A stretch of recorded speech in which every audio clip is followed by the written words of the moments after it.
Alright, welcome back guys to another Is This Good For Black Flag stream. Today we will be finishing with the main story and also make a start on the Freedom Cry DLC, which I'm very excited for because yeah, it's been a while since I've seen or played the Adivale storyline.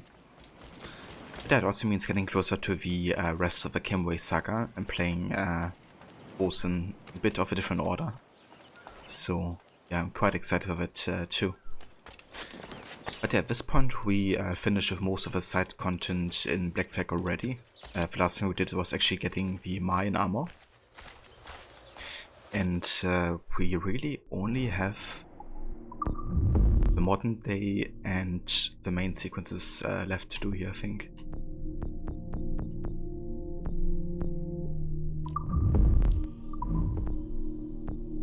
Yep.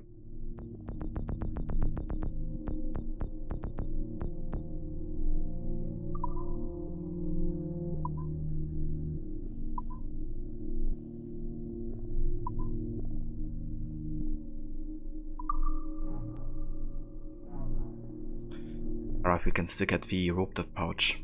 I think I'm gonna take care of that first. Let's go and find the shopkeeper.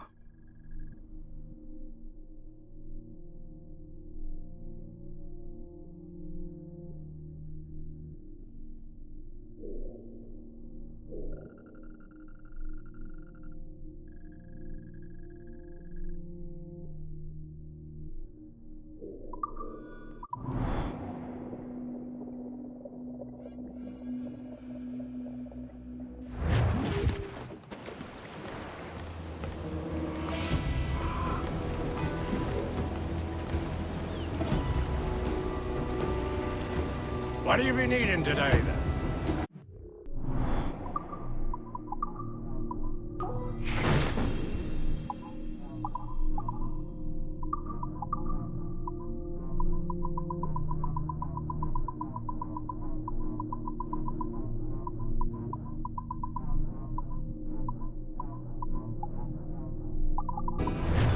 Why, thanks for your trust, Captain.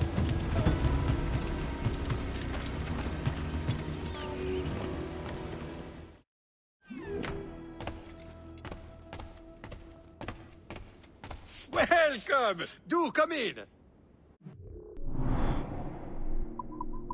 Okay, let's go and buy some crocodile leather.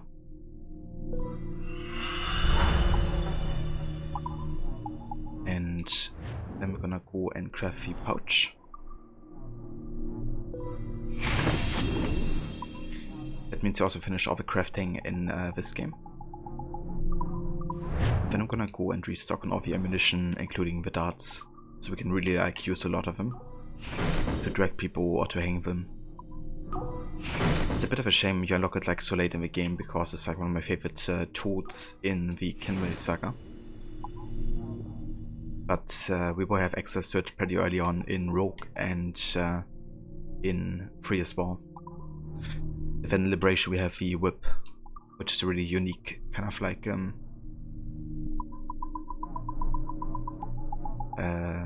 tool as well.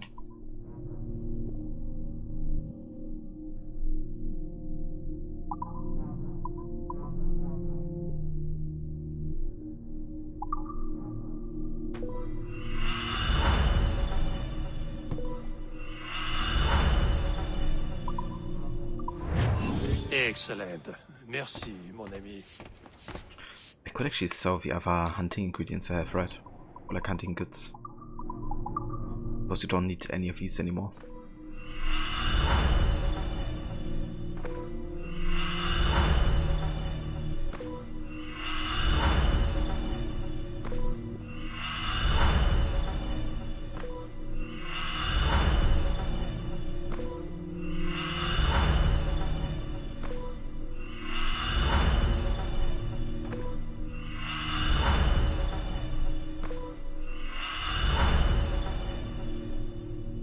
I'm gonna keep the bones because they can be used to craft darts and stuff.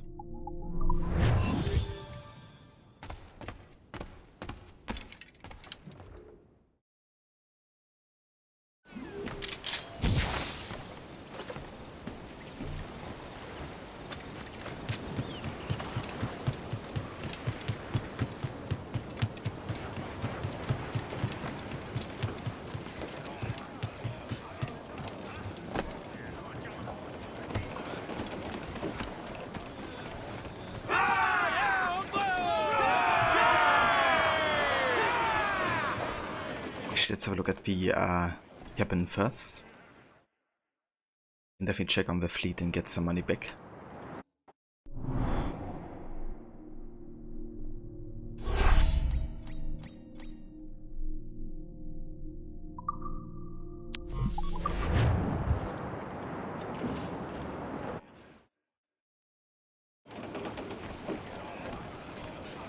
Yeah, that's a bit of money.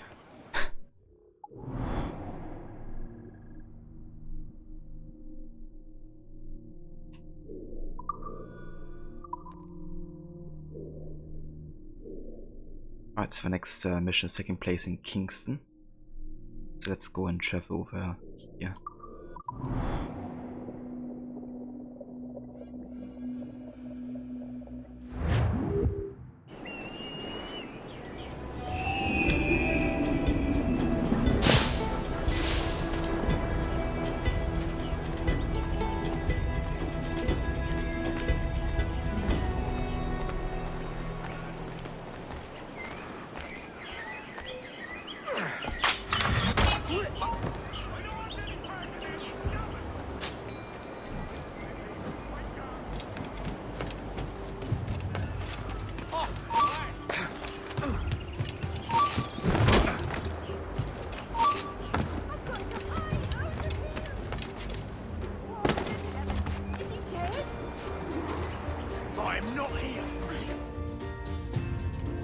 Captain Kenway. You have something for me? The present whereabouts of the Templar Woods Rogers. He is attending a small political function, so do it clean. The word is King George is calling Rogers back to London. Aye, not happy with his progress in Nassau. Still too many pirates roaming about from what I hear. You'll need a disguise to fool the powderheads at this party. I suggest the visiting diplomat, Ruggiero Ferraro. He's been on our list for some time. Understood. Will you send this to England for me? Aye, the ship leaves tomorrow. Caroline Scott Kenway, Hawkins Lane, Bristol.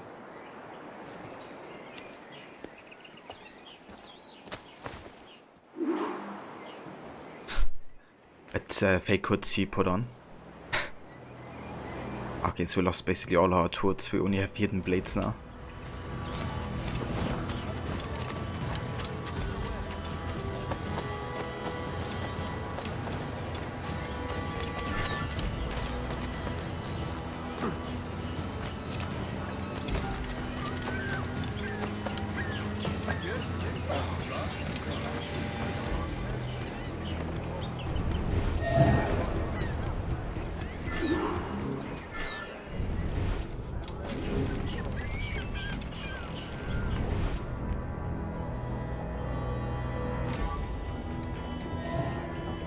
Okay, so we gotta kill the diplomat from a haystack here to do that. Which means we're just gonna be patient, because the best occasion to do it is at the very end of it. And if you do it too early and you fail, then you gotta redo the entire tale, which is quite a long one. So it's best to be patient here. There is no beauty to this city. No expression of joy, no aesthetic plan. You walk your streets like animals. Like cattle with no sense of decorum. It's kind of funny, but this like snobby Italian is actually voiced by Roger Craig Smith, the voice actor for Ezio. So he makes a comeback as somebody who's like, you know, bitching about the colonies now they have like no culture and architecture and stuff. Idiots. You are all idiots. How you English believe you can subdue the world is beyond me.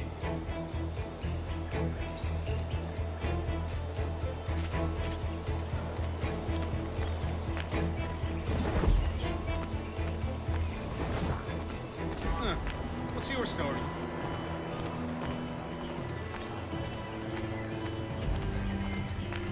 Ah,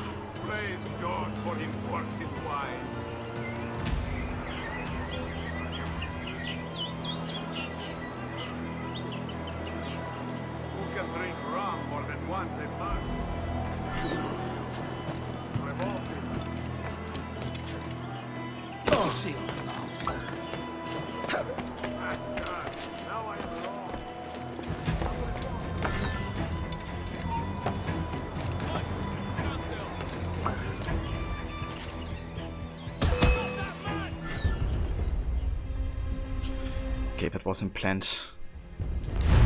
I actually want to go down, but the parkour down button made me go on this enemy. Va bene. Never mind. I am ready. We go.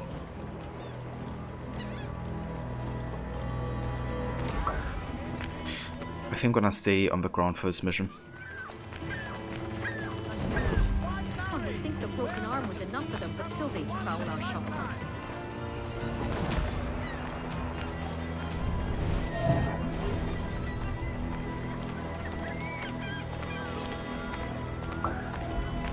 There is no beauty to this city. No expression of joy. No aesthetic plan. You walk your streets like animals. Like cattle with no sense of decorum.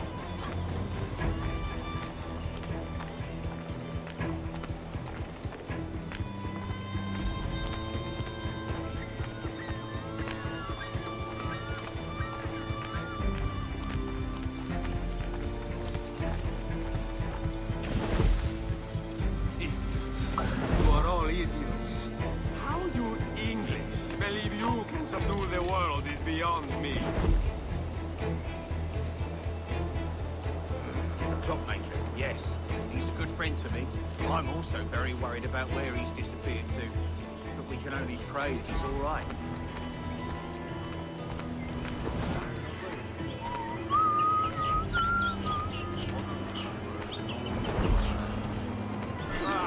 Praise God for imported wine.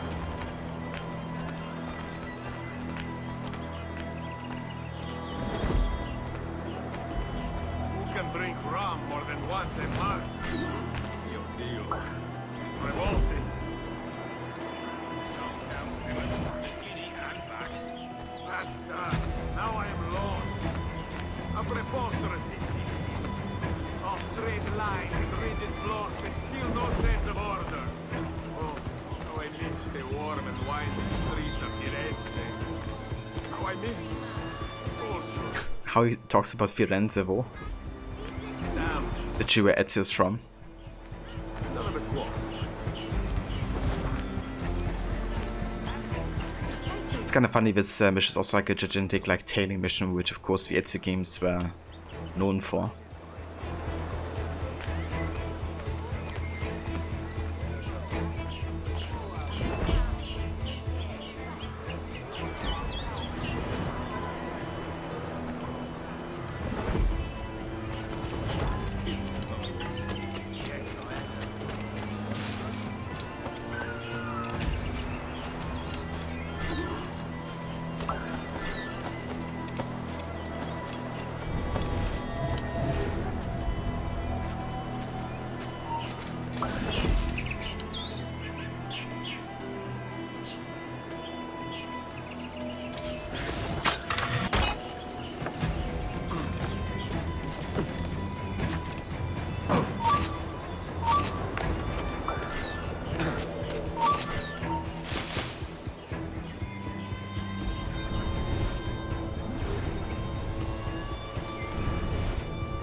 Almost out of wine. I pray this party is well stocked. What if they have only rum and molasses cakes? I will assassinate your host. Assassino. This dialogue. Hey, hide your liquor and lock away your women. Ruggiero Ferraro is here, and he means to make a damn fool of himself. Well, there you go.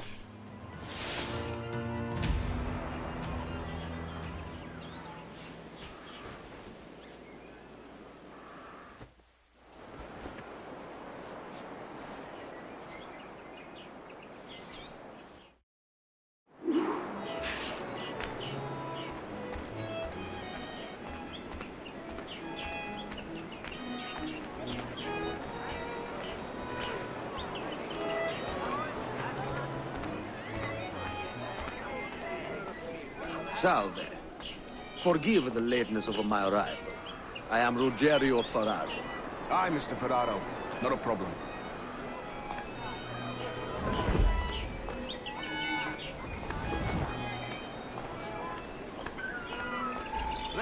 gentlemen, a toast to my brief tenure as Governor of the Bahamas.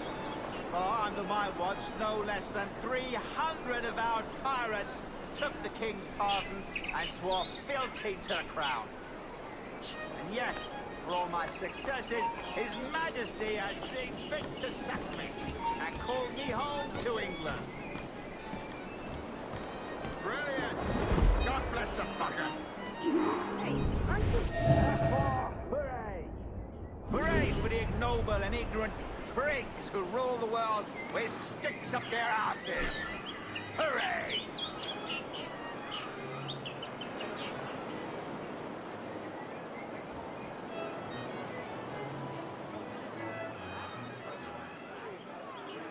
And how is Mrs. Rogers these days? I haven't the faintest idea, and I don't intend to inquire any further.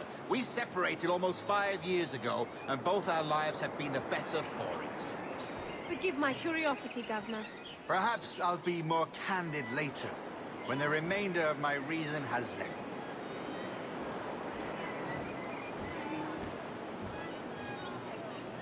But it's not very Templar-like, is it? Losing all your reason.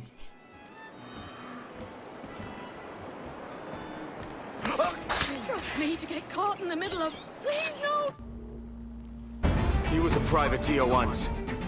How is it you lack so much respect for sailors only trying to make their way in this world? You couldn't possibly understand my motives, cretin! You have spent a whole lifetime dismantling everything that makes our civilization shine. But I do understand. I've seen the observatory, and I know its power. You'd use that device to spy and blackmail and sabotage. Yes. And yet all for a greater purpose. To ensure justice. To snuff out lies and to seek truth. There's no man on Earth who needs that power. Yet you suffer the outlaw Roberts to use it. No. I'm taking it back. And if you tell me where he is, I'll stop the man.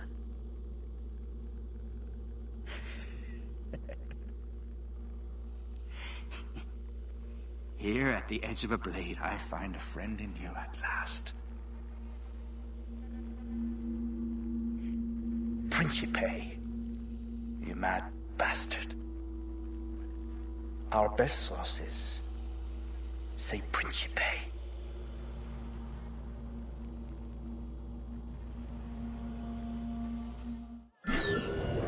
Oh, please, John! Hey!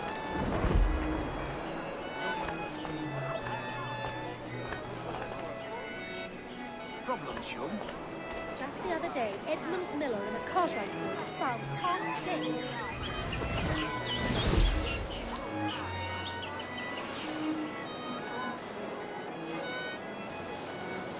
I'm not gonna wait around to see how my friends.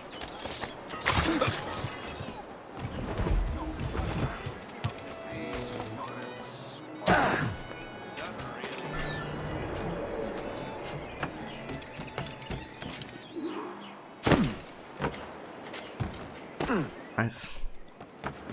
I always thought that you actually had to get detected there, but apparently you can do it completely stealthy. That's nice.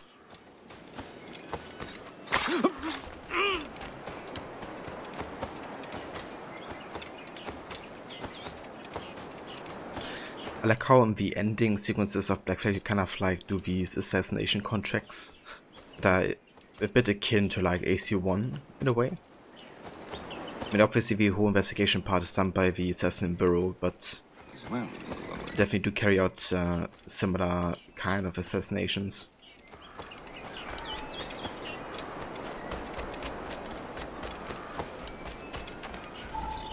It's done. Where now?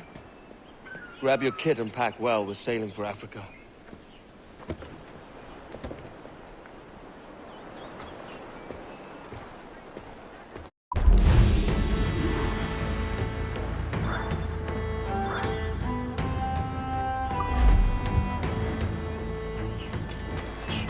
Hey, and there he is! half-turned clock.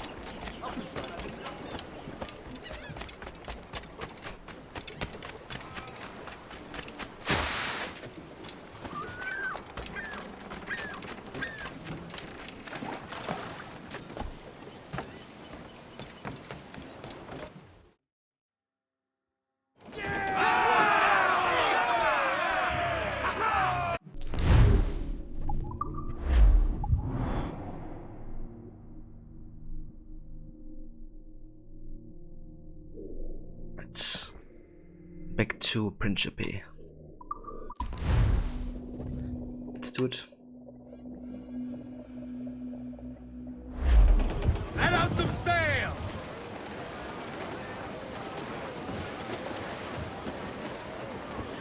Loose all and trim sharp to the wind! Aloft, lads! Loose the royals! Larboard, Palisade! Shipwreck most right! All away your anchor! In the sail! Get some sail upon her! All away your halyards! All away your halyards! It's our sailing time. Get her on her course now. All away your foresheets. All away Human your plots to be broad, foresheets. Captain. Seems to be survived. Our sailing time. Waves are surging. Check us out. Take my sugar. Take anything you like. Hey Cider. Welcome in, mate. Take my sugar. Anything you like.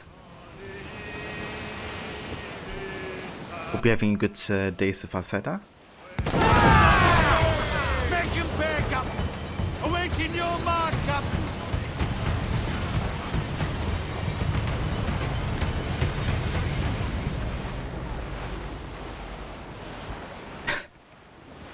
Yeah, same here, dude. Pirate hunters! Oh no, pirate hunters. What shall we do? We are outward bound working. Too high level. Heave the old wheel round and round. Good morning, ladies all. And when we I haven't yet. I decided to wait with the DLC until I get to my Valhalla playthrough later this year. And then I'm going to check it out. Have you played it? gals down south are free and gay.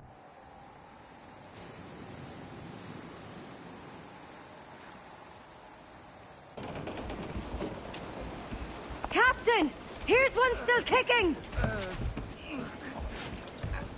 Who did this? It were a large vessel, the Royal Fortune. Roberts. Offered no quarter, didn't say nothing.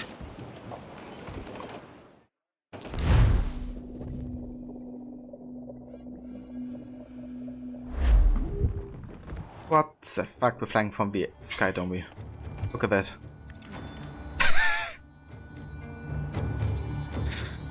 I love a bug.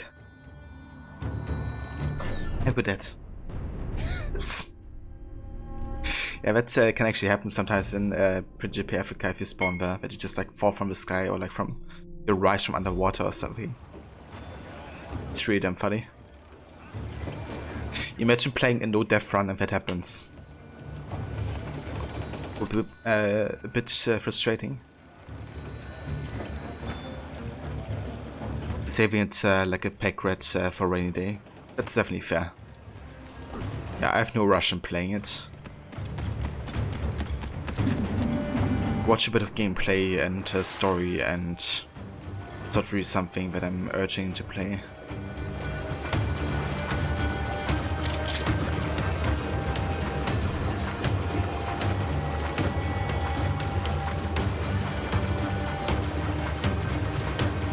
not ideal.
If Croc, welcome in.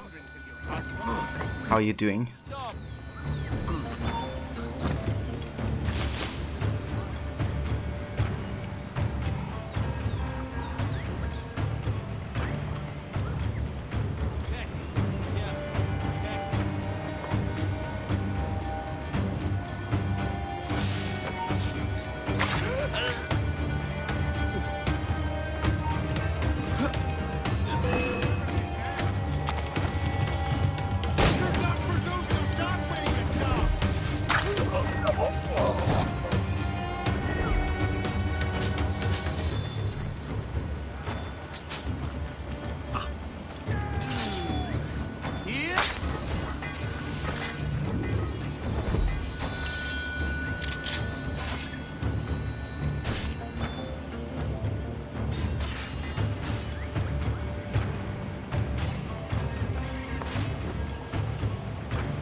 Ah, I got you, Croc.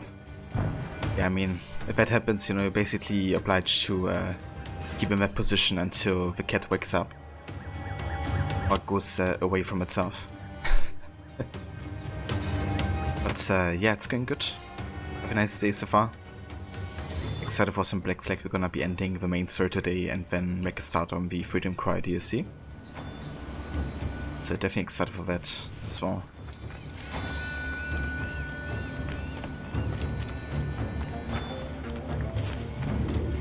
Oh yeah, it sure is Saga. All for Berserk Dance. Come to spook me, for the gaunt remains of a man sent to hell. So I gotta kill people with explosions, don't I? Destroying powder barrels, yeah.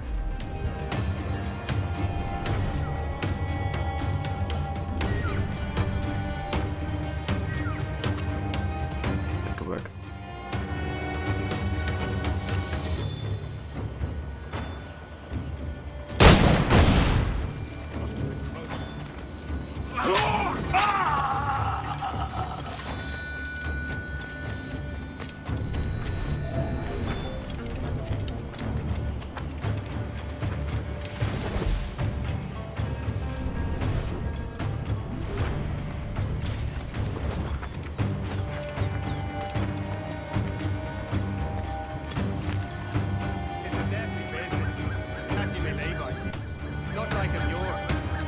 Powder barrel here.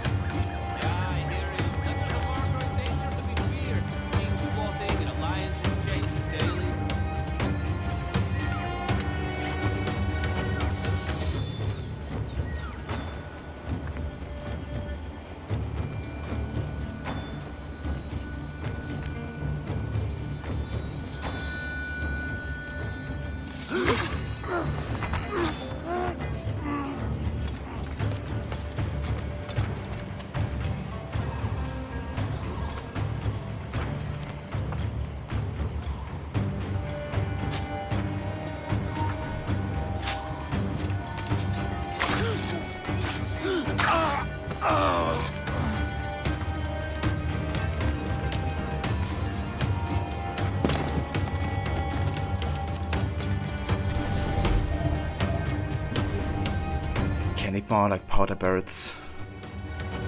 But there ain't any here.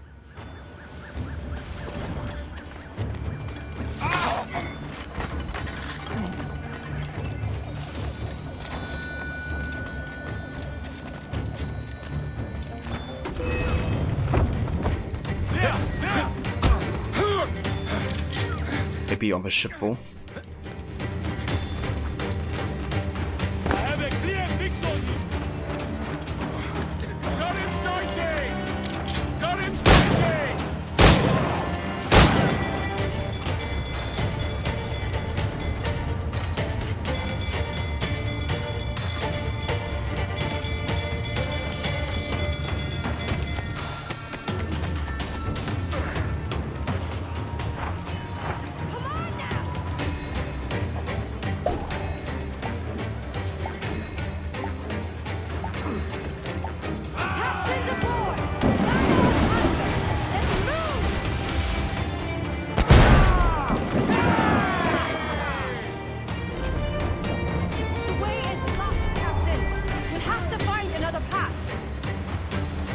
Yeah, I hope I can still,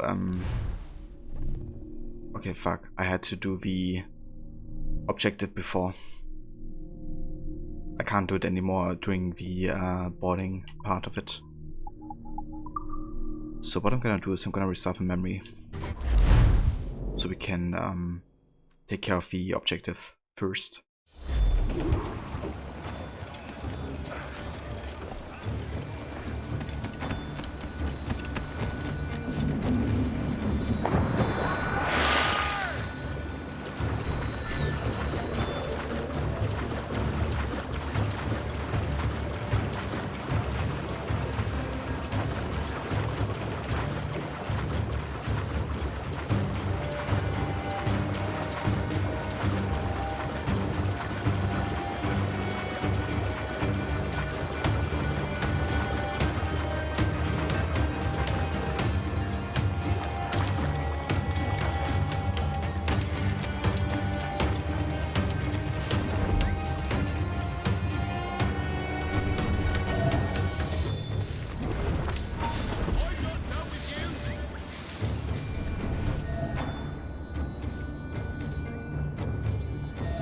Basically, if I lure the people over here, then it creates like a mass explosion.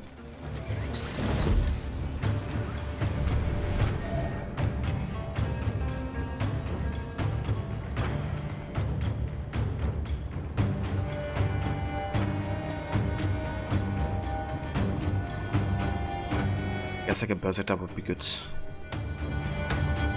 Or maybe I just try to get everybody to this place, throw a smoke bomb, and then do the explosion. I think that's the easiest way. You there!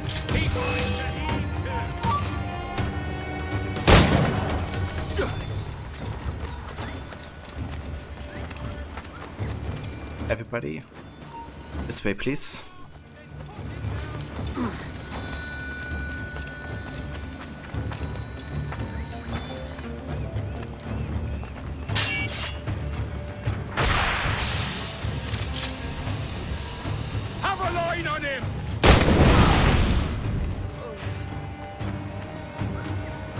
Yeah, that works. What the fuck? Why is this guy not dead? Heck.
Now we're good. The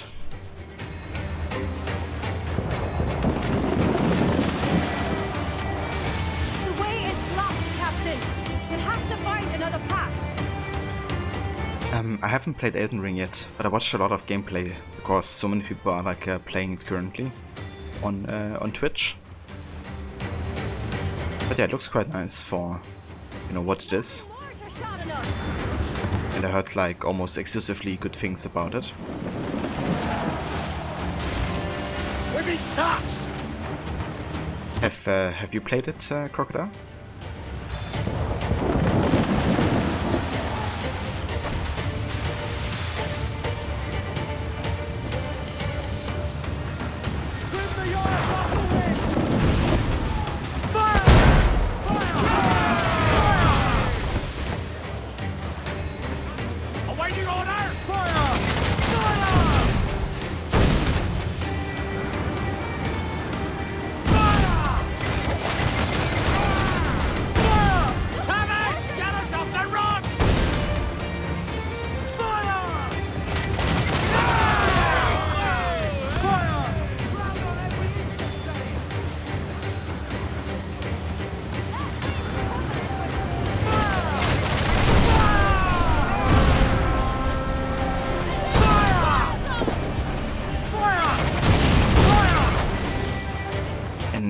Hey Varot, welcome in Sandy.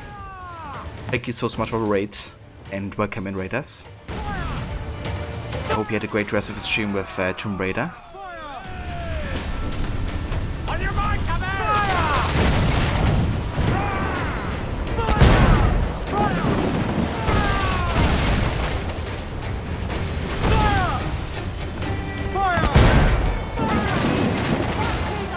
Fire! Lots of fire here.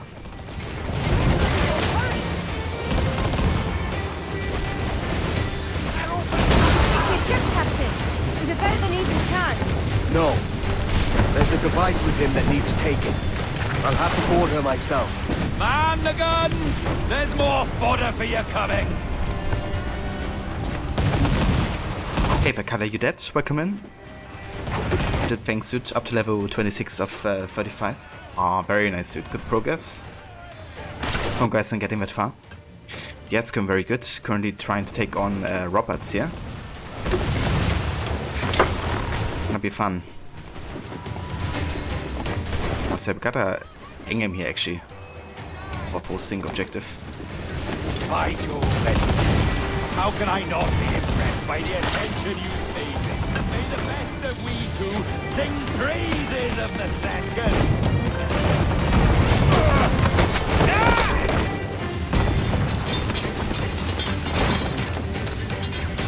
Yeah, it's time for another Sage to die, I would say.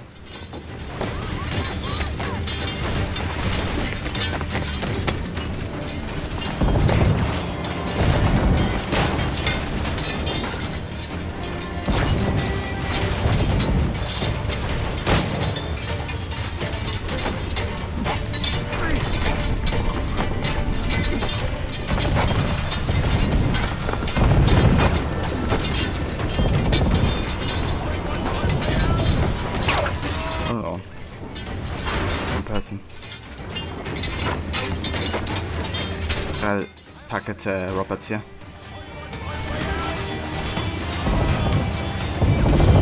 Okay, I can't do it for some reason. That's annoying.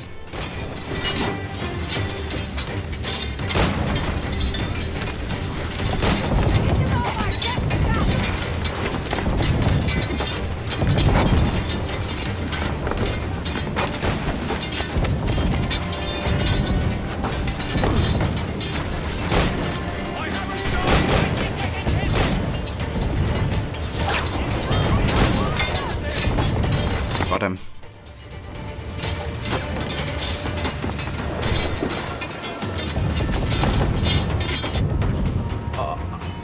A merry life and a short one, as promised.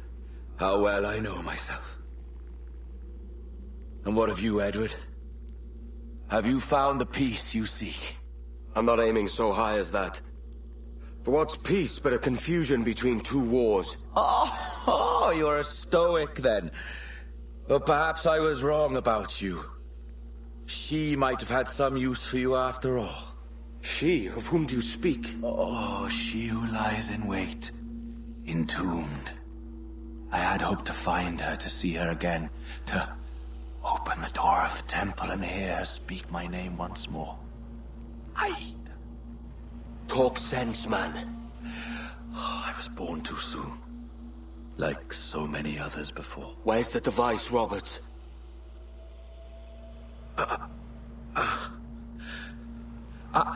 Destroy this body, Edward. The Templars. If they take me...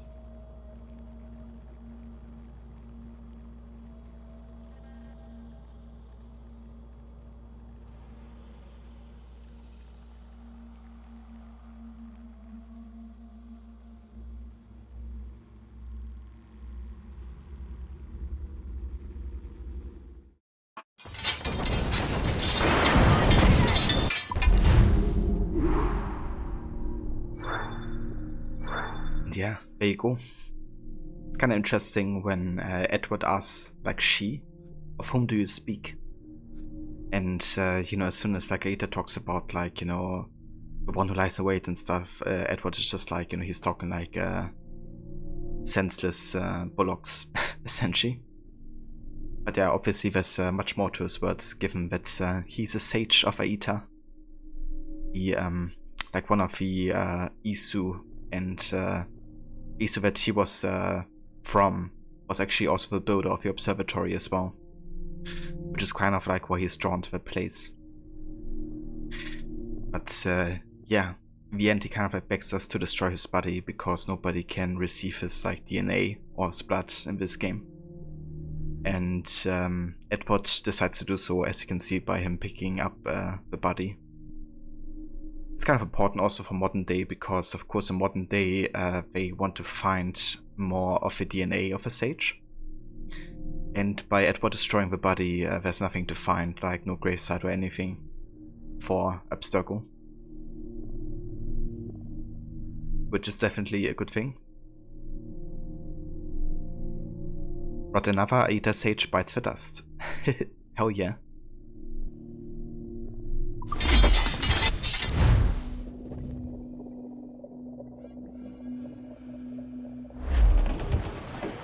Time's up! Let's get moving! Right, I think next we have to go to Havana, don't we? Indeed.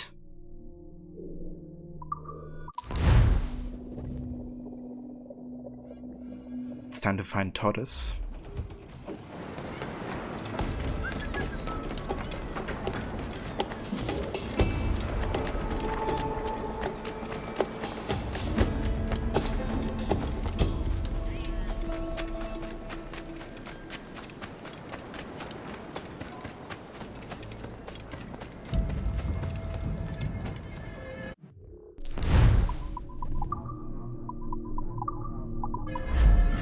¡Hasta otra vez!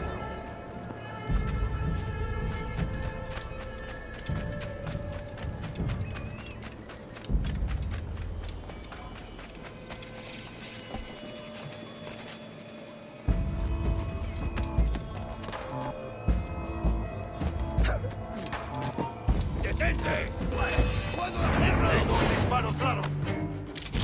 ¡Intento darnos esquilazo!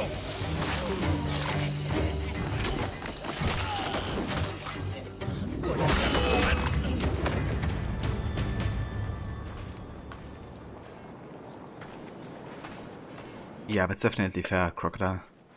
Would you ever be interested in playing the other AC games as well?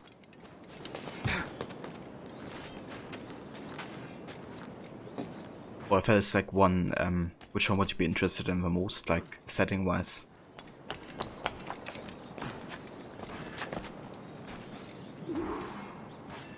Painted Blood. Let's actually have a quick look at the database entries so we don't miss out on anything new.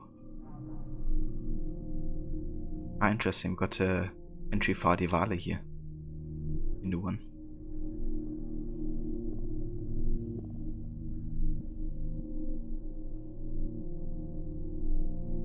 In 1720, these very ideals were put to the test when Captain Kenway sailed to a meeting with the notorious Bartholomew Roberts. Adivali had never trusted Roberts and had hoped Edward might come to the same conclusion before it was too late.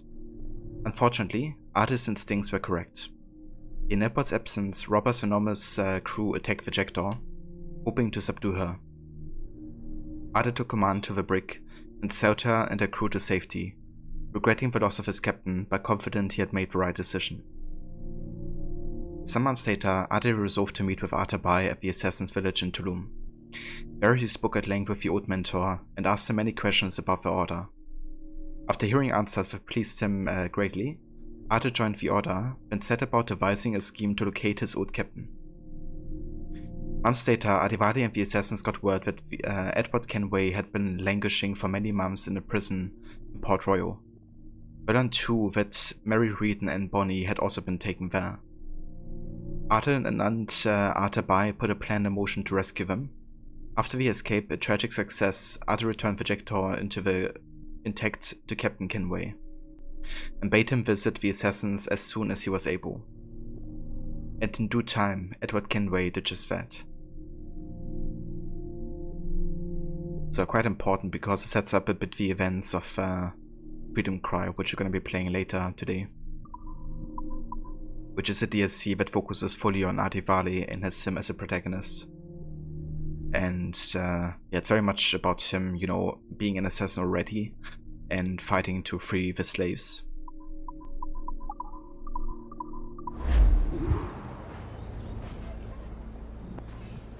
Werner Crocodile. Yeah, I mean, if you would ever be interested in checking out the other games, I would just recommend starting with the first one. Even though it's quite different to Odyssey, but it's like the perfect introduction to the series, really. If you're interested in like the overarching narrative and the lore.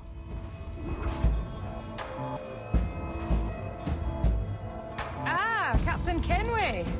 I'm assuming this is the friendliest face you've seen since dropping anchor? Is Havana under curfew on my account? Aye. Torres seems to think someone's coming after him. He's not wrong. A monkey-looking thing?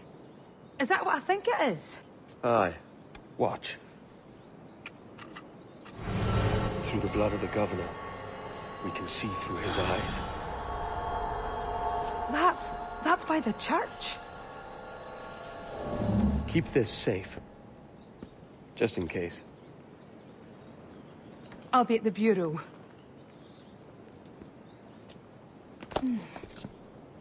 Good luck.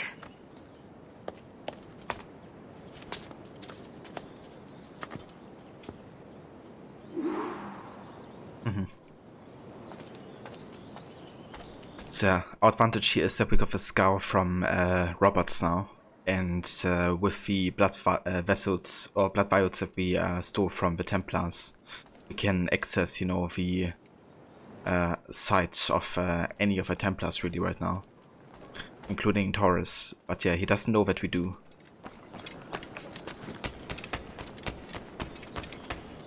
He does know though that we want to assassinate him. So it's definitely, you know, expecting that. And that's why the entire city is like on curfew and there's like no citizens in the street right now.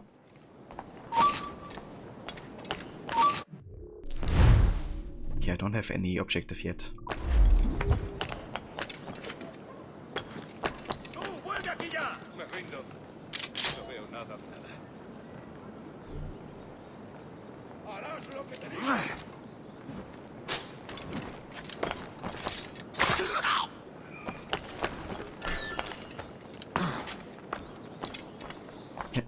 She hacked me. Yeah, I wasn't expecting that. For sure.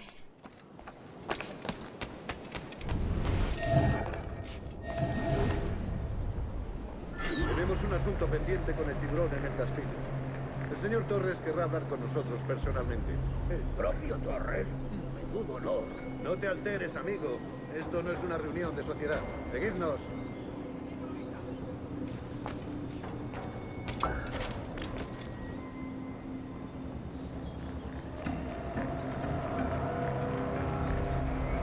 Señor, disculpe, pero ¿por qué tenemos que entrar ahí? Ya han enviado a la mayoría de la flota. ¿Estás cuestionando una orden directa, soldado? No, señor, pero es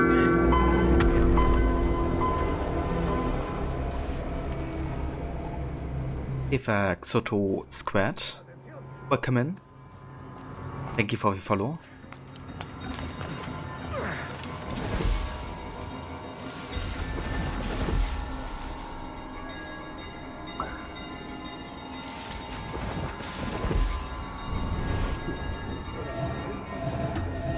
Asesinos. Calla. Un rumor acaba con la confianza más rápido que una bala. Ni menciones a los asesinos. He oído historias sobre ellos. Espero que te equivoques. Ahí, vosotros dos. Cerrad esas bocas antes de que os las tenga que cerrar yo. Señor, sí, señor.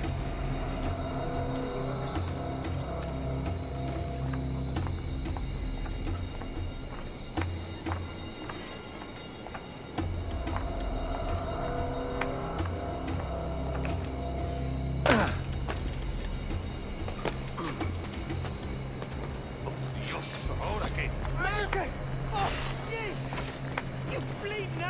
Gracias, señor. Esos prisioneros. ¡Cállate! Bien, continuemos. Vosotros, seguidnos. Y esta vez no vayáis a meter la mano. Hey there, I'm the Best. Welcome in, dude. Good morning. Daily mission. Yeah, everybody's favorite.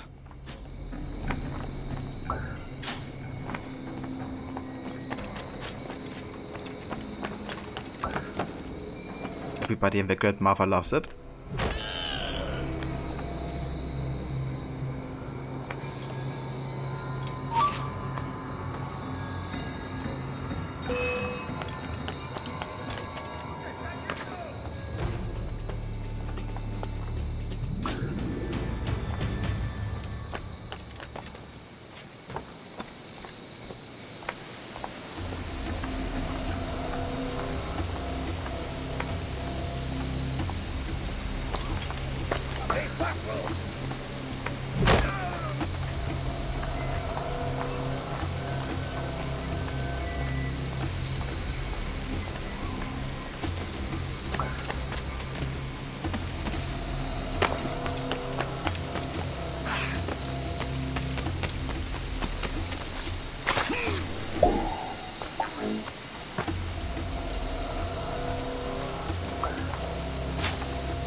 ¡A vuestras posiciones!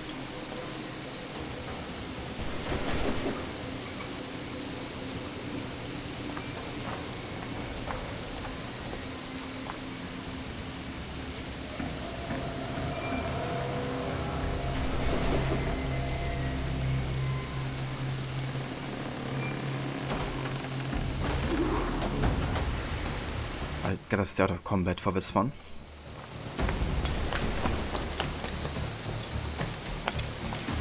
Oh, nice having a 3-day weekend. Oh yeah.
Fuck.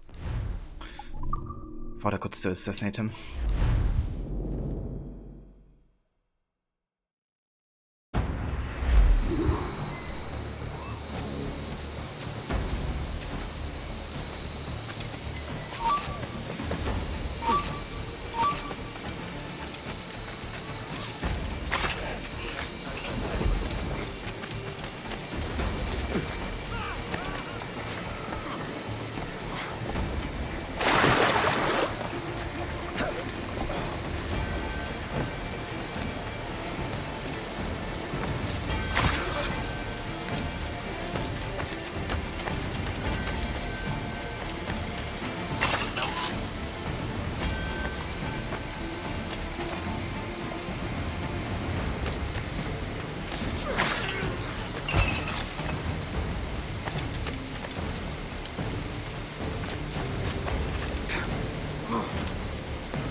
Can you look another way?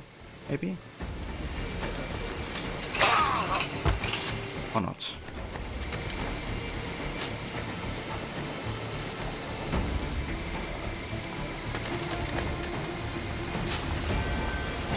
Ooh, I'm on the big screen of the family room. How? Yeah.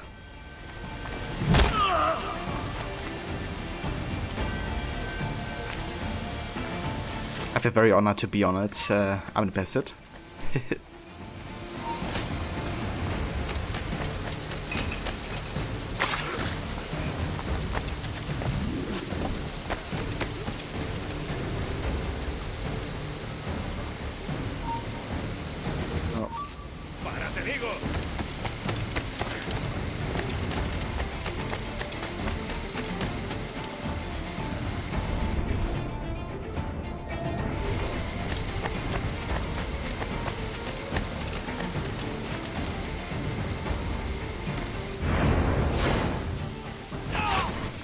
Fucking hell. Are you for real? Even got targeted right, but Airport didn't go for it. Like he was targeted the moment I did the assassination.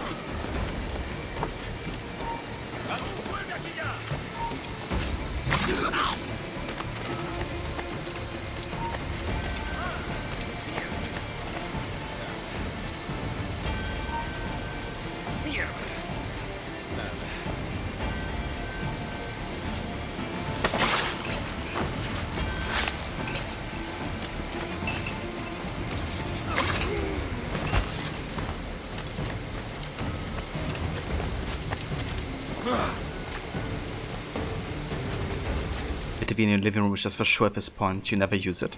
Oh damn. I mean that's fair. Sometimes you just use some applications more than others.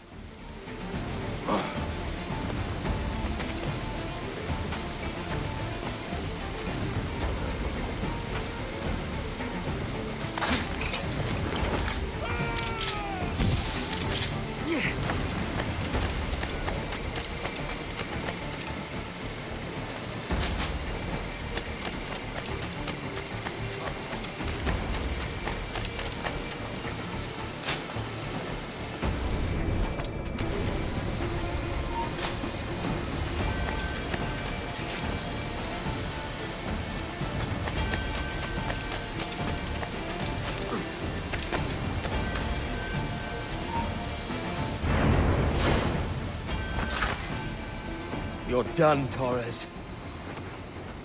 Christ. This again, eh?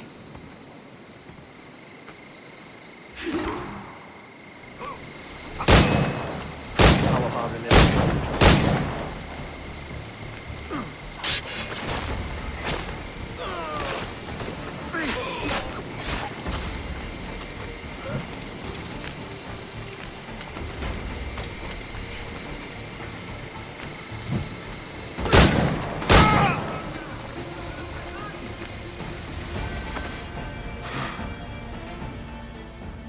If you could speak, mate, it would gladden me to hear your side.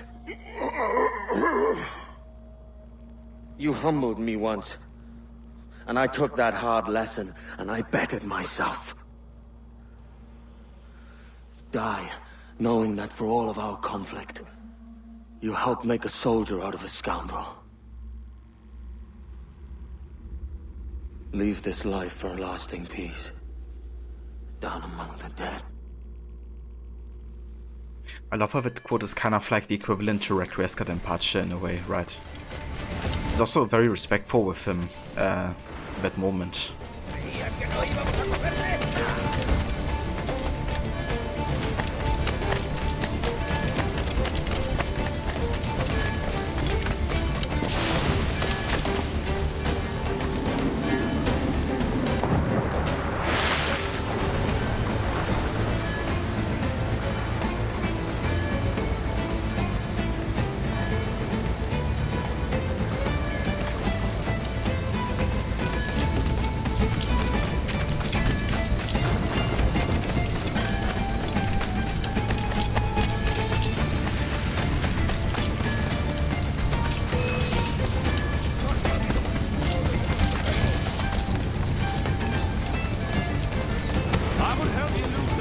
Captain.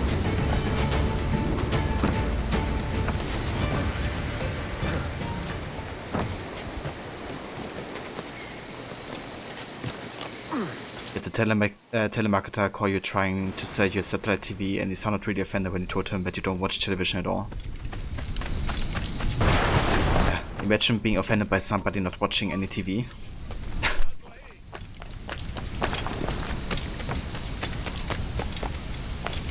But yeah, I think that's more and more common nowadays. People don't really watch any TV anymore. Would have been cool if that encounter Edward refers to was kept in the game. That's true as well, you know, I always kind of like wonder what exactly he's talking about, because there's not really any situation with El Tiburon where he humbled Edward in any way, right? So what he's referencing wasn't in the game. It's a bit of a shame, because when you actually listen to Dummy McDevil talk about this game, he said that he wrote like tons and tons of stuff for the game. But not everything was actually, you know, kept inside the game for like story length purposes. So I reckon he actually wrote the encounter, but they didn't decide to put it into the game for whatever reason.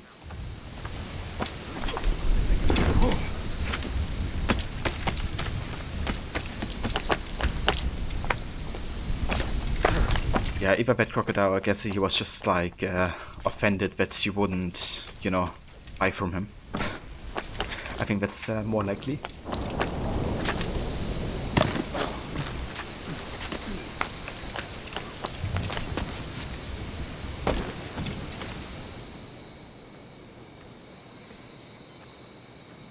We got word Torres left the city. Who were you chasing? That vial was labeled Torres, but held the blood of his second. Where's he gone? Left port this morning, heading west along the coast. The observatory. Will we follow? Send word to Atabai. We've cornered our man.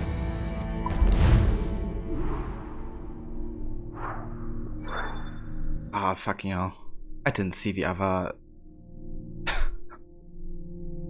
I didn't see the other optional objective. Now I gotta replay the entire memory again. You don't have to stay out of combat though, so we can just like head right into it. But, yeah. Ah, Jesus Christ.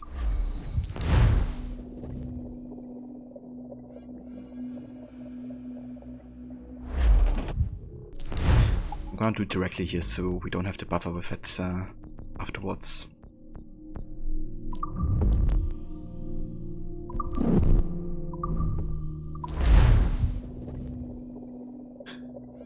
When you watch regular television when visiting people?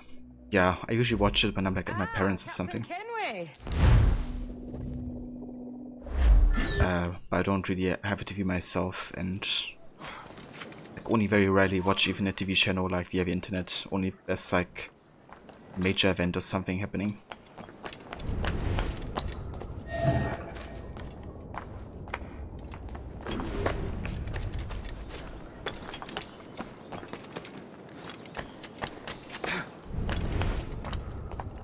Yeah, the thing also with the black flag ones is that they only pop up for a very short amount of time. Like the optional objectives, so if I like look at the chat when that happens, there's like a chance I just miss it. So you always gotta remind yourself to kind of like check it every now and then.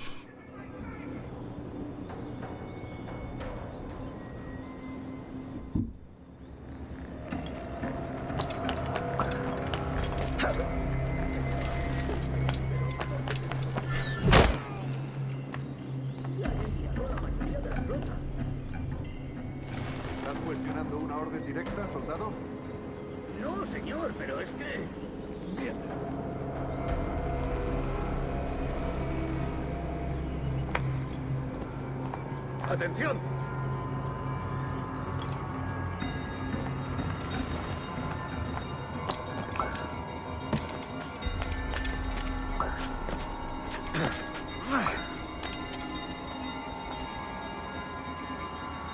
La ciudad entera en alerta por esos asesinos.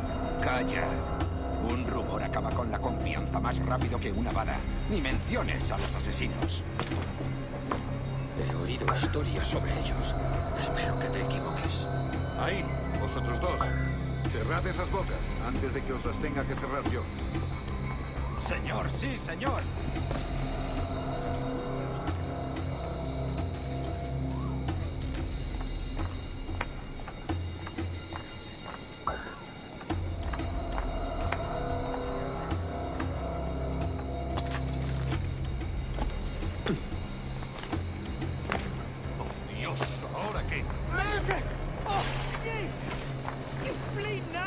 Gracias, señor. Esos prisioneros. Cállate. Bien. Continuemos. Vosotros, seguidnos. Y esta vez no vayáis a meter la pata.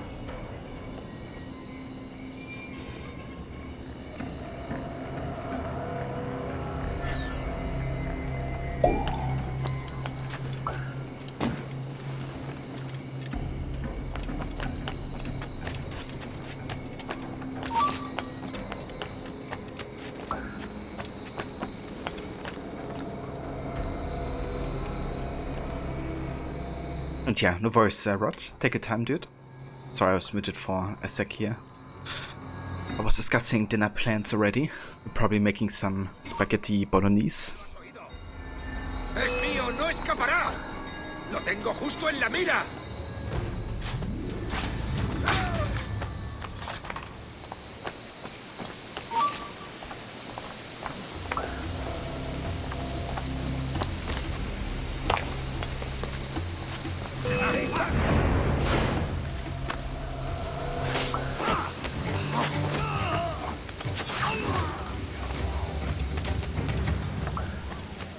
But yeah, the good thing is once we have the Castello, we can just like rush through it.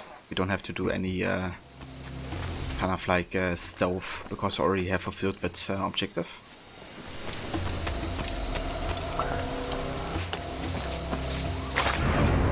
What the fuck? What?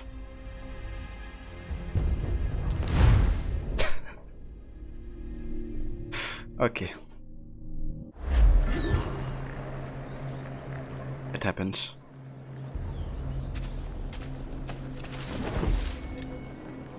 I think I double pressed X there and he decided to do the assassination on Geistermer. ¿Por qué tenemos que entrar ahí?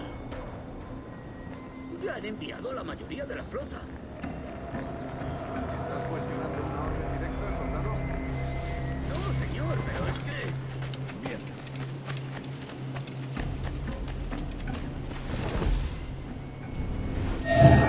¡Atención!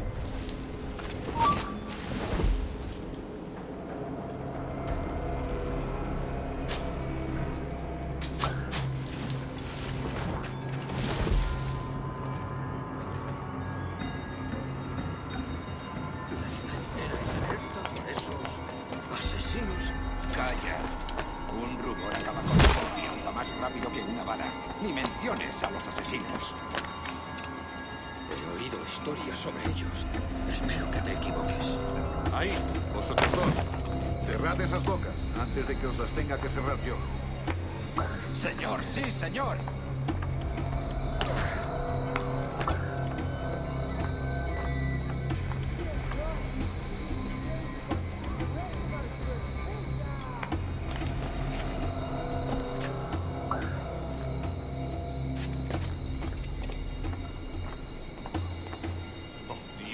¿Ahora qué? Lucas!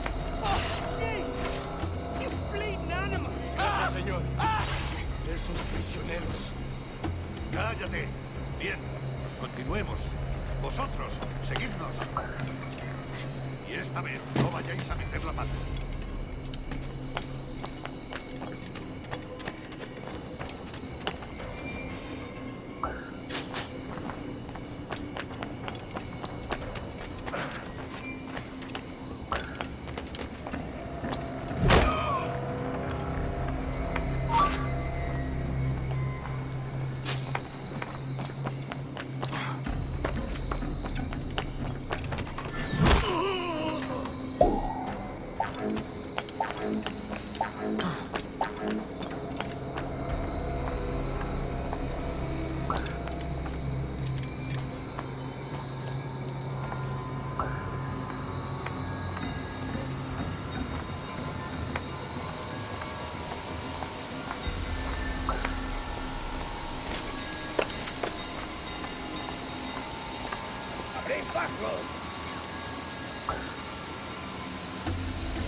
Quieto ahí.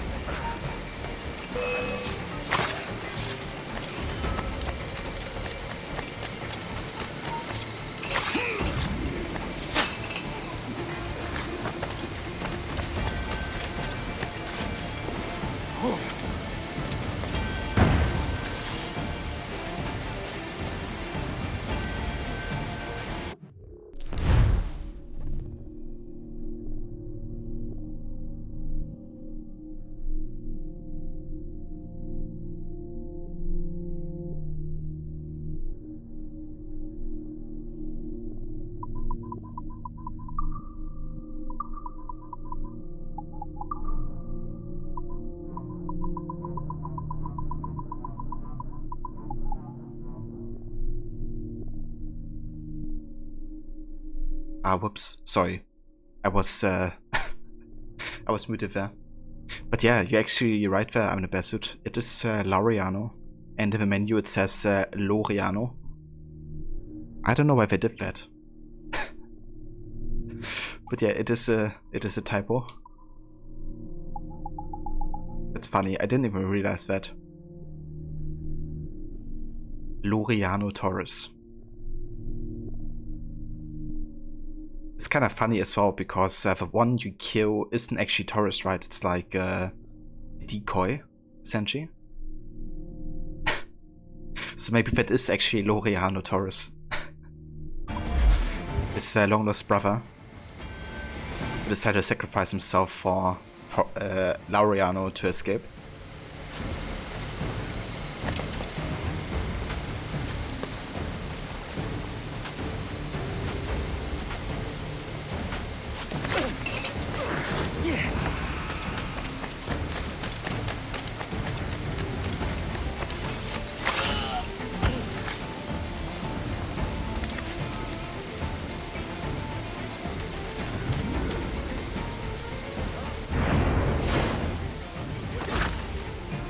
You're done, Torres.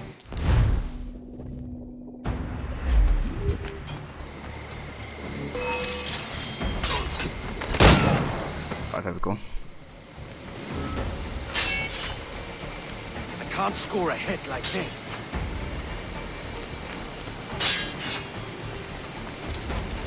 Gotta get him to shoot us. No man's immune to a pistol shot, I reckon.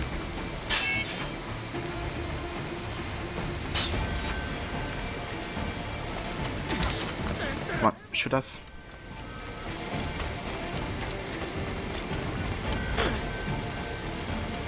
It's reloading.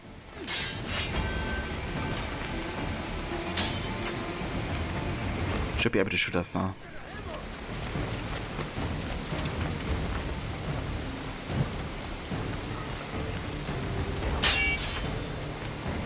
Or not. You're too skilled for sword.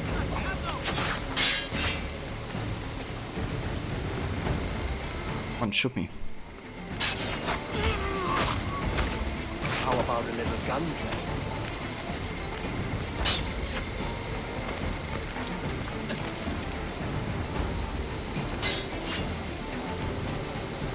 Come on, why are you not shooting me? For God's sake. Need to use another human shield. You're a canny one up close. Okay, there's more people coming down now, I think. Maybe that allows us to okay, there we go. Are we good?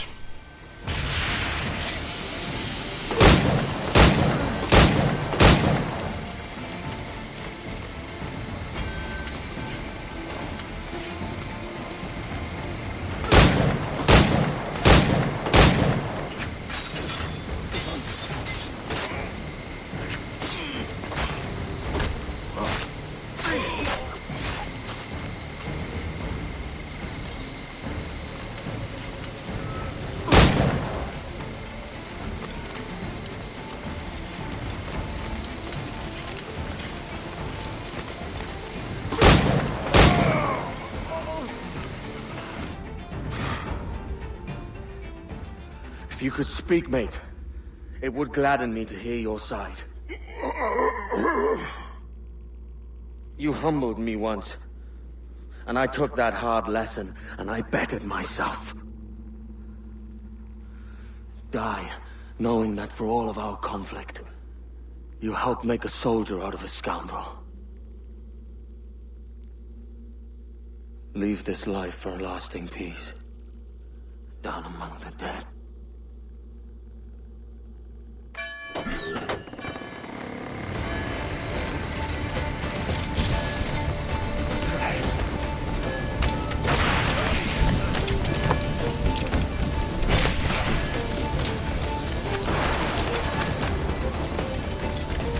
Hey there, Eileen.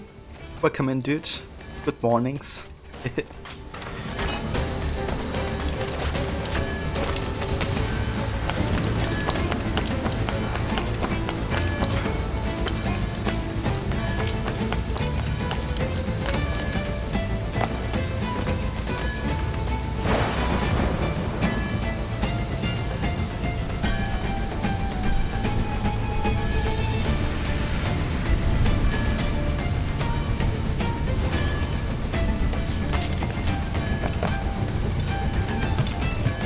Yeah, it's going very good, dude. About to end Black Flag here. Almost at the last mission.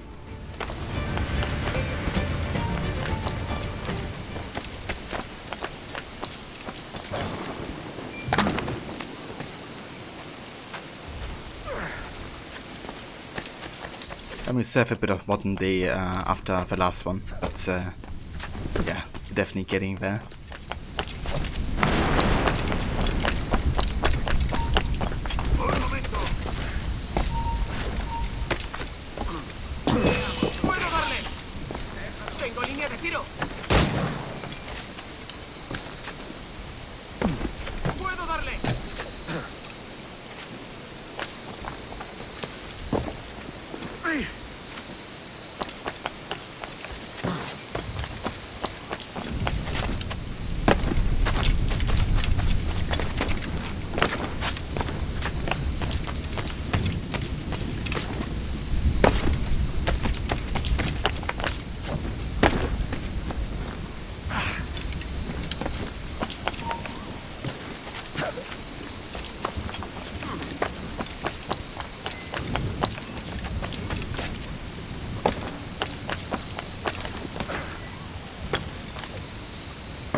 We got word Torres left the city. Who were you chasing? That vial was labeled Torres, but held the blood of his second. Where's he gone? Left port this morning, heading west along the coast. The observatory. Will we follow? Send word to Atabai. We've cornered our man.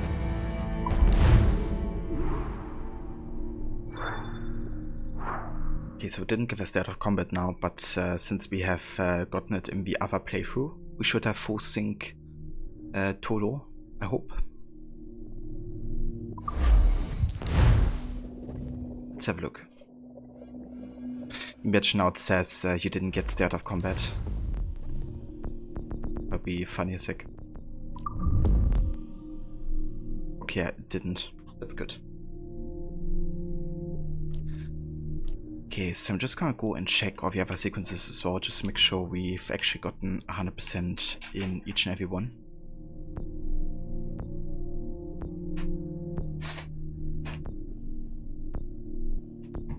But yeah, we did. Nice. Alright, that means only one more mission, sequence 12. Then we have the modern day and then the epilogue.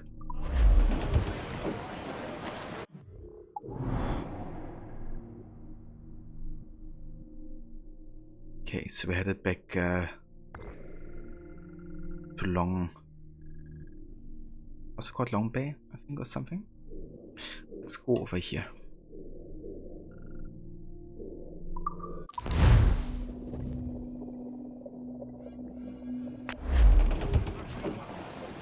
Hey there, Lizzie. Welcome in as well. What is this Torres doing looking for the observatory? When you're holding the treasure yourself? Torres doesn't know I have it. So why bring it to him and risk its capture? I'd like him to know I have it, just before he dies. Edward, there's a fleet blocking the cove we want. Aye, the Armada. That's Torres and his men. And you're going to do what, exactly? Find our way past them. Yeah, that's understandable, Lizzie. I'm playing it on PC with almost maxed out graphics settings. So I think on console it's a bit worse.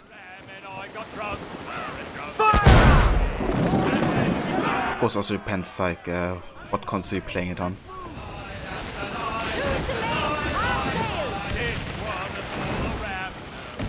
Hey there, Jay. Claiming the first. Damn, 1.5 hour into the stream. Still the fastest to claim the first, Jay. Good morning to you, dude.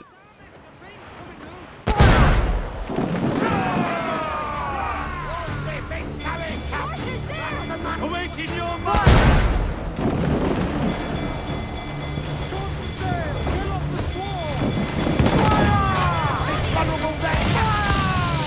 Ready to bomb!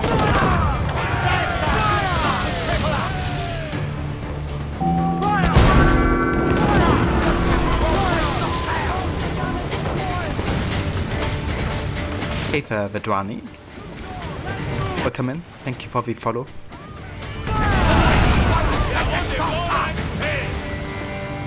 Indeed, yeah, we got all the upgrades for the Jackdaw. Each and every one of them. Even the ram attack. From defeating all the legendary ships. It's a habit now you check every time. That's a spirit, Jay. Yeah, they definitely are, Lizzie. I think the Switch is probably the worst looking version. And what's your man done to earn a death sentence? He's a Templar, like Rogers and Hornigold. Men cooking up schemes to use the observatory for ill purposes. For power and control. The violence he'd cause with this thing would be subtle but heavy. Deadly, yet leaving no mark. Does that make sense? Like, if there was a drought and people was thirsty, and one man had a large cask of water but gave a sip to none, he'd be a killer with no blood in his hands. Aye, like that. Fair enough. Fair enough. And thanks, Rod. Yeah, definitely good progress. Definitely going to be starting the Freedom Cry DLC today as well. Looking forward to it. Will you go ashore, or will I swim you there myself? Is that the last mission? It's the last mission of sequence 12, but then we still have the modern day part of it, like the last. We still got a few computers to hack and stuff. And then also the epilogue, of course. But yeah, it's like the last full-on gameplay mission for Edward.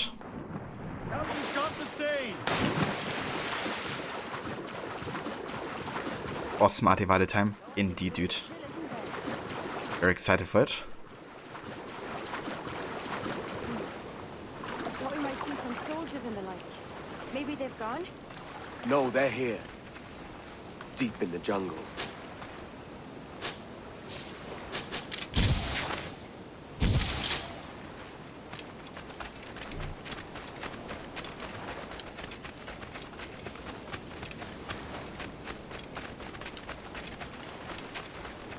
Okay, for full sync here we gotta rescue the hostages. And we have to rescue 7 in total.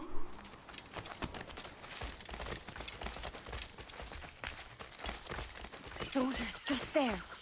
What should we do?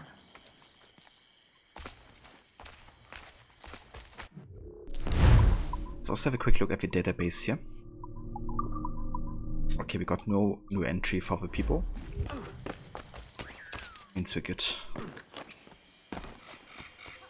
Jesus, look at all this. Corpses for miles. They brought every ounce of menace they had.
Oh, and here you can see what the Templars do with indigenous people here. It's a very big contrast to when you first get here, right? Because when Edward infiltrates a place with robots and stuff, Edward makes sure to actually only knock out the indigenous people. He doesn't actually kill them. Because that's one of the optional objectives, right? That you can't kill anybody. You can only knock them unconscious.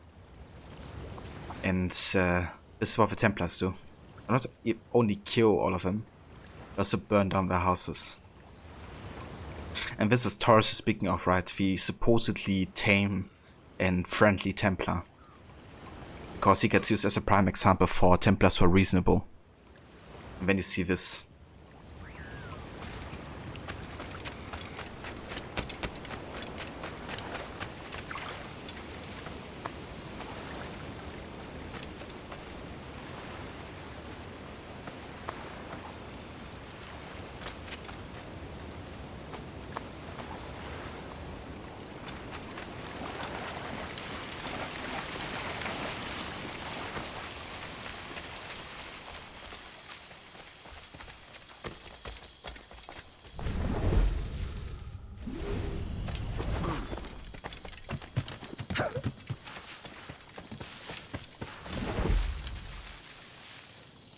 So where are your hostages for?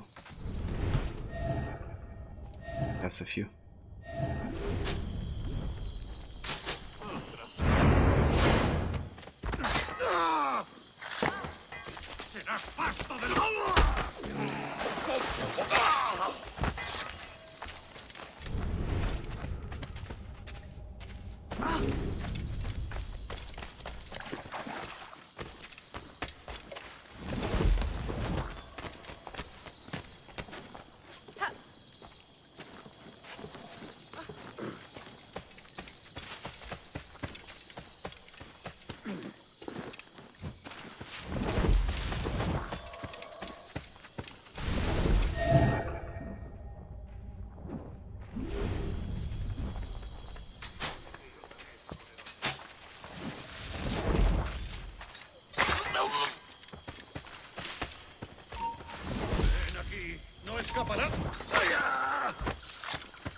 ¡Listo para su...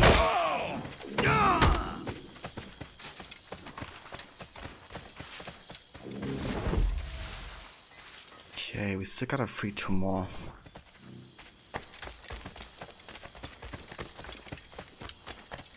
Hope there's still more to free over here.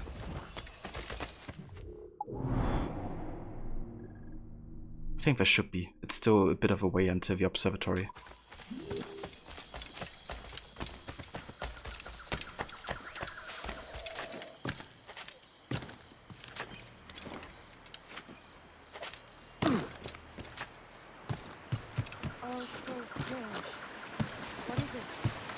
Later, Anne. I'll tell you all when this is finished.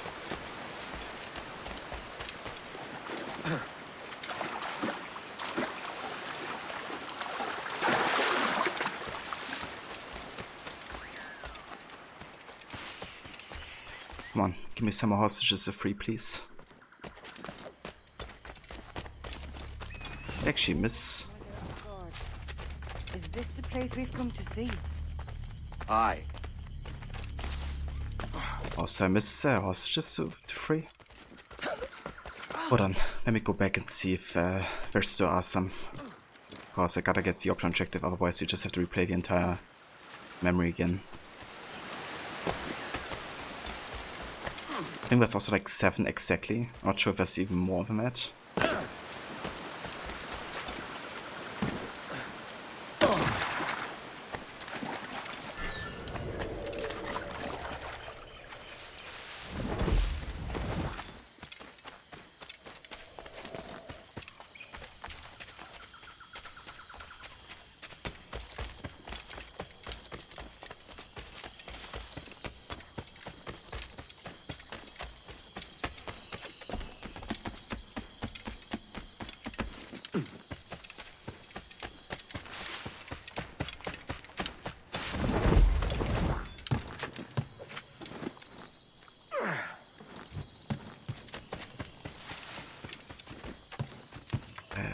Okay.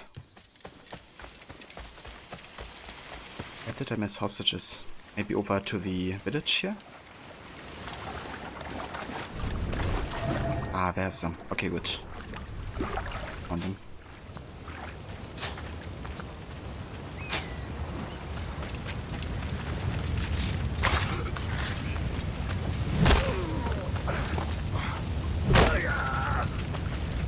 I think they probably should have just written free all of the Guardian hostages, because there's literally no more than these 7. That way you would have to make sure to be more thorough going, you know, through the mission. Rather than thinking, okay, yeah, that's probably enough for me to get 7 easily.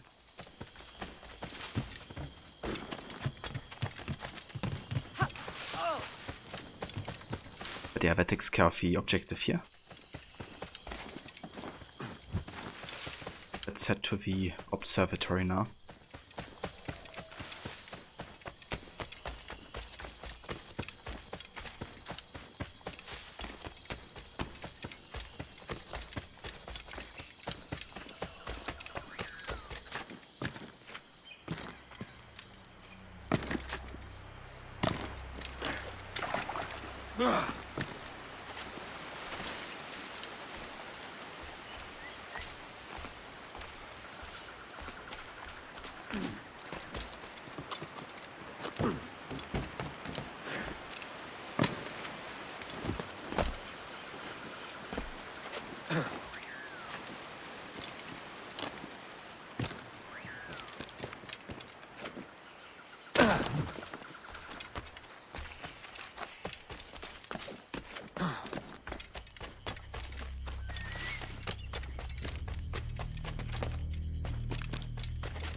Okay, is N still behind us? There she is. Good. What, I already lost her? Stand watch here, and let none follow. Fit for another dozen fights, I'll be all right here. Go!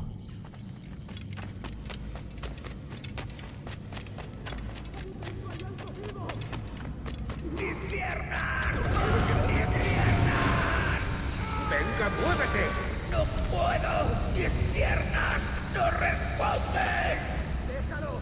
¡Déjalo! ¡Hacemos todo! ¿Has oído? ¡Levántate! ¡No quiero dejarte aquí! ¡Será vuestro funeral! ¡Por favor! ¡Está aquí! ¡El pirata está aquí!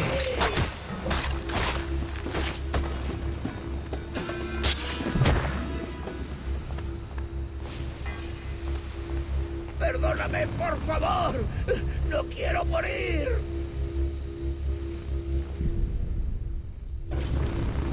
Yeah, you can survive.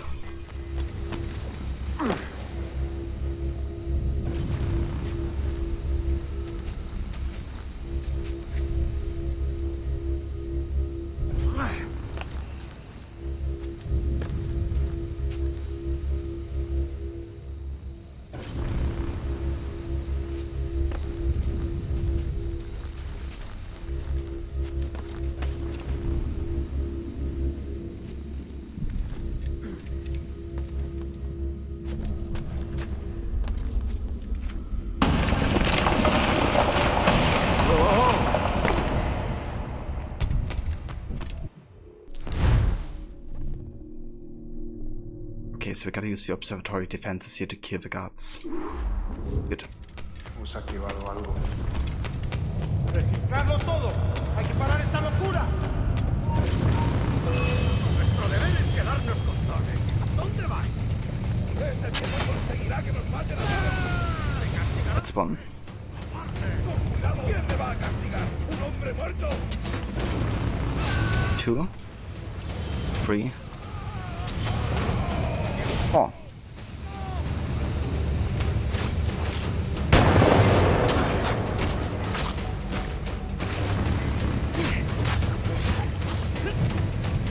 ¡Por Dios! ¿Qué es eso?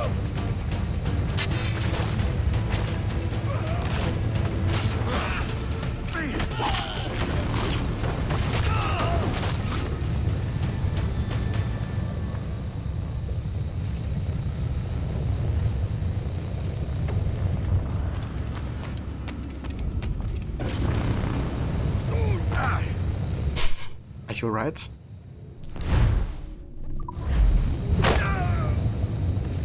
Not anymore. Está aquí, matadlo.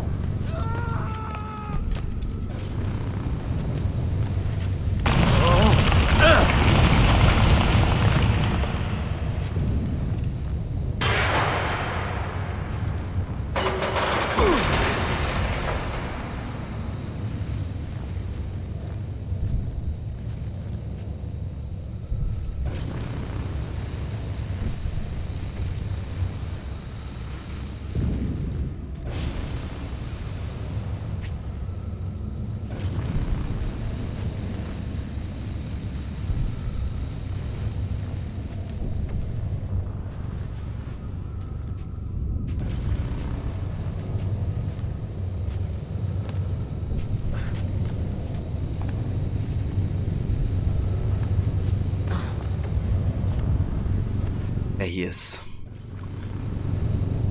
Naked edit. Ariano Torres.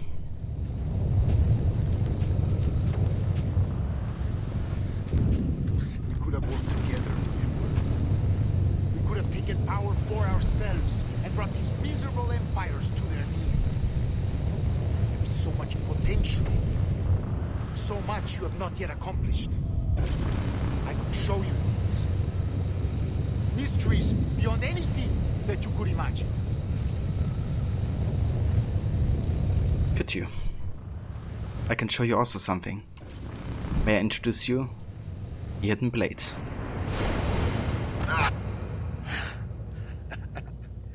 Captain Kenway, ever a splinter in my side. Does this murder fulfill you? I'm only seeing a job done, Torres. As you'd have done with me. As we have done, I think. You have no family anymore, no friends, no future. Your losses are far greater than ours. That may be. But killing you rights a far greater wrong than ever I did. You honestly believe that? You would see all of mankind corralled into a neatly furnished prison, safe and sober, yet dulled beyond reason and sapped of all spirit. So with everything I've seen and learned in these last years, I do believe it. You wear your convictions well. They suit you.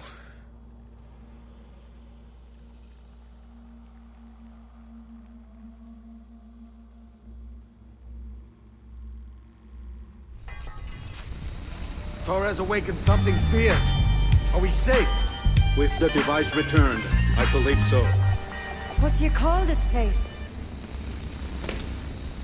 Captain Kenway's folly!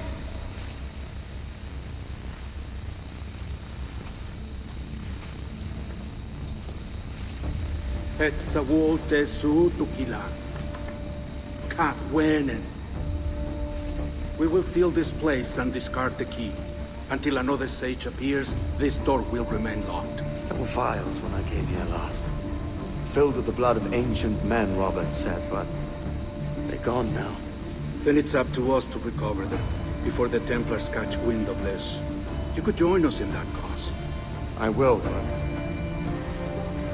only after I fix what I mangled back home.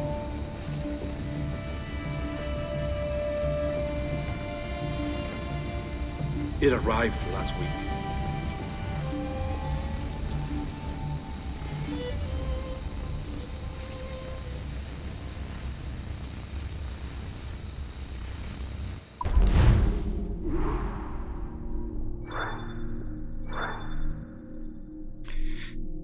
Oh man, just looking at his face, you know, you can clearly see what's written in the letter.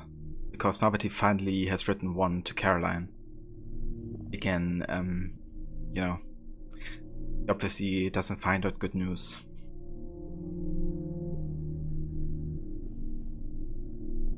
But may a father of understanding guide you into the hidden blade of an assassin. Indeed. Yeah, Torres definitely deserved it. Only on the surface he looks like acts like a tame Templar, but you can clearly see that he deserved the hidden blade just as much as any other Templar before. Captain Kenway's folly. Love when Adivale says it. Now that he also, like, you know, sees the observatory himself. Because before that he of course thought it was just like, you know, a rumor or like a myth or something, a legend.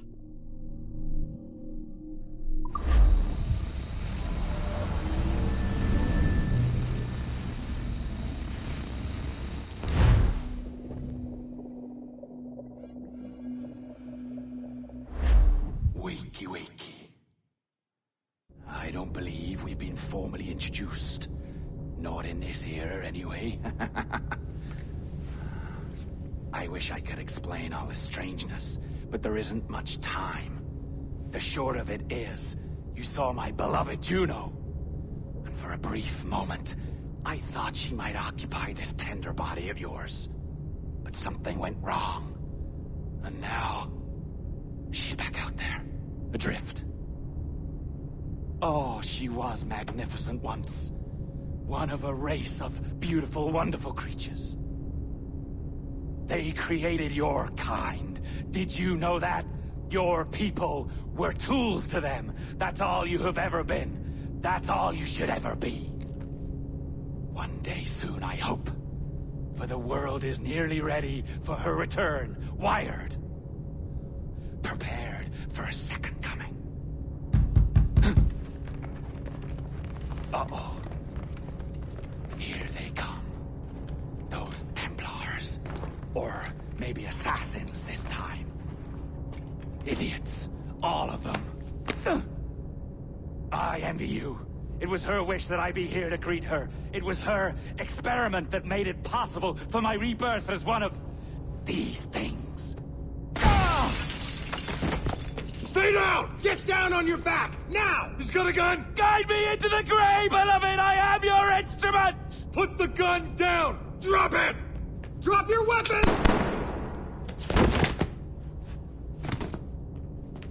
Clear! Clear! Check his vitals. He's bleeding fast. Check the victim. Are you okay? Can you hear me? Hello? Talk to me. You alright? No, I'm not alright. I just got a freaking needle injected.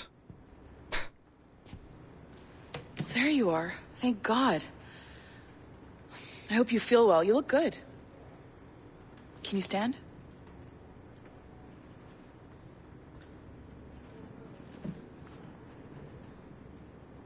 Good. Try walking around.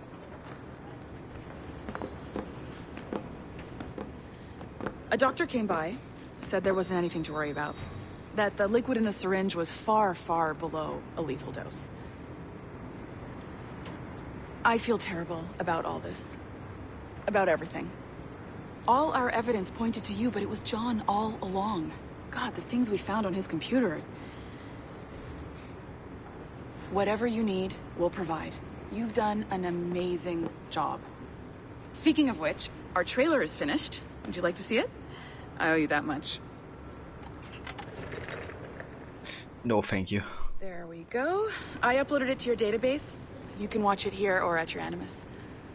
I think you'll love it. It really captures the essence of the era. It doesn't. So, take care. And again, thank you. In a world where pirates rule the waves, these men will discover that nothing is sacred and everyone is committed to rum, plunder, and women. Hola, ladies.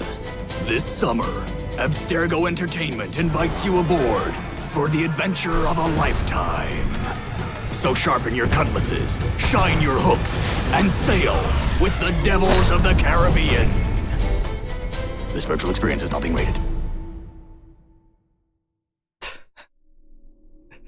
It's so funny how they make like a mockery of, you know, kind of like big blockbuster trailers in a way, but like really badly done. Actually funny, right? Because I actually had like another trailer that was like used as an inspiration for what this trailer became. We can also have a look at that just to see the difference of quality. This one is called The Age of Cutthroats.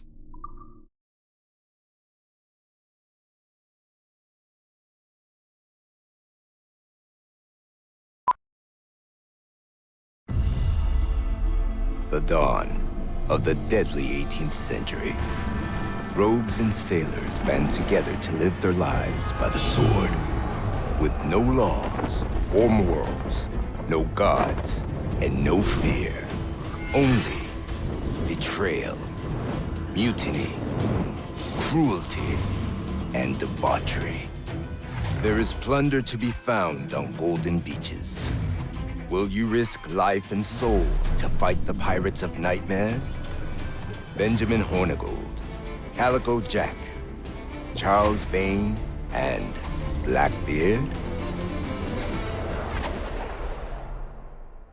So even though it's, you know, very stigmatizing of the pirates just as much, you can just tell, you know, it's like way better done as a trailer, and still captures the essence of the time much better than the freaking Devils of the Caribbean teaser.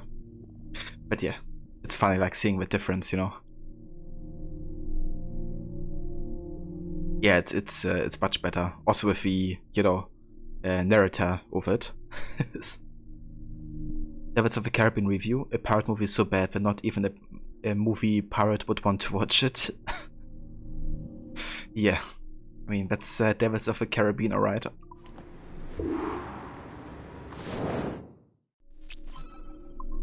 We actually have some new messages.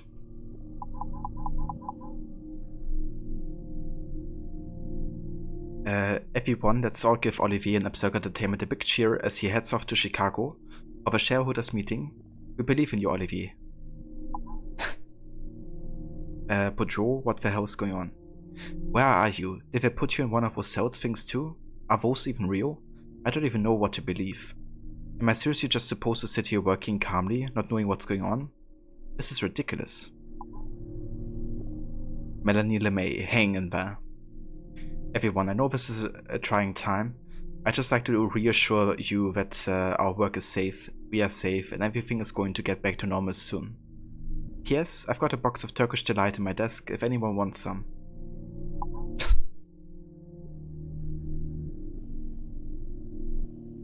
Better watch out for dogs. No kidding, Rod. Boudreaux, you're still gone. I just want you to know that someone noticed. I probably won't still be here when you get back. I'm not a climber like you. I'm out of here. I'm quitting. If you need me, I'll be in a shack north of Tremblant, off the grid with a stack of books on paper and a shotgun. Damn. Security team, subject, security ram down. Following the satisfactory resolution of an earlier security incident, emergency measures put in place will now be removed. Thank you for your patience. Although this matter is resolved, we encourage you to continue practicing good security, avoid unapproved websites and communication channels, never share your communicator, keep to your own work area and common areas, and respect your NDA. Security at work. We've been working on programs to help improve our ability to locate employees within the building and at long range. In light of recent anomalies, we will be conducting employee localization interviews in the aim of extracting information that may aid in narrowing down the focus of individuals currently unaccounted for. Additionally, if you have any information that may be of interest, please step forward or speak to your manager. And John leaving. That's it. So them killing John is them saying that he left the company. Great.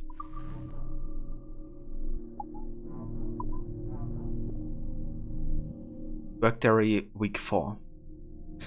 When I logged out of my anime session, I discovered that I was no longer my cubicle. Someone had transported me where I was in the animus and vulnerable to a different location.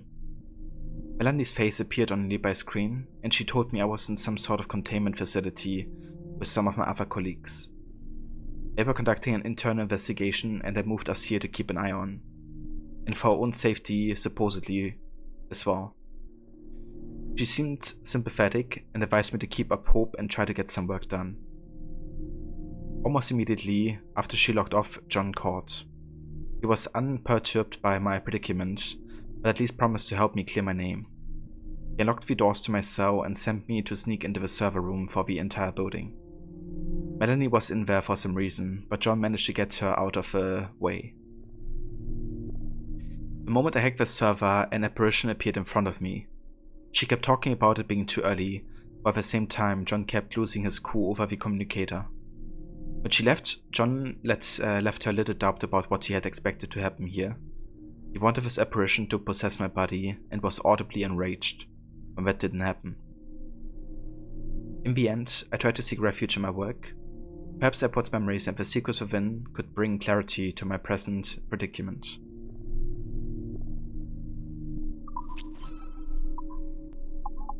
Alright. Also got a new QR code here. That's sticky note number 13. Okay, how far have we read actually? Okay, so 13 we can actually read. Our purpose is not ours to achieve, but ours to be received, given by her graces and instruction. Death to the false fabricators of pleasure and indolence. The old order must be restored, the new order destroyed. True Templars dedicated to order and stability and peace, through the application of her iron will, and not through the dulling satisfactions of pleasure and indolence. The new order is a disease, and Juno, may she guide us into the grey, will be our cure. Remember this, remember that it was in the 80th century, slipping into the next, that the sickness took hold, and men began to believe they were a part and individual of the original plan.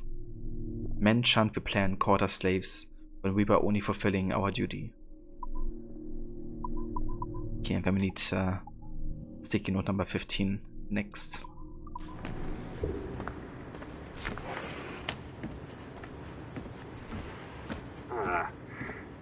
And, well, what now? Talk, you idiot! Look at the light! Isn't that the battery? I think that's the battery.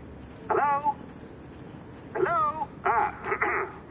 Look, sorry about this. My name is Sean, and back there is Rebecca, my partner in crime. Hello. Bloody good work earlier, honestly, I mean it, delivering us all that data. It's really just too bad that our man on the inside was such a, how to put it?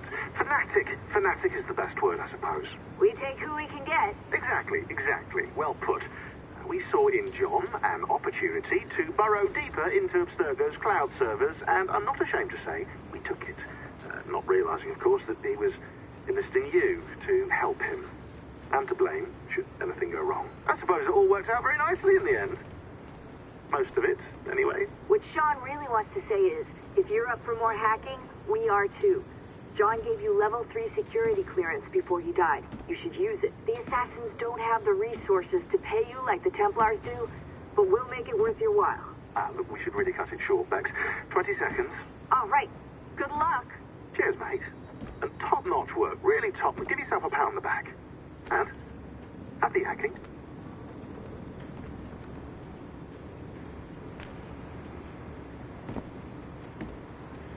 Is this all stuff that's been happening while you were in the machine? So basically the, you mean like the entire historical part with Edward and stuff?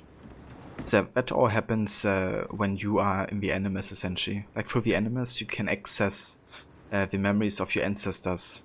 Or at this point, any blood sample that you have makes it possible to go for any ancestor within that bloodline, essentially.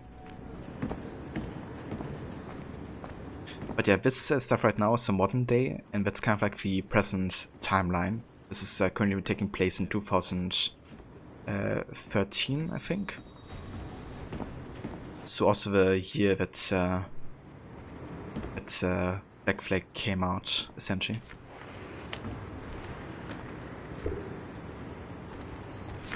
We got this guy killed, but if you don't want to take this spot, you totally can. Yeah, sounds very inviting, doesn't it? Okay, so we now have lots of computers still to hack, and I'm gonna go and do that before we start the epilogue for Black Flag, so let's go and do some hacking. For Rebecca and Sean, of course. I think it's cool that these characters, you know, still are such a vital part of the story, Black Flag modern day.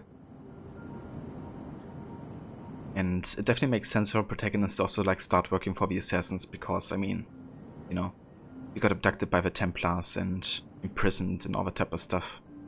One of our mates via messenger also, you know, told us that he was like leaving the company and doesn't expect anything positive from Abstergo about it either. So it makes sense to kind of like go inside for the assassins at the end of this modern day story.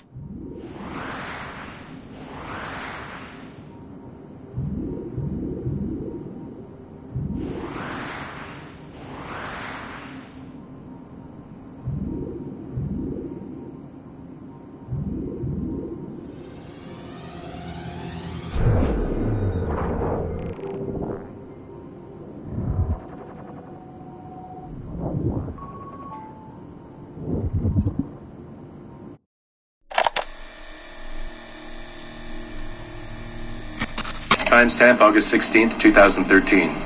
The following audio clips were selected from over 160 hours of reel-to-reel tape found in the residence of the late Dr. Warren Vidic following his murder. Okay, hold up.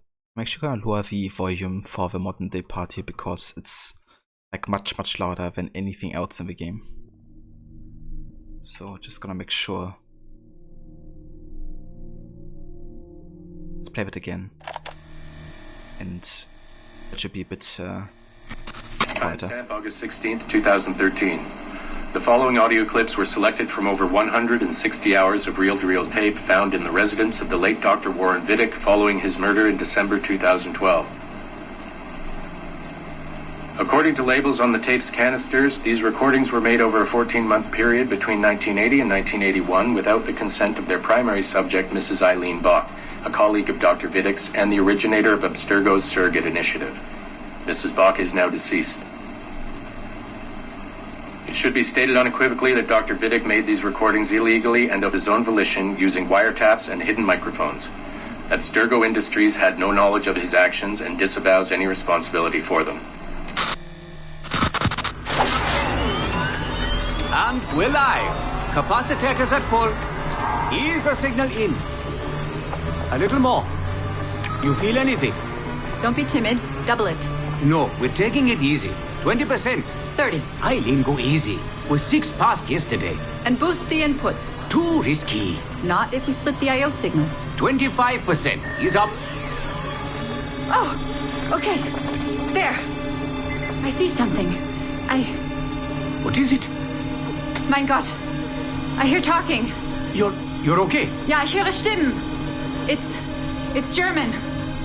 Mein Name ist Miriam Kurz. I see a light. It's cold. Ich werde nichts sagen. There's a man with me. Mehr werde ich nicht sagen. Keep an eye on our vitals. Mein Name ist Miriam Kurz und ich bin eine Navajo. Des Hitlers Zwang, der macht uns klein. Noch liegen wir in Ketten. Doch einmal werden wir wieder frei. Wir werden die Ketten schon brechen. Eileen? Denn unsere Fäuste, die sind hart, ja. Und die Messer sitzen lose. Für die Freiheit der Jugend kämpfen Navajos. Switch off. Powering down. Kämpft Navajos. Get her out of there. Oxygen. From the valve. No. No, Satish, I'm fine, really. Quit the heroics. Just breathe. Better? Yes. Yes, thank you. Did we get something? It'll take a while to parse. What did you see? It wasn't just seeing. It was feeling. Being. I was scared. You were shouting in German? I think I was in Germany. I was in Germany, Satish.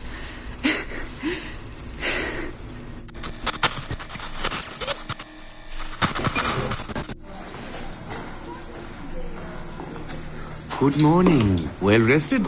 Exhausted. Yesterday was an incredible find. Seems so. What did it feel like? It's foggy, but I relived the memories of a young German woman. Early 20s, I think.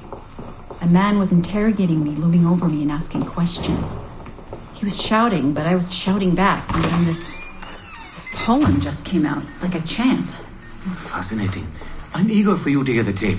Is it ready? Yes, we transliterated the data onto an audio file. It took all night to process the language. Spool it up.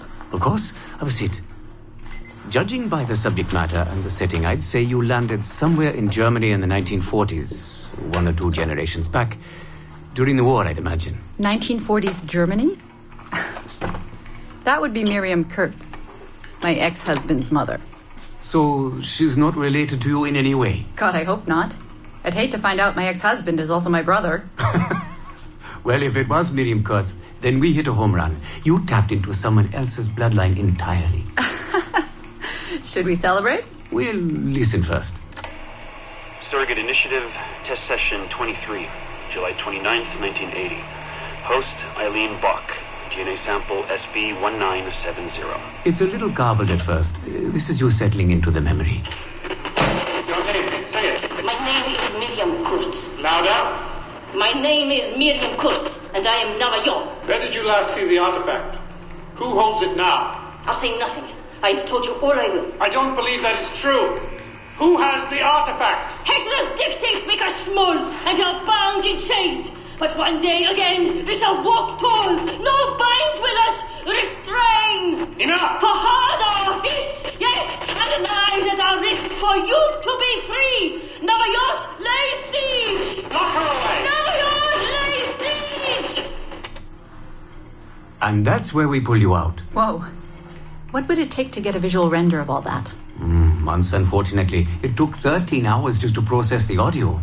Visual takes much longer. But Vidic is able to record audio and visual in real time. How does he do it? His subjects are exploring their own genetic memories. That requires much less processing power. Hold on, sorry. Eileen here. Hello. You have 10 o'clock in Lillian's office. It's 10:13 now. Oh, shit. I'm sorry. Tell her I'll be right there. And tell her we have some good news. No problem. You in trouble? The monthly progress report.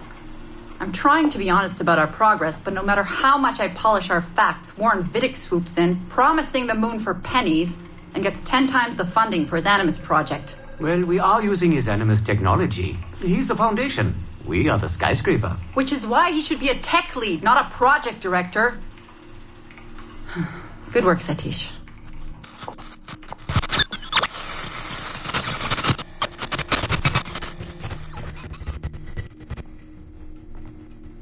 It's incredible footage, really. Clear and vivid. And the subject was synced for a full 62 minutes. Came out speaking French after his last session. Passably fluent. And with full recall of everything he'd gone through. Sorry I'm late. I was reviewing some data. It's fine. Warren was just telling me about his first subject. Mr... No names. Call him Subject 1. Confidentiality. And how about you, Eileen? What's your good news? Well, we did it. We synced with an unembedded memory outside the bloodline. That's a first. Really? Satish was able to process the audio today. A short clip. You can hear it for yourself. Only audio? No real-time memory feeds like Vidic has? Well, that's the difficulty with surrogate genetic memory data. Because I'm viewing memories not embedded in my own DNA, we can't rely on my cognitive faculties to help me process the signal. All we can do is record the raw data and transliterate it later. Hold on. You're running this experiment on yourself? I am. It's going well. I don't like the sound of that. Look, the sample I'm using, the DNA comes from my own son. It's safer this way. Ah, good thinking. 50% of my son's DNA is also mine, which reduces the danger by a huge margin. Meaning, I can now explore the memories of people who aren't directly related to me on his father's side. But for brief periods of time, I imagine. Right. Just a minute or two so far, but we're getting there. Come by the lab and listen for yourself. I will, when I have a moment. Unfortunately, work beckons. Ladies? That man is colder than a San Francisco summer. Stay focused, Eileen. You both have important work to do. Obviously. But my work requires his Animus technology. I feel a little caged in. That's collaboration, Eileen. It's how science works. I shouldn't have to remind you. I know.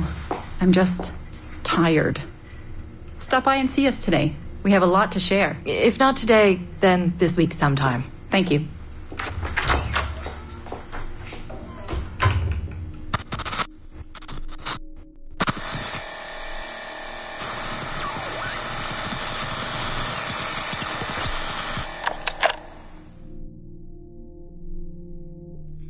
Right, there we go.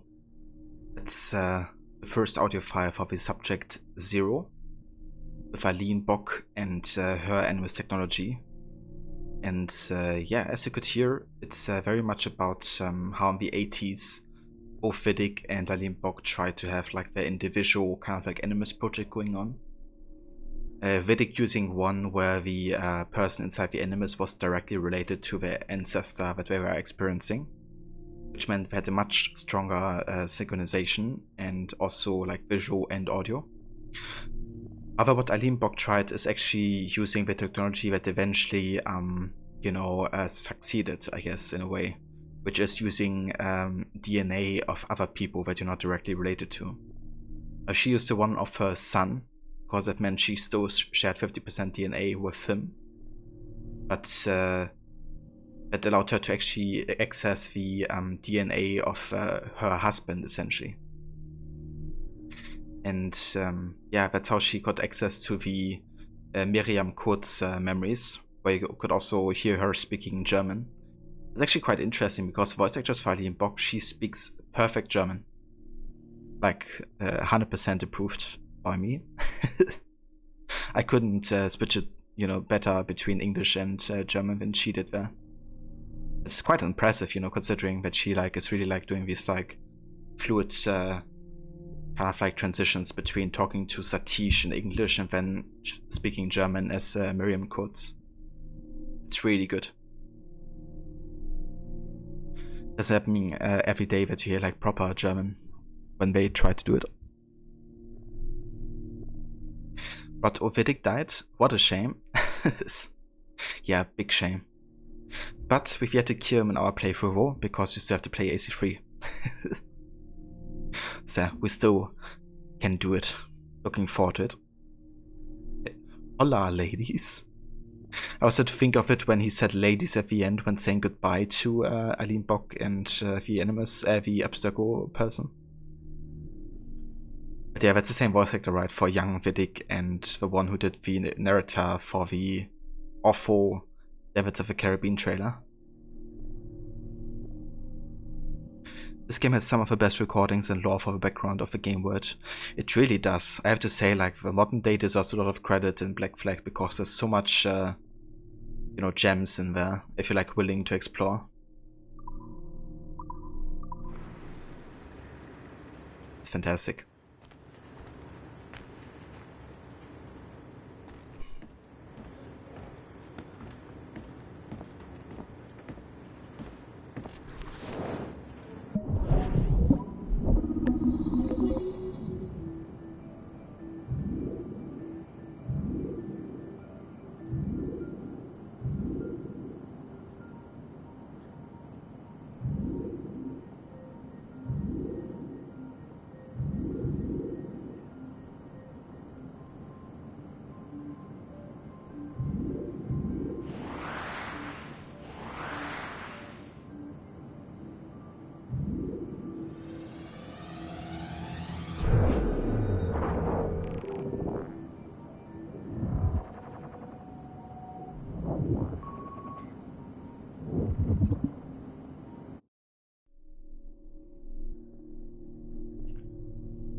Angels. Mama says Count Rosmenberg would take care of us now, so long as Papa and Uncle John work for him. Our home is big, but Chabon is a small town. Mama seems happy. Prague, 1587, 1608 CE Elizabeth Jane Weston. Love. Uncle John, everyone else calls him Dr. D, says that not all 5 years old can speak 3 languages, or write as well as I do. I foretell a bright future for you, Lady Beth. I like reading, drawing and writing poems, but mathematics are hard. John Francis, my brother, is better at calculations than I am. He's 1 year older. Papa wants me to get the same opportunities as my brother. He says I'm fortunate, but not all young ladies have private tutors. A letter? For me? I study hard to please him and read all the letters for me. Hey there, Seraph. Welcome in. Thank you for joining. I hope you're having a good day. We're fasting this evening, Master Kelly. Uncle John announces. Papa grins. I know what this means. They will be working all night. Again. After dinner, I run to the parlor and jump on Uncle John's lap. His beard, unlike Papa's, is all white and rough. I ask him to tell a story. Uncle John makes everyone laugh, even Papa, who's usually so serious. He says they have to work now. Mama tells me it is time for bed. Pull the sheets over my head and listen to the low humming voices coming from the study. I am afraid of the dark, but not tonight. Not with Papa and Uncle John praying. Honesty. Papa needs to leave now to earn money. I know about money. We need to eat and purchase things. I do not want him to go. I give Papa a big hug and Uncle John too. I wave at them until I can no longer see their carriage. How long will they be gone this time? I ask Mama about Papa's work. She says he gives conferences with Uncle John, providing advice to people who need it. John Francis says Papa communicates with angels. I laugh, but Mama does not. He told me, he says, crossing his skinny arms over his chest. After a long pause, Mama sighs. John Francis is right. Your father speaks of angels. He gains. She scratches her head, inside from them. I ask Mama what an angel is. She says it is a being from beyond, a winged entity that lives with God in heaven. I do not know what she means. John Francis says only Papa can call angels. Mama nods, saying he has a rare gift. He uses a crystal ball, John Francis declares. A crystal ball. So I'm not sure, I don't remember 100%, but it could be the same crystal ball that the Mohawk people had in AC3. Like not the exact same, but maybe another one. Because that's how they're usually described as. They're not like Apple of Eden, but they're actually crystal balls from the first civilization that were used to communicate with Isu through time. In the Nexus, which is kind of like this like animus-like structure where you can see either Desmond or Ezio, you know, communicate with him, or for example Connor with Juno.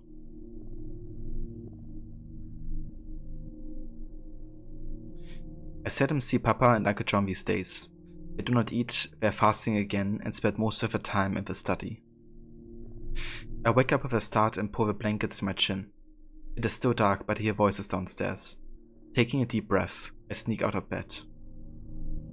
I walk down the stairs, avoiding the creaky ones. I fear monsters will jump out of shadows, for Uncle John assured me he banished all monsters from our home. I tiptoe to the door of the study and put my ear upon it. I recognize Papa's and Uncle John's voices, but there's also another, much deeper voice within. A loud click. They have unlocked the door. I hide behind the cabinet. Papa and Uncle John come out of the study and walk away, smiling. I count to 100, then tiptoe towards the study. No one in sight. Elizabeth? Papa says behind me. What are you doing? Papa makes me promise not to go into the study. There are things in there you should not see. There are 100 questions I want to ask him, but I can only not. Wisdom. I've never seen Papa and Uncle John so happy. They whisper and laugh at things only they understand. Mama says it is because they have done good work. I finish my dinner and ask to be excused. Mama nods and I hurry upstairs. I notice that the door to Uncle John's room is ajar. I hurry up the door. Holding my breath, I peek inside. The room is sumptuous. Uncle John always says Aunt Jane has good taste, and he's right. I tiptoe inside and open Uncle John's armoire. It is filled with treasure, shiny rocks, a black mirror, a wax seal with pictures on it, a gold amulet.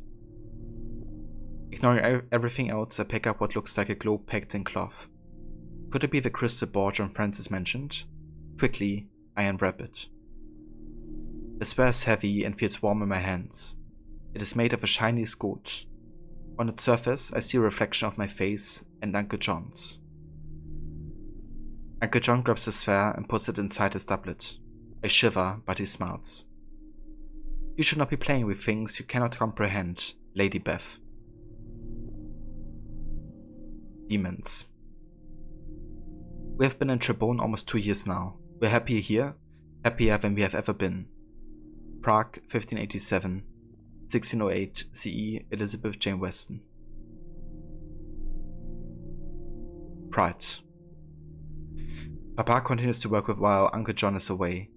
He keeps to himself and barely addresses us during breakfast, but at least he's eating now. I am feeble today. Mama says I have a fever and tells me to stay in bed. I sleep all day and most of the night. I awake famished. I dislike the night, but I'm not as afraid of it as I used to be. I get out of bed, careful not to make a sound. I do not want to wake anybody up. A pale light emanates from the study. The door is open. Papa never leaves the door of the study open. I creep toward the light and the tip of my toes. I sneak a peek inside. Papa leans over a table, reading a book. It has an odd, silvery tint. Papa suddenly mumbles an incomprehensible string of words and numbers. Papa sprinkles red powder on something upon the table. I did it. His white grin deforms his face. I did it. He picks up a clump of gold. Papa's guffaws make me shiver. His voice is deep and he speaks words I do not understand. I hurry upstairs and crawl back into bed. Greed. I notice Papa and Uncle John in the distance. I pick up my dolls and hide behind the tallest oak in the garden. I try not to laugh as they walk toward me. Papa tells Uncle John that they should change the nature of their work, that they should study alchemy and stop wasting their time with angels. They pass by the oak. This book has boundless potential, Papa says. I need your help to unlock its formulas. I poke my head out. Uncle John frowns. We could work at the Imperial Court, Papa continues. Producing gold is only the first step. Uncle John turns to face him. I hide again, hugging my dolls. We should not fiddle with his book, Kelly. I almost failed to recognize Uncle John's voice. You cannot imagine the evil it contains. It holds more than mere numbers. Papa protests, but Uncle John interrupts. Your associate, Master Husey, the one who gave you the book. I dealt with him before, long ago. He cannot be trusted. Papa says they could get rich beyond their wildest dreams. I take a quick glance. Uncle John shakes his head. No, my friend. The book. It will destroy you. Lust. Mama's in her room crying. She has barely uttered 2 words in days, and I suspect she has not even spoken to Papa. She has been avoiding his gaze. I'm reading when a loud clang makes me jump. Is John Francis acting up again? He can be such a baby sometimes. Another clash, followed by a shriek. A woman's shriek. I put my book down and hurry to the door. Papa and Uncle John are screaming at each other. I walk out of my bedroom. The shouting has stopped, but I hear sobbing now, coming from Uncle John's room. Is Aunt Jane hurt? The door of Uncle John's room suddenly bursts open. Aunt Jane cries out after her husband, but someone interrupts her. Papa. I feel the entire floor shudder as Uncle John slams the door shut. He glares at me, fire in his eyes. I'm paralyzed. My eyes were up. Uncle John takes my hand and puts me away. You should not be here. He drags me downstairs. You should not have seen this. Wrath. Papa and Uncle John seldom speak now. When they do, they shout, which makes Mama cry. Aunt Jane stays in her room. I wish I could do the same. I wake up jumping, Papa screaming again. I close my eyes, wishing things would be as they used to, but I am old enough to know better. The door slams. I look out the window and see Papa walking towards the stables, shouting. Envious fool. I watch him disappear in the darkness. I run downstairs. Mama sits in the parlor, sobbing in silence. I crawl under the sofa. It is time for me to leave. Uncle John's voice is filled with sorrow. You will be missed, both of you. Wishing Uncle John good fortune, Mama leaves. I stay hidden and watch Uncle John pace the room. I quietly follow Uncle John to Papa's study. Producing a key, he looks over his shoulder and unlocks the door. At life's end, you will understand, old friend. Uncle John comes out of his study with Papa's strange silver book. I'm doing this for you, Father. The secret it holds are not meant for him. Monsters. Mama says she feels at home in Prague, but I do not. Papa will not let me do anything. He tells me the streets are not safe. Rumors. I like it when Papa brings me to Prague Castle. It gives me a chance to escape from the house and spend time with him. He's seldom home these days. People from all over the world gather here, at the center of European culture, as Papa puts it. I wonder why important people frown so much. Papa speaks with an elderly gentleman. His flowing white beard reminds me of Uncle John's. I sigh and take Papa's hand. He does not seem to notice. We do not dare walk the streets, the old gentleman complains, even during daytime. Papa nods, saying that Prague has never been so unsafe. You know why, Master Kelly? The Emperor. He leans close to Papa's ear. He's weak. He gives the people too much freedom. I heard that the killers runs amok, targeting noblemen and alchemists. There's a tremor in the old man's voice. They say he's a monster. A giant. Some say he's not even human, Papa declares. I squeeze his hand, wishing Uncle John could be here to banish the monsters of Prague.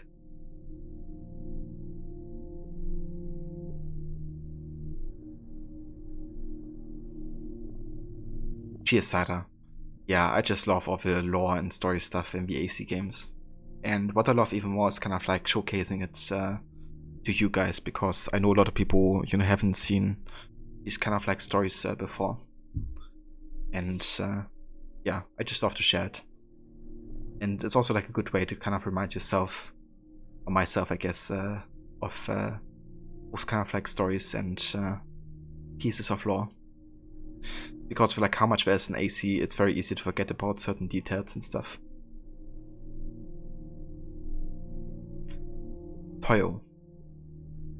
For my 10th birthday, Papa will show me his workshop. I will finally have a chance to see where he spends his days, and many of his nights. Most people we encounter ignore me as I follow Papa through the corridors of Prague Castle, but some scowl or roll their eyes when they see me. The windows in this part of the castle have been sealed off with bricks and mortar. Papa carefully locks every door we pass through. Papa's workshop is a treasure trove. There's a myriad of items here, each more wondrous than the next. Color powders, ancient scrolls, amulets. Papa works all day, reading formulas, mixing powers, boiling liquids. I watch from afar, afraid to disturb him. His work is so important. Papa constantly mutters to himself. He blinks a lot and often glances over his shoulder. He makes me nervous, especially when he barks strange words. I cannot do it. Howling, Papa throws a glass beaker to the floor. It explodes in 1,000 tiny shards. I cover my face. I need a book. Alchemist. Night has fallen when a young visitor interrupts Papa's work. He enters the workshop and announces that the Emperor has summoned his alchemist. Papa tells me to wait and warns me not to touch a thing. Then, frowning, he takes my hand and drags me along. You must remain quiet. We enter a dark room where a score of old men gather around a long table. Papa motions me to stay behind, with the assistants and apprentices. A large man in black clothes with white ruff and fur head enters. Everyone bows. I take a step back, hiding behind a lanky youth. The man, the Emperor, sits at the end of the table, scrutinizing everyone in the room. When he raises an eyebrow, one of the alchemists jumps to his feet. My brother has seen the monster. The man squeaks like a mouse. It is Holy Black, a demon. The alchemist discusses at length. Many alchemists agree, this killer, this monster, cannot be human. What if it is a homunculus? Papa suggests. A deathly silence falls upon the room. The Golem. We leave Prague Castle before dawn. A score of guards escort us, and other alchemists. For our safety, why are there so many monsters in the world? Dawn creeps over the Vltava. Finally, we arrive at the house of the last alchemist. We will soon be home. No, no, no. Papa will not stop talking to him. I walk into the alley next to the man's house. 2 steps into it, and ouch. I bump into an invisible wall. White eyes appear in the darkness. I see it. The silhouette of a giant. Marks cover the monster's pitch-black forehead. No letters. E-M-E-T. I stare at the white eyes. What are you? I have been called many names. The monster's voice is strange. Guttural. Here they call me Golem. Papa shouts. Guards run towards us. You've just saved your father's life, little one, it rasped. Golem runs towards the river. I see it clearly now. A gigantic body, black and stony. The monster jumps in the river. I follow. Papa and the guards behind me. I observe the water, perfectly still, not a hint of a golem. Ghosts. We've never discussed Papa's imprisonment, not one word about it in over 3 years. Now that John Francis is away, I alone must care for Mama. Nightmares. Papa will be released from prison today, but Mama worries. She says he has one last chance to satisfy the Emperor's expectations. Standing in front of the house, I hold Mama's hand. My heart beats quickly as I behold Papa's carriage. I forget to breathe when it stops, 2 paces before us. Mama trembles when the carriage doors open. A pale, emaciated man with a long, grizzled beard steps out. Papa. He walks by us as if we were ghosts. Mama has prepared a roasted lamb, Papa's favorite, to celebrate his return, but he does not eat. He simply stares at his plate, silent. How could you? She made roasted lamb. With lamb sauce, I reckon. Now we know where the lamb sauce is. Gordon Ramsay can't stop searching. Mama makes idle conversation, pretending without much success that nothing is wrong. Papa suddenly stands up. A chair hits the floor with a loud thud. Papa storms out of the dining room, pushing invisible spirits out of his way.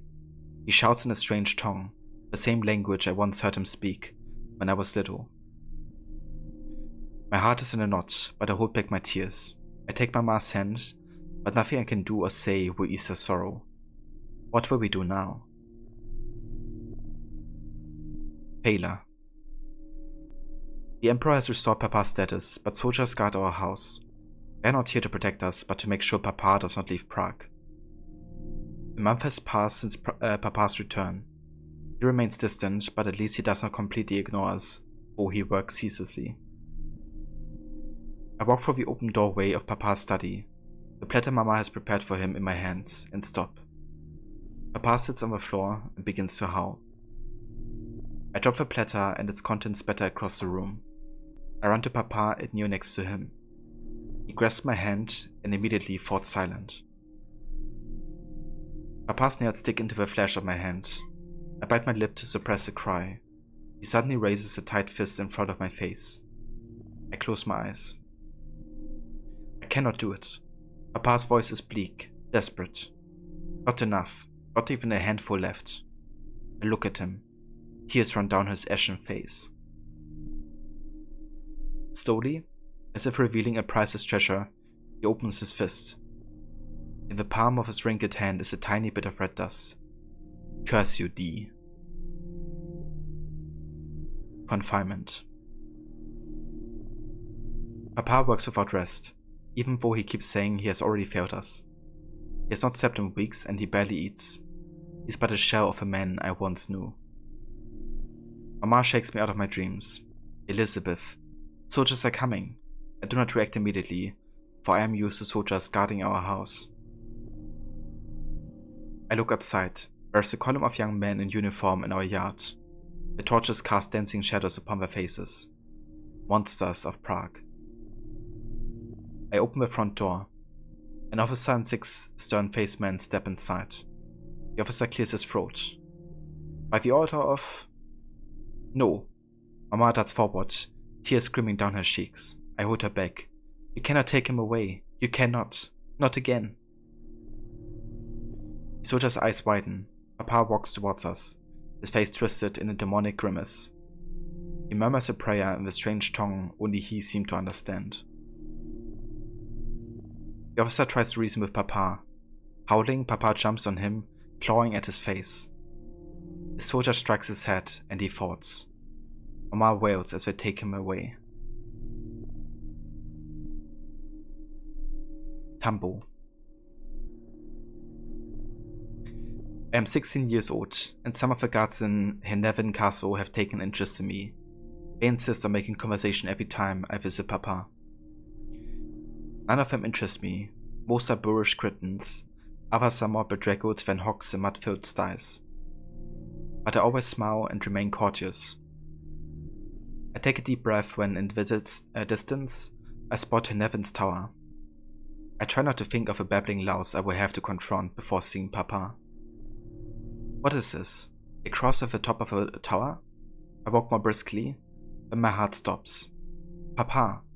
He stands on the edge of the tower, arms wide open. I run towards the castle. I see Papa clearly now, the skeleton in tattered robes. He stares at me, no, not at me, but beyond. You have come. Free me, divine messenger, free me. Papa raises his hands to the sky, as if praying. Heavenly guardian, guide my fall. He jumps off the tower. I support Papa's broken body. He bleeds profusely, but holds my gaze. His demons no longer haunt him. D was wise. He exhales his last breath. Divinities. News of Queen Elizabeth's death reached Prague. The Virgin Queen, after which I have been named, has passed away 1 month after my wedding. Tribute. The knock at the door disturbs my thoughts. I lift my head from a blank page on my desk and put my quill down. Come in.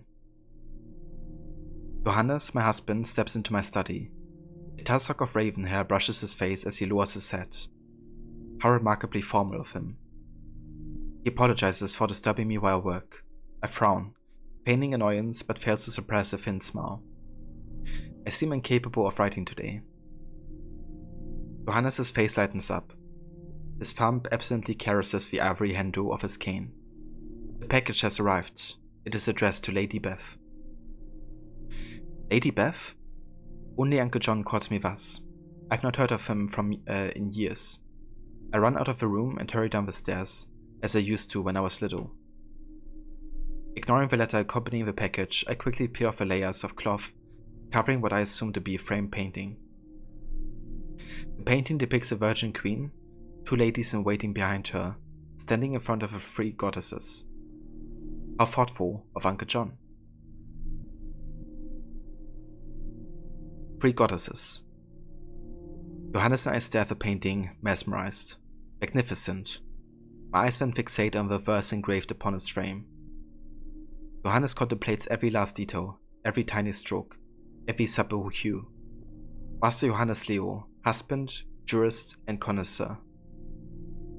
See what lies on the ground? Johannes points a finger, first at the golden scepter, then at the quiver of arrows, and finally at fallen roses. Juno, Minerva, and Venus. Johannes shakes his head, laughing quietly, yet not expecting me to answer. He should know better. Or Hera, Athena, and Aphrodite. Johannes noses 2 inches from the painting, the 3 goddesses whose beauty Paris judged.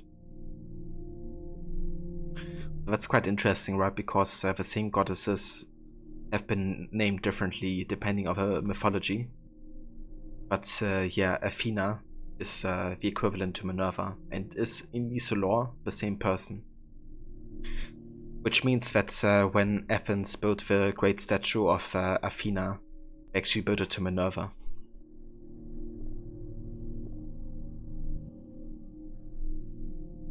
I remember the story well, having read it several times. This painting is an allegory, my husband says. I suspect otherwise, but do not contradict him. There's something familiar about the painting. Is this? Yes, the golden orb. Identical to the one I found in Uncle John's room when I was a child.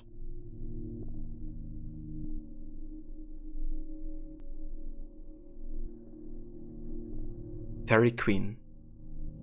I sit in my study, alone, staring at the painting Uncle John has given me. My hands tremble as my fingers brush the edge of the dry wax, sealing his scroll. I carefully break the scroll seal and unroll it. I immediately recognize Uncle John's penmanship. Lady Beth, it begins. I smile, for I am still fond of the private name Uncle John used to address me. Fairest and most noble of poetesses. Please accept this humble gift from your not so humble friend and mentor. Uncle John is much more than that. He is family, a second father to me. I hope you will find it a fitting tribute for your betrothal. I laughed quietly. I'd never expected to receive such a splendid gift.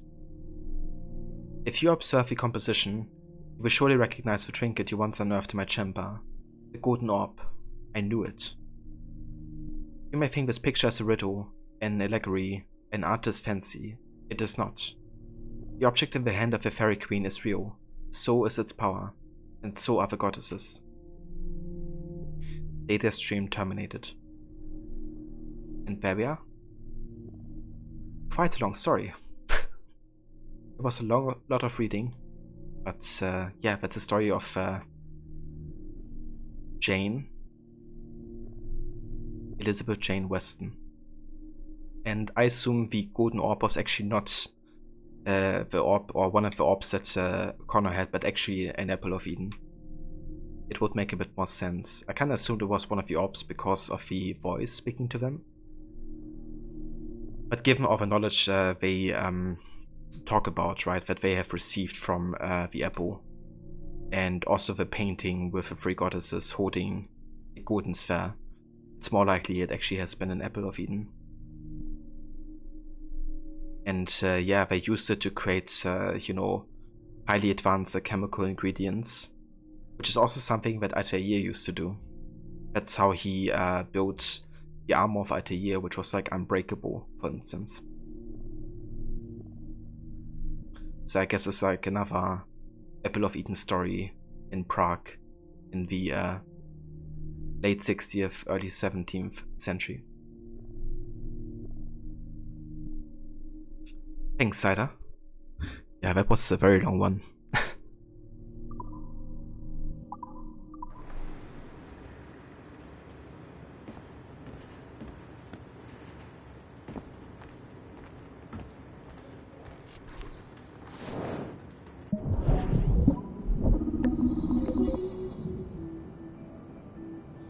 You think that's the longest in the game? Yeah, I think it's even longer than the chapter from the book, isn't it?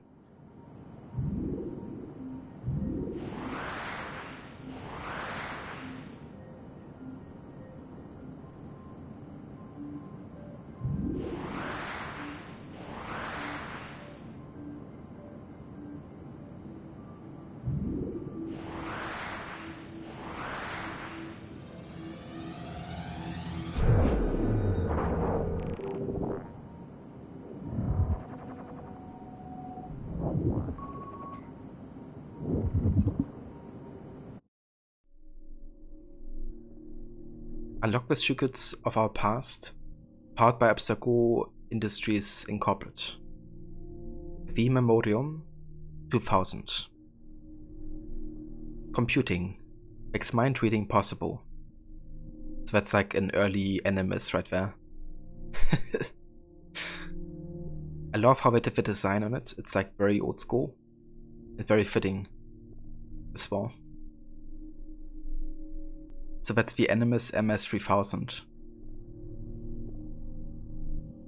And we've classified information about how the Animus is kind of like built. That's the Animus 1.45S. And then we have the Animus 1.0. That's the one being used for Desmond in AC1.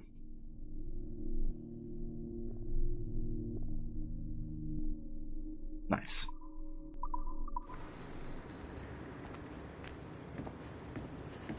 Right. Let's have a look at the map here. There's more laptops and stuff to hack.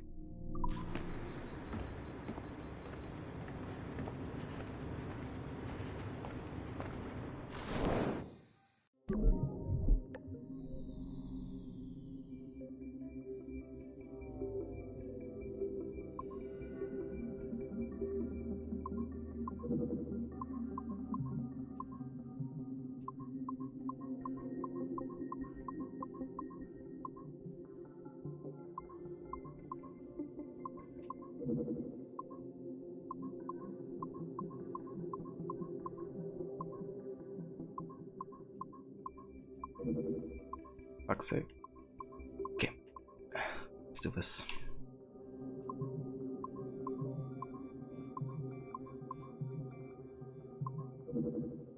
What?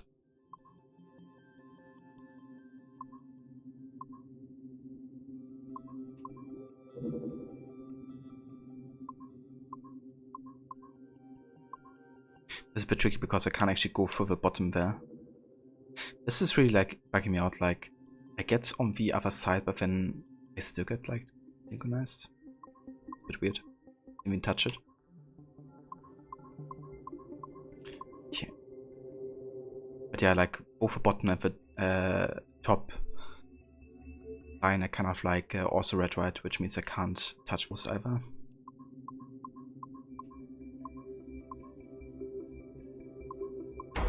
Okay, there we go.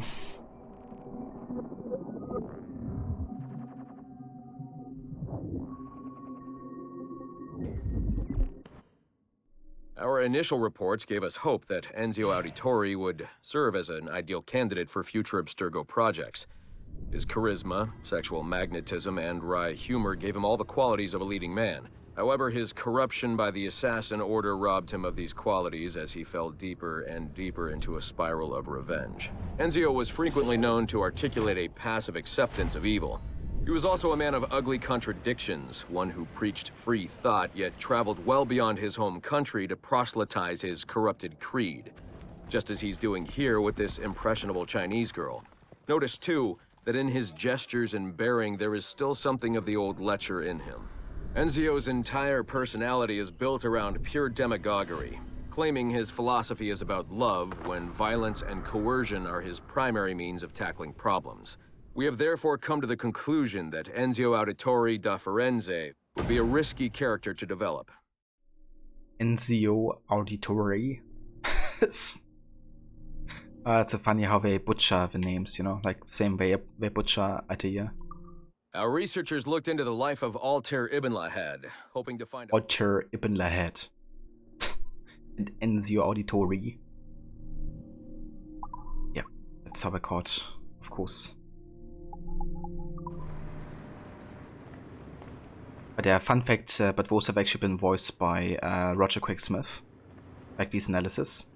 And he's making kind of like a mockery of Ezio, right? So it's like a bit ironic that the same voice actor does it for the character that he used to play. Exactly, Rod, yeah. It's so funny. I love it.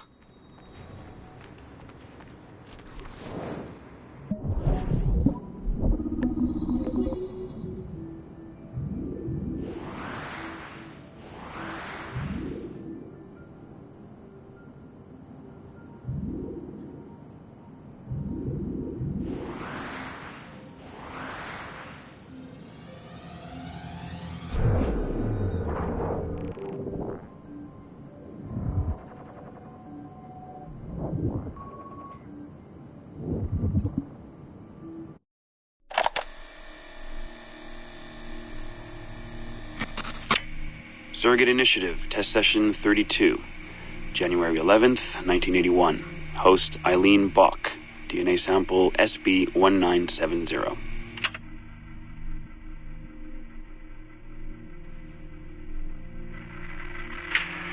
Miriam? Miriam, is that you? Are you in here? Bartle! Oh, thank God you're safe. You've been very sick. Bartle, how did they find you? Oh, Jesus, what would they do to you? Has they hurt you at all? I told them nothing. All they do every day is ask about you and that artifact.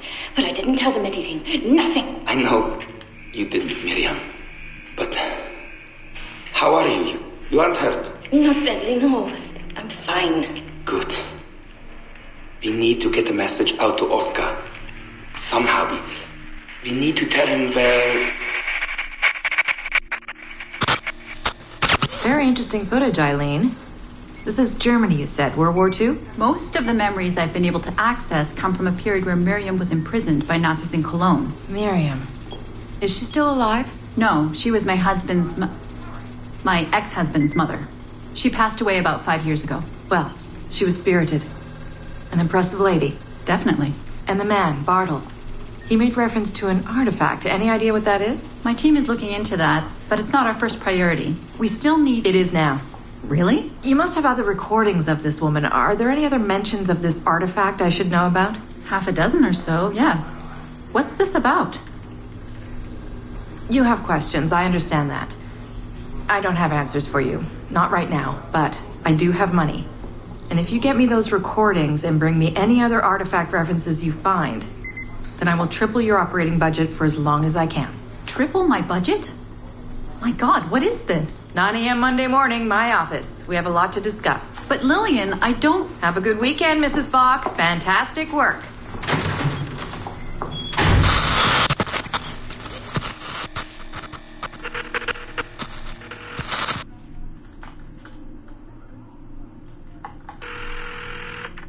Hello, this is Carl. Hi, it's Eileen. Hey, how are you? Good. Busy. Cold. The winter's been terrible. Seamus won't like that. The weather's been mild out here. Well, he's only coming for a month. He'll live. And I'll be so busy he won't have to worry about his mother bothering him. Still working 12-hour days? I should move a bed into my lab. Look, if you're too busy, Seamus can stay with me. No. I want to see him. We'll have fun. You're not too busy to be a mom and a genius. Of course not. His flight lands at 8:15 p.m. tomorrow night. You'll be there? Of course. 8:15. p.m. Let him know you'll be there. Thanks, Carl. I need to run. I'm sorry. Take care. You too.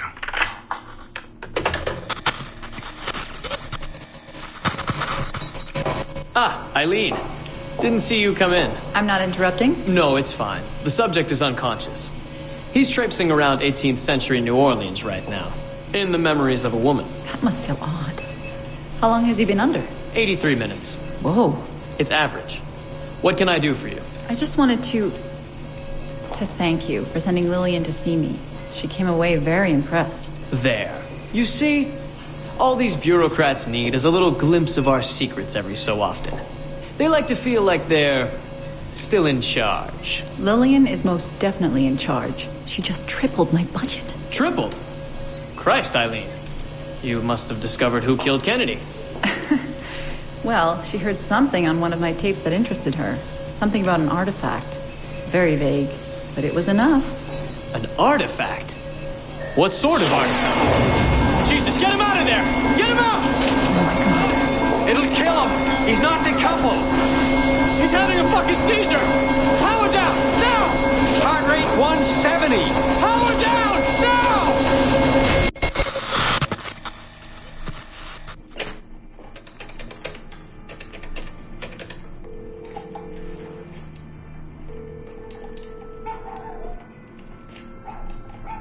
Eileen, Warren here. I was all ready to apologize for the late call, but you seem to be away. Maybe with your son. Listen. Since the unfortunate incident with Subject 1, there's been a lot of dire talk around the office about my Animus project. About shutting it down. About it being unsafe. Typical top brass bullshit. And if they shut me down, then your surrogate initiative goes away too. I'm sure you're already well aware of that. Well, let me be the first to reassure you. This will not happen. I will not let them take this from me. From us. I will not let one death, of an undiagnosed epileptic, I should add. I will not let this destroy the decades of incredible research done by our predecessors, and the 5 years I've spent perfecting the Animus. There's still more work to be done, and countless rewards to be reaped. So I wanted you to be the first to know. I have decided to volunteer myself as my second subject. I am convinced that the Animus is perfectly safe, provided I stay within the boundaries of my own ancestral bloodline. Next week, I plan to prove this by staying a full 4 hours in the Animus. I would be grateful if you and your team would monitor my progress. And after this necessary but ridiculous proof of concept, I give you my word that I will work closely with you to solve your outstanding problems. Your surrogate initiative is a bold idea, and I do believe it is the future of the Animus project. But while we have the Animus itself, I do not want to waste precious opportunities to prove its safety. I'll see you in the office on Monday. Goodbye.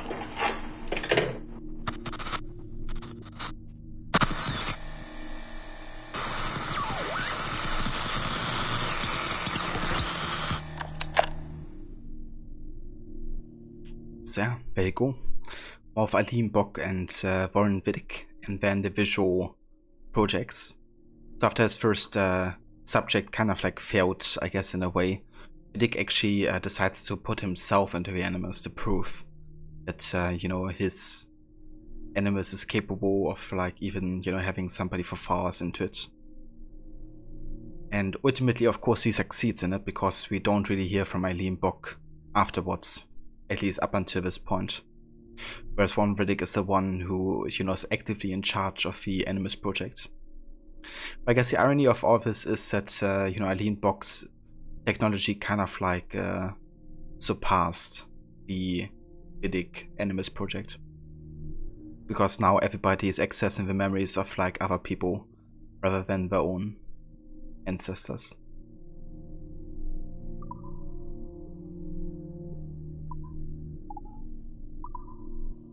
But yeah, what's also interesting is, because I already heard audio 5.4, right, is that he also uses the information that Eileen Bock gave him when she was thanking him, actually, about the artifacts, and is trying to get her ex-husband into the Animus as well, and his DNA.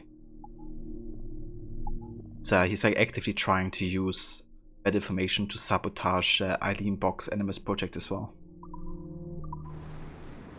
But yeah, we hear that much earlier in the game, like one of the early audio files. Okay, so we have been here, right? But there's one thing at the server, which we can now access with level 3 security clearance.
Our initial research into the life of Ratana Gaydon focused on a period spanning his late teens to his early 30s, but our researchers came away unimpressed by his calm and stoic demeanor, with occasional flashes of extreme anger. This was not the sort of leading man we felt comfortable endorsing. We decided, therefore, to delve into his early childhood, with the hope that scenes of pre-colonial America might hold some appeal. As you can see here, there is a certain naive charm and innocence to this young boy. Unfortunately, our researchers found this young man's story deeply problematic as well. For one, the omnipresence of the Mohawk culture lacks the balance necessary to tell the true story of America. And secondly, the Mohawk language would certainly be an issue for most of our audience. We therefore feel that although Ratanatenkon's early life would be of some interest to our more educated viewers, it's unlikely that his story would appeal on a broader scale, being too foreign, as it were, to normal audiences. Our team recommends we pass on this property. Oh man, this hurts. You know, the true America. Because yeah, no way, you know, that Mohawks could be true Americans. It's also funny when we talk about the Mohawk language, right? Because it's a bit like, you could say, I mean, obviously it's not intended as like a mockery of Ubisoft Quebec, but in a way you could make that reference here. Because in AC3, we of course tried to make the Mohawk language a vital part of the early childhood memories of Connor, right? Because there's nobody speaking English. But then you have the Tyranny of King Washington DLC, which was made by Ubisoft Quebec. And what they did in that DLC is they got completely rid of the Mohawk language. And all of the Mohawk people talked English with each other. Without any major accents either. So, they just completely got rid of that, you know, like, thing that they spend so much effort on in the main game. And I mean, you know, they had the knowledge, they had the possibility to make it Mohawk, but they decided against it. And you could argue that they did for the same reason as they said in the market analysis here of Abstergo, that it would only appeal to some people, but not to the broader scale. Which of course is something that Quebec is kind of like known for, that they don't try to target it to like a core audience, like, you know, the AC fans. But rather try to make it as accessible as possible to a wide audience. And yeah, it's kind of funny seeing this market analysis in that kind of like context as well. Indeed, Rod. Oh boy. Right, only 8 more computers to hack. Getting there.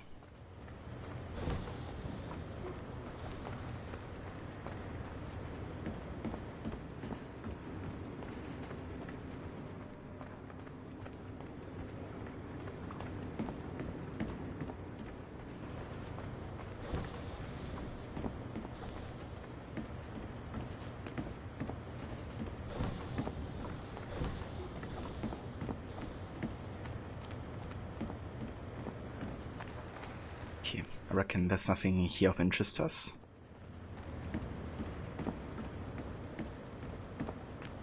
Hey there, Momik. It's kinda hard to focus on our AC fans, given that the AC1, Ezio, Black Flag and RPG fanbase is one pretty different things. Yeah, what I meant more is like, you know, I mean, you know, for example, if you look at games like Origins and Valhalla, they are still part of the RPG direction, but they do a really good job of like working within the AC universe, you know? So I don't think gameplay has necessarily exclude having like a strong AC lore. Is what I mean by focusing on certain core audience, I guess.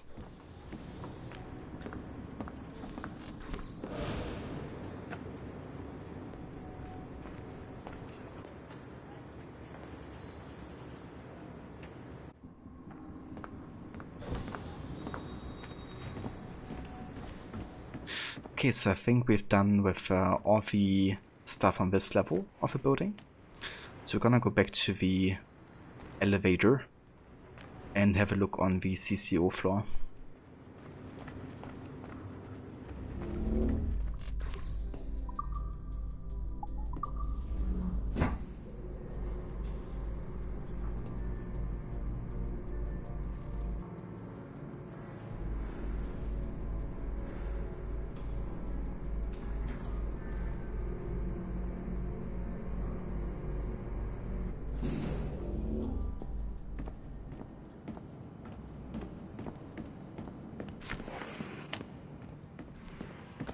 Okay, so I already hacked his computer.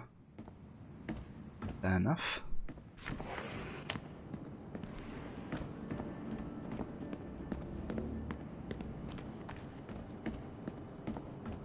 Let's have a look if there's anything down here.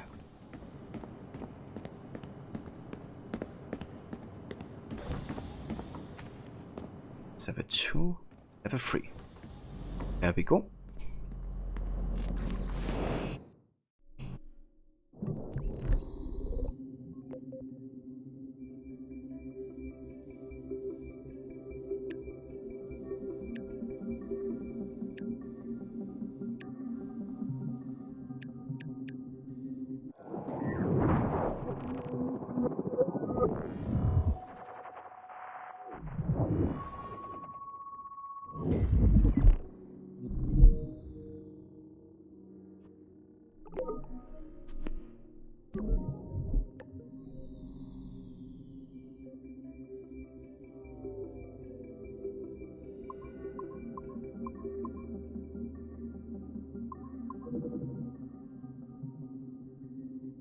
You understand what I mean? But I've personally been more and more disappointed with AC writing ever since Revelations. One part is you hating the UB standard for tearing down all you built for climax. The other is the fanfic level of history acknowledgement. Yeah, that's definitely fair to have that sentiment about, you know, the recent AC games, because I definitely played a bit more loose with some parts of history, whereas you felt like in AC1, AC2 for instance, you know, they had like a really strong connection to historical events and characters, and also like keeping it accurate when they died and how they died, stuff like that.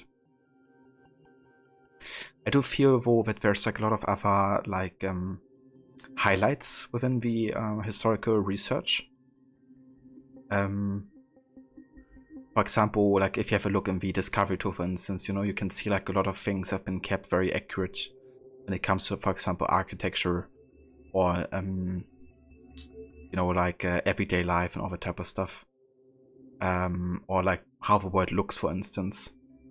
But yeah, I think given that there's like less and less historical records the further you go back in time, they felt there was like a license to play it a bit more loose with some of the things that might have happened. But yeah, I would definitely agree that they've done a better job at historical accuracy in the earlier AC games, at least if you compare it currently. Especially with Odyssey and Valhalla, like they're both not the most historically accurate games in the series.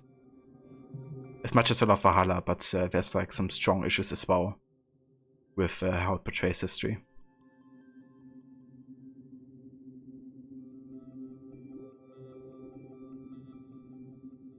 Yeah, for sure. Like, I feel like Origins and Valhalla really still tried an active effort in making it work for the AC lore. Whereas that's also completely gone for me in Odyssey personally. But yeah.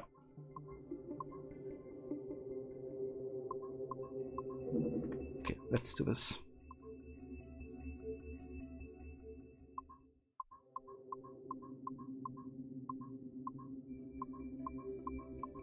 Okay, let's chill here for a second.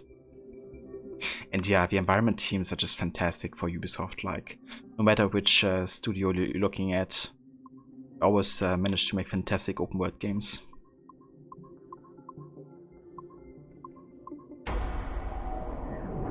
Just beautiful to look at and to roam around in.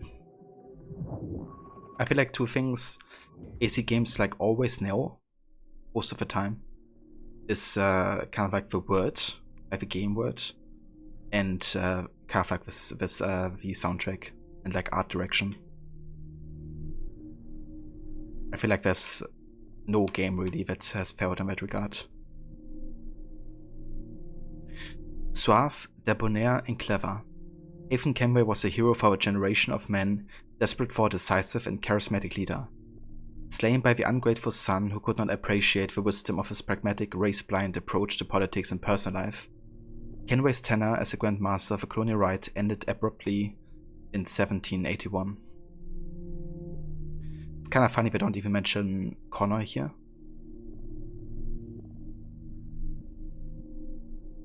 But yeah, Haven Kenway though. I still am really sad about, you know, what happened to him.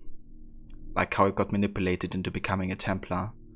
How, you know, Reginald Birch, who actually sends Haven into the colonies, was the one targeting Edward with a hit. And making Edward die eventually.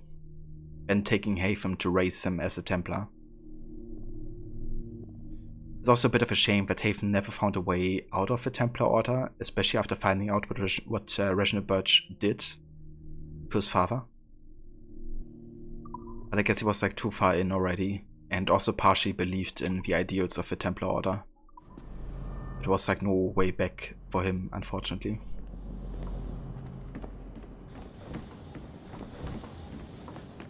Okay, we've been in there. And there's nothing on this side. Okay. Let's head to the lobby next.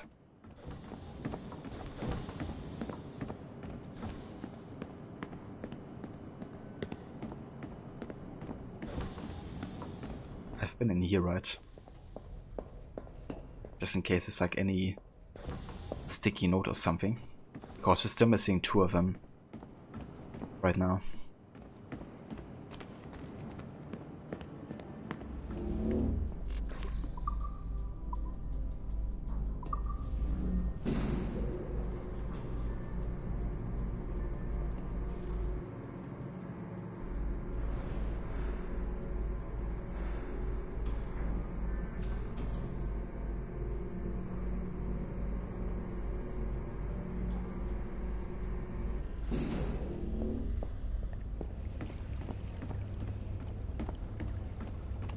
Right, there should be a few computers down here we can hack.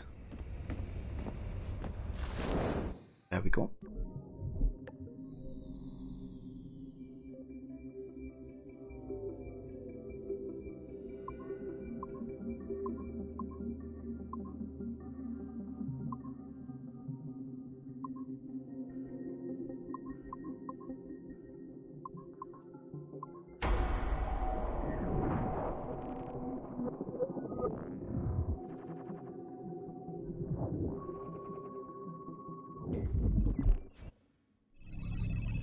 We are attempting to synchronize the DDS system.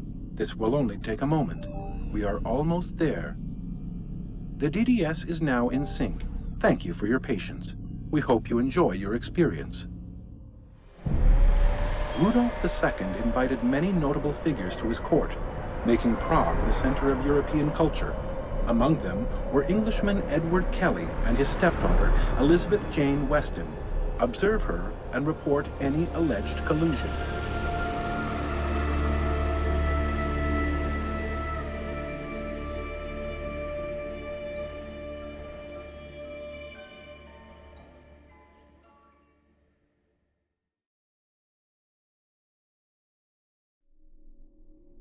So there you go. That's what we read earlier about Jane Weston was kind of like setting up here. So that's how they accessed the memories from the enemies essentially. And got all that information. Kinda wish I was like more of a visual because I really enjoy the way it was like set up. But obviously we got the rest of the story early already. When we read it.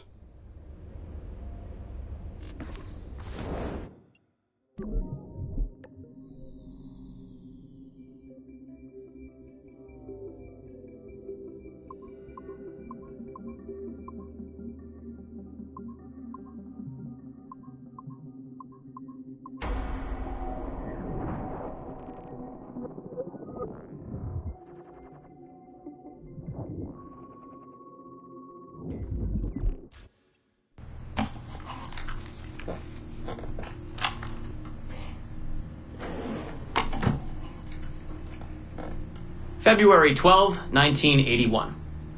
Qualitative personal interview with Subject 1 on ancestral research regarding Avalon de Grand Prix. How are you feeling? Any side effects? Not really, aside from the headaches. They've been worse since I started staying in longer.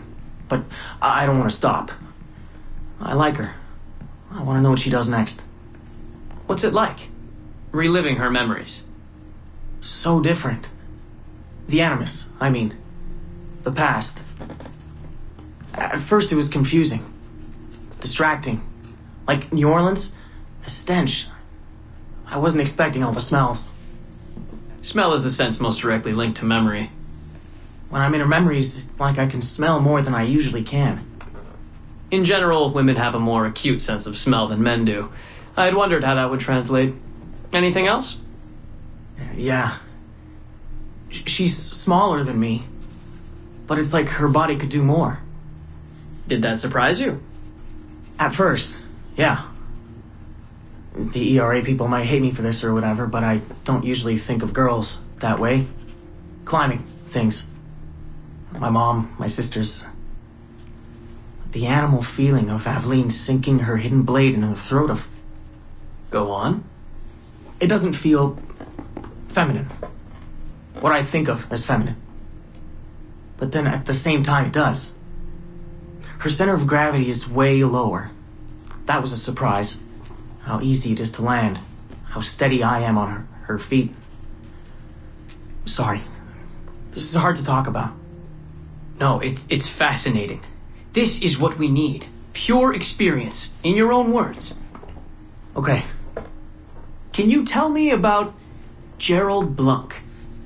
What about him?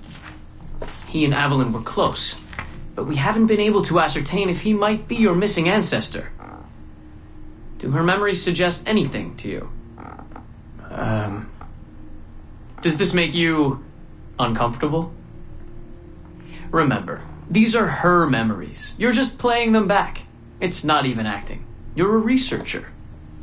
Like you say, I haven't experienced her consummating anything. That would be...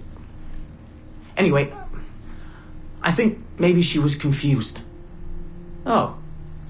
Well, first of all, I don't really know for sure, okay? I mean, guys think about sex more than girls, right? That's a fact. As a researcher, what did you observe? Does it mean she's more like a guy if she thinks about... Is that why she's able to assassinate... Well, okay, here's the thing. I don't know her thoughts, but from what's in her memories, physically, the fidgeting, some hesitation, what she looked at, who she looked away from, the things she didn't say when I expected her to. If I had to guess what it meant, I would think she was thinking about sex. But I'm a guy, so I would think that, right? So what does it mean for women to act that way? It has to mean something else, right? As a subject, you're able to observe more finely than I am in review. What about unwanted attention from men? Well, I thought that would be the hardest thing to deal with. I'm not into that, for the record. Not at all. Yes, I know. But the way she dealt with it happens so often. It's like you stop noticing everything she does to avoid it. Crossing the street, eyes in the back of her head. She knew how to handle herself. When she was charming, felt kind of similar to killing. Or the build-up to killing. Can we take a break, Mr. Vidic? Of course.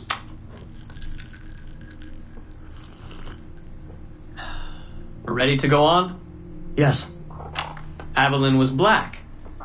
And white. On her father's side. You're sensitive to that? I guess. I mean, I'm white. Eileen looks black, so that's different. But you get used to it. Like with the girl thing. Until someone makes you not used to it. What do you mean? I don't think I've ever had to think so much about what I'm wearing or how I'm walking. But Eileen, it's like she goes through her whole life in these uniforms. People expect her to behave in a certain way. Definitely. Sometimes I worry I'll slip up and play too relaxed at the warehouse and, I don't know, blow her cover. You can't blow her cover. I know. I'm just replaying the memories. I can't change them, I know. But I see it, right? It's a risk. It's... Stressful? Yes. It's best when she goes out as an assassin. On the roofs or in the bayou. I think she was more relaxed that way. Can you imagine? You're only relaxed when you're going to kill someone. Let's stick to memories rather than imagination. What about the slaves? They're kind of just... everywhere. I mean, that sounds bad. Slavery is bad, but no one's acting like slavery's bad. It's fun when she frees slaves. Is it supposed to be fun? We're not looking for supposed to. Focus on what it is.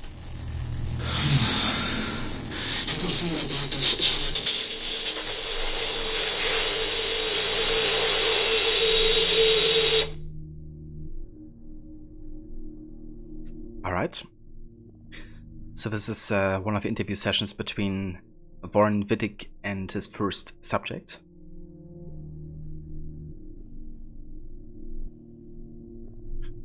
Hey there, Aura.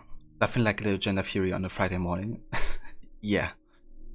Kinda hurts a little listening to that dude. Because, yeah, it's kinda funny how stigmatizing he is thinking in, like, gender roles, I guess. Like, I don't think of women as climbing or killing people. Because it's, you know, completely exclusive to any gender, of course. That you could do like any physical task or, you know, kill somebody. Only men could kill people. But yeah, maybe it's also a statement about kind of like the time this has been recorded in, where certain gender roles or expectations have been a bit different than they have maybe nowadays, like 40 years later.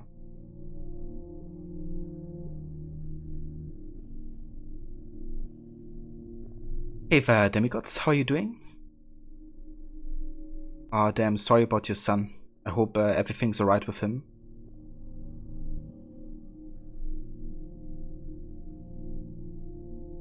But yeah, I'm doing good, demigods. We're just finishing up with Black Flag. Finished the last 4 on gameplay missions and just doing some of the rest of the modern day now. So yeah, once we finish the modern day, we only have the epilogue and then Black Flag is done. So yeah, getting there.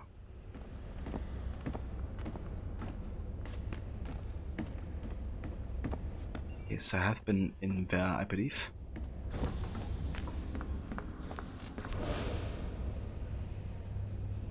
Yeah, I have been.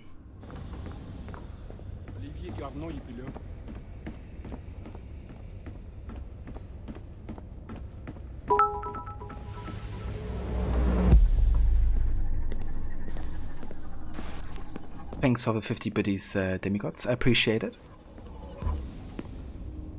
And yeah, I gotcha.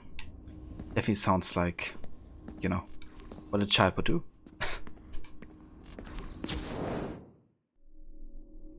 Okay, nice. That's the last sticky note. Now we just need 15 and then we can read 15 to 20 and that's all the sticky notes gotten. Okay, let's access this server here.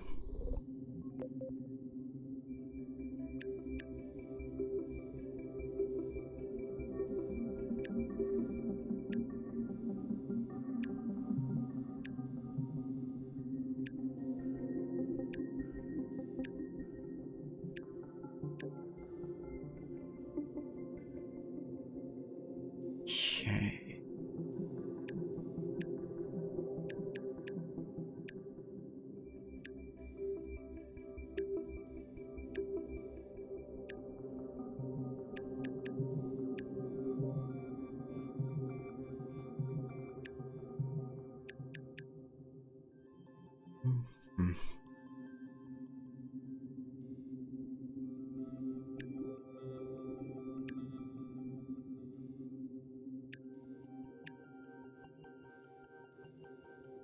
Alright, I can also choose like nothing, can I?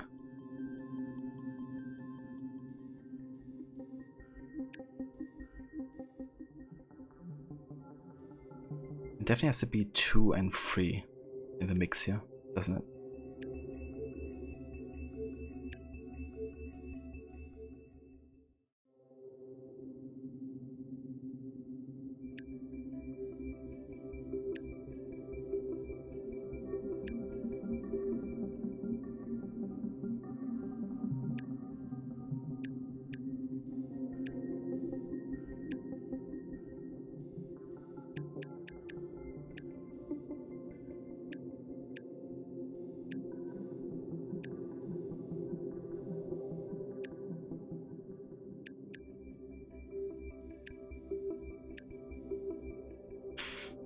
Okay, I'm confused for this one.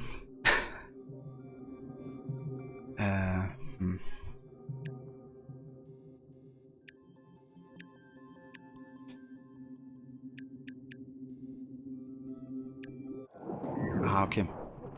Never mind, that's it. How able to be to experience someone else's memories for, and then after that having to put into words your experience. Subjects can't tell what the person was thinking, can just sense and feel the emotions the person was feeling during those moments. Definitely, yeah, it would be very hard to put it in words. For sure. Especially, you know, immediately having to answer to the questions that Vidic is asking him. And in a way, I guess he's just like a part of his time as well. But yeah, it's still kind of like funny, you know, hearing him talk that way about gender roles and stuff. But it would definitely be tricky to put those experiences into words. And I think there's a lot of insight we can gain out of that interview as well.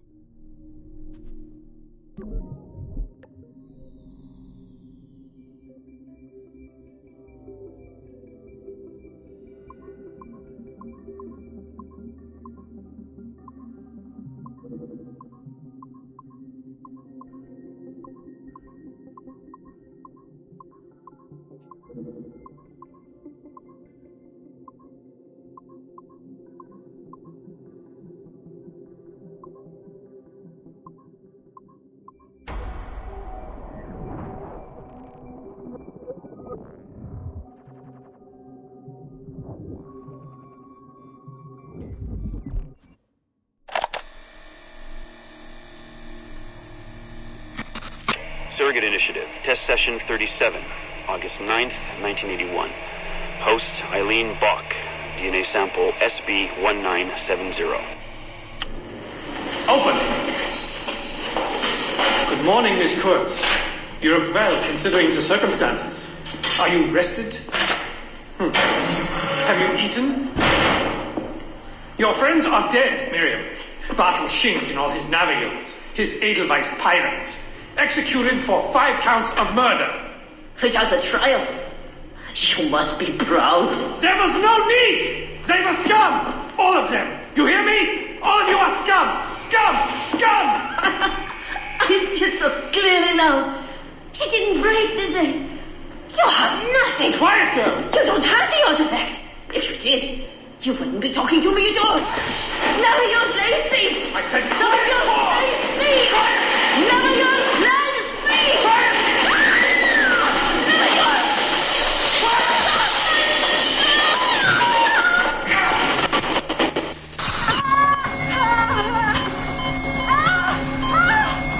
Get her out! Get her out!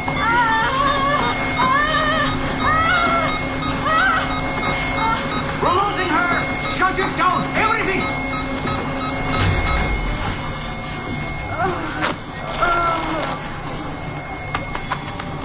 Eileen, open your eyes. Can you hear me? Eileen! Eileen! Power's off! Get the position in here! Step aside, son! Eileen, talk to me. Can you open your eyes? Clear! Oh, God, no spots!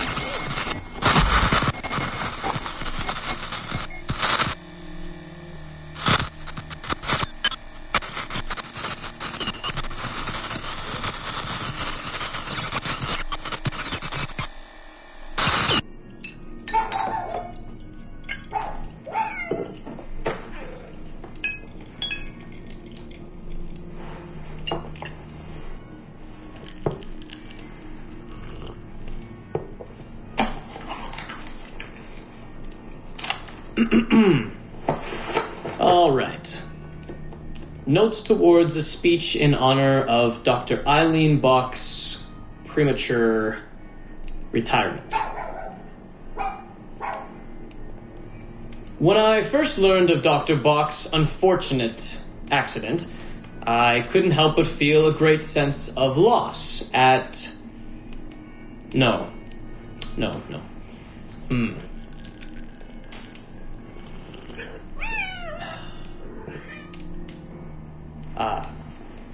Dr. Eileen Bock has and always will be a friend and colleague.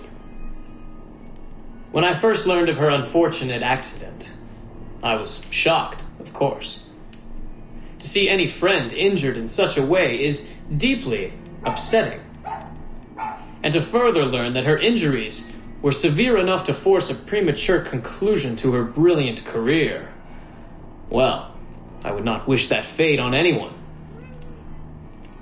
But if there is any solace to be found in her accident, it may be this: that she was injured in service of her research, in service of work that she cherished most dearly. And it is due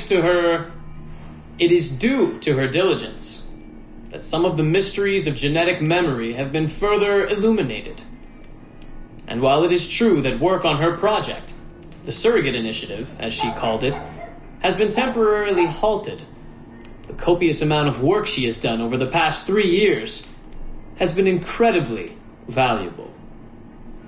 So while her work has been suspended for the time being, her legacy will most certainly live on.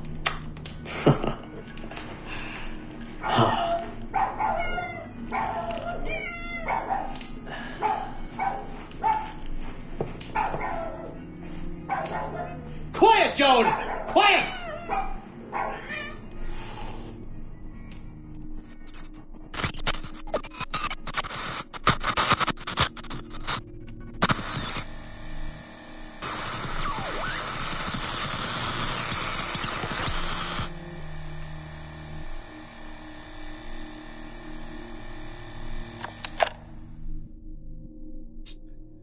What an asshole. It's really pretending he's like all calm at the end, right? And then it's like screaming at his doggo. Because he can't even keep, his doggo under control. But yeah, so essentially we witness the death of Eileen Bokkier. And at the end it's, Vidic recording himself, of course. But what he's basically done, right, is like he placed all of these mics across the Animus room of Eileen Bock and used that to spy on them, essentially. And wouldn't surprise me if he even, did things to sabotage her session for that to happen, like for her to die. I don't think it's confirmed anywhere, but it wouldn't surprise me. But obviously it's very much in his favor, her death, because it means all the funding for the Animus project goes towards him, not towards her. Especially after she's been, getting like a triple amount of her budget already. But yeah, that's the moment I guess he tried to actively sabotage her, get the information of the artifact she was searching for, and get the supremacy of the research.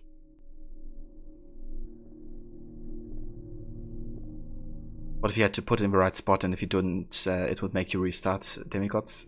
Imagine though if you had to go into like one of the 6 spots or how many there are. That'd be insane. You're not knowing which spot the right one is. Would be super annoying. Premature retirement. Sure, okay, buddy. Yeah. That's how Abstergo likes to spin their tales, right? When somebody dies, it's like retirement or they left the company. But young Warren Vidicat, once a Vidicat, always a Vidicat. That's him.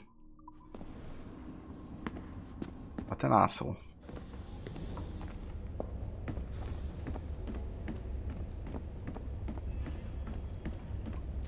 Okay, so there's 4 computers left. And I think there should be down there. Down among the dead men. The future dead men of Abstergo. The Dickhead's Creed. That's him. Ah, nice, there's last QR code. Oh. Now we also got this symbol as well. The manifesto of the instruments of the first will. When revolutions in America and France split into evolutions and into more revolutions into Russia, and Mexico and India, and the sickening list goes on, as men and women fought and died for the right to be indolent and sick and pleasured. But she, may she guide us into the grey, has returned after a sleep of tens of thousands of millennia, yet we submit to live and work at her side, we the instruments of the first will. Remember that our relentless, impertinent, hollow drive to achieve everything our forebears did has led to many embarrassments and disasters: nuclear weapons, superviruses, genetically modified poison food, toxic air, plastic sea wreck, and sea spawn, and the list goes on. You can look it up for yourself on the internet, but all this too had a secret purpose in the end. As our tools are genetic expressions of our mental cultural activity, and as we are expressions of their mental cultural activity, it must necessarily follow that this world as it is now, and as it ever will be, is an expression of a first will, an expression of their labors, and thus belongs not to us but to them. The wires, the cables, the data, networks that now crisscross the globe are hers. They must become her body and her mind. So essentially he's saying here that all the electrical connections around the world are part of like the grey, which is kind of like this network where consciousness are stored, like Juno's is. But also Desmond is in there as well. When he sacrificed himself in AC3 with a pedestal, his consciousness got to access further in the grey. It was kind of like a big connection network. Hey Veroni, welcome in dude. Good morning to you. What she once wrought hath wrought anew, and will resurrect her into a new form. Beautiful, beautiful, beautiful, yes.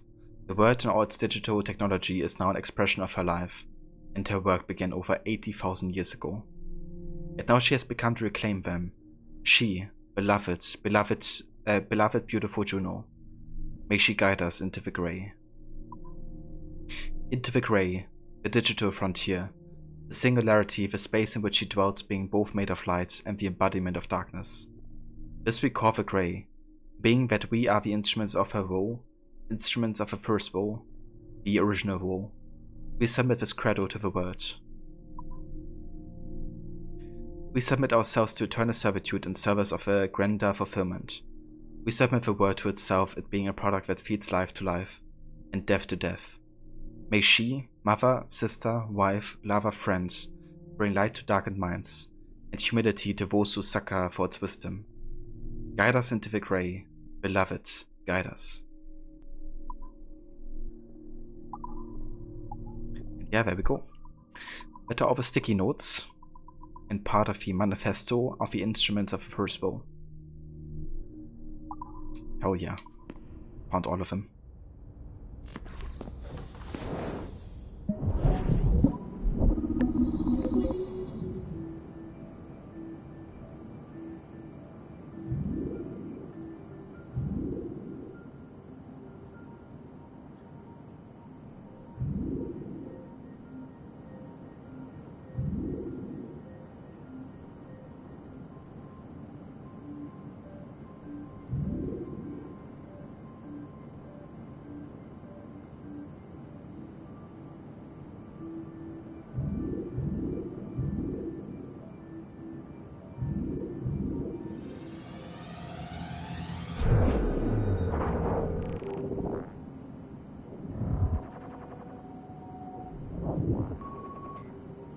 Thanks, Ronnie. Allow me some hacking. Dad. Something to remember me by if things go south. If I don't make it out of the temple today. I've tried to be optimistic about all this, but I just can't.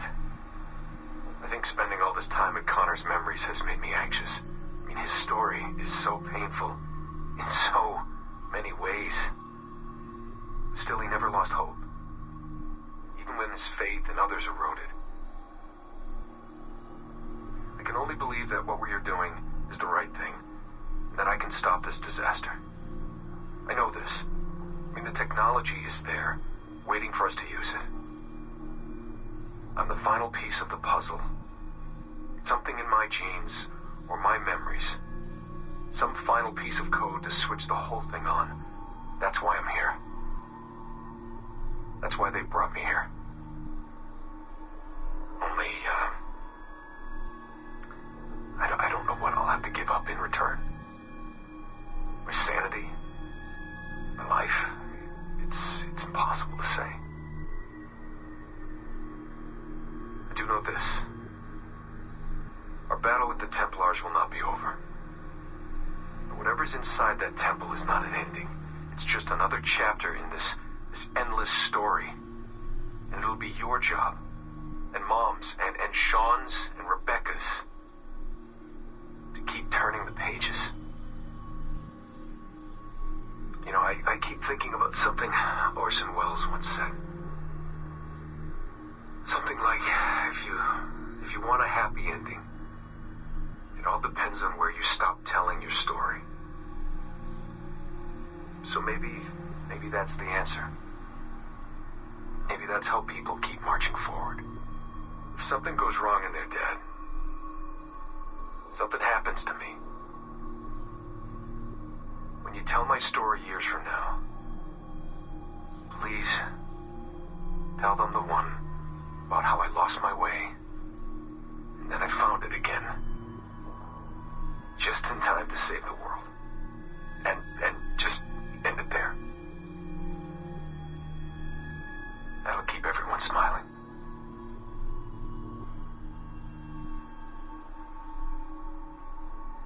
Goodbye, Dad. Say hello to Mom.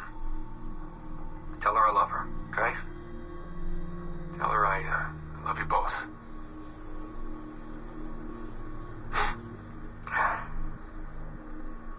I love you both. And it's so well acted by Nolan North here.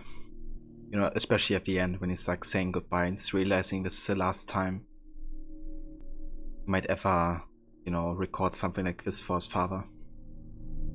And it was.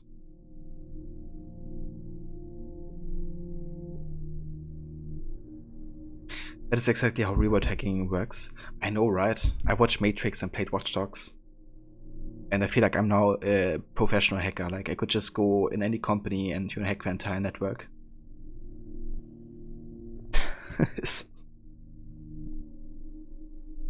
Hey, Vermola. Welcome in, dude. Good morning. Happy Friday to you. I hope it's a good one so far.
So far it's been a great day. You're in great spirits, feeling a positive energy this day and pushing your workday as hard as you can before you give up on the Friday.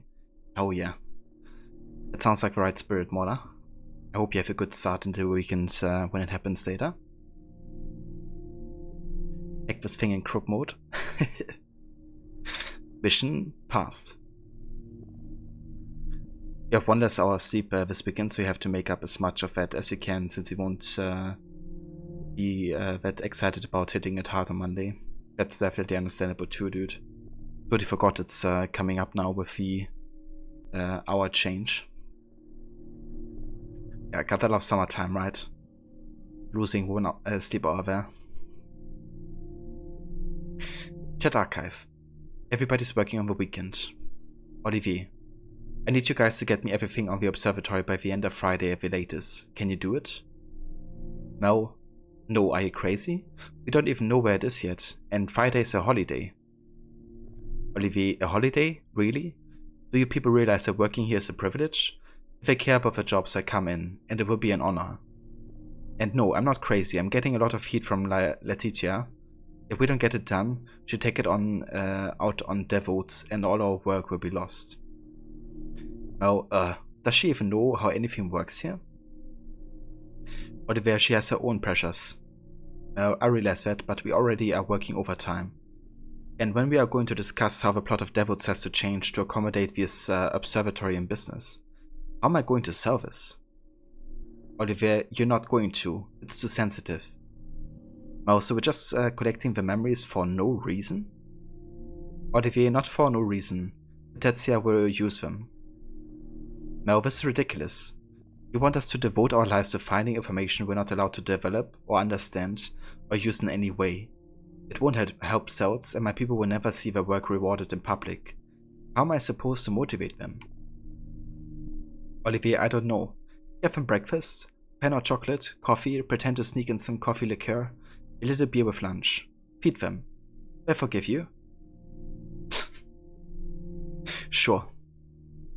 A meal or like coffee with liquor makes everything alright, doesn't it? Especially when you spend like thousands of hours in the Animus.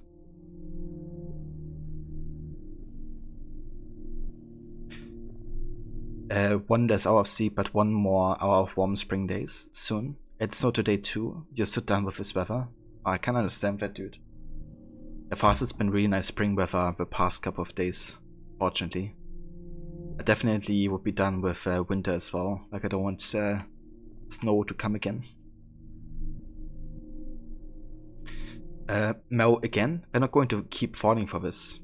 Olivier, yes, they will. Bread and circuses. Look it up. It's a thing. Mel, come on. Be serious. Olivier, I am being serious. Remember, none of this comes from me. Tetsia needs what she needs. If you want the project to continue, we have to keep her happy. The observatory doesn't have anything to do with pirates anyway. It would only complicate things. Take the focus off the action. No, but it's fascinating. I realize it's more major and complex. I can't believe I'm the one arguing this, but we are crazy not to use it. Imagine we could be selling to pirate fans and conspiracy theorists all at the same time. The potential for market growth is huge. I guess I'm in the conspiracy theorists kind of like fan base for use of games there. Because I love that kind of stuff in the AC games. Here you go, Olivier, a drink called Watch Dogs. Don't drink it too fast, for otherwise you choke to death. Yeah, it's so nice. I was just thinking about Watch Dogs 1 as well again, and how I can't wait to play it to take care of Olivier in that one. It's so ridiculous, you know, that that's considered non-canon, even though there's all the connections there in this game and in Watch Dogs 1. Olivier, we cannot use it, so please stop asking. Mel, this is insane. Olivier, as you already know, Melanie, this company is a subsidiary of Abstergo Industries. And Abstergo Industries has a different culture. They are hierarchical and rule-driven. We may not always like it, but we want to advance in this company. We have to be careful. Mel, you're protecting her. Olivier, I'm protecting you. I know we have our arguments from time to time, but I know that you deeply care about our work. And I don't want to get yourself ejected from the conversation. We need you. Do you understand? Mel, yeah, I get it. Pick my battles. It's common sense. I don't know why this one thing is bothering me so much right now. I'm just tired. Olivier, so I don't need to find someone else to help me? Mel, no, we'll get it done. Somehow. Olivier, I will personally bring the coffee slicker for breakfast. Mel, low, thanks. I found some ways to get them excited about it in the meantime. Olivier, if it makes you feel better, I can tell you a secret. Mel, what? Olivier, if we are successful with the observatory, Abstergo may develop a Las Vegas attraction to accompany the release of Devotes. Mel, what? Olivier, we're looking into a partnership with those aquatic circus people you like. Imagine celebrating with the whole team at the live-action gladiator show. Assassins versus Templars versus Pirates versus Sharks. Whoa, I'm in awe. How do you come up with this stuff? Olivier, oh, I have all kinds of little things saved in files here and there. I always think I get around to doing something with them in a quiet moment. No, but there are never quiet moments. Oh well, you retire someday. Olivier, not if I'm lucky. No, me neither. Damn, two of the most atrocious modern day characters. It's kind of funny how Mel's kind of like having she's kind of like struggling with her conscience. Then in the end she's like agreeing with Olivier, you know. And that's kind of why we also see her in Rogue be part of the Templars, because she eventually, you know, supports their goals and even joins the ranks.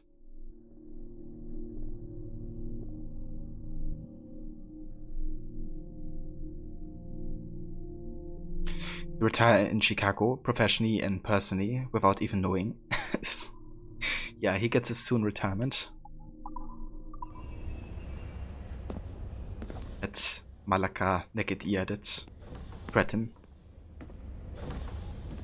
Snixby. Katzo. All of it and more. Okay, so we have 2 computers left somehow. I think they have to be in the servers. Or server floor, because I've looked everywhere else. But yeah, that's the last 2 things in modern day, and then we can play the epilogue. Let's have a look down here. I think it's the 2 computers that were used by the guys during the lockdown.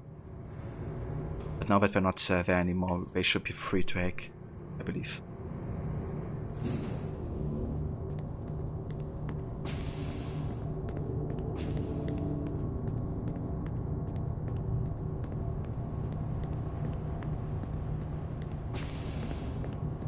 Yeah. First one.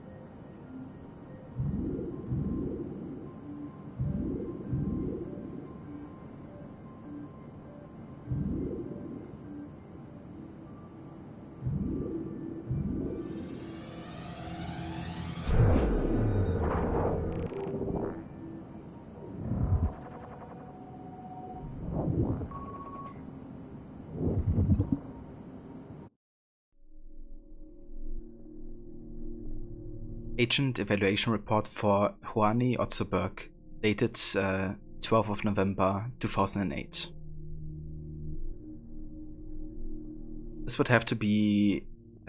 have to have been leaked from within. This is a classified document, viewed on our own network. Someone should hang for this. Strengths. Experience. Agent's military special forces background is a definite asset. Obedient. Follows orders without question.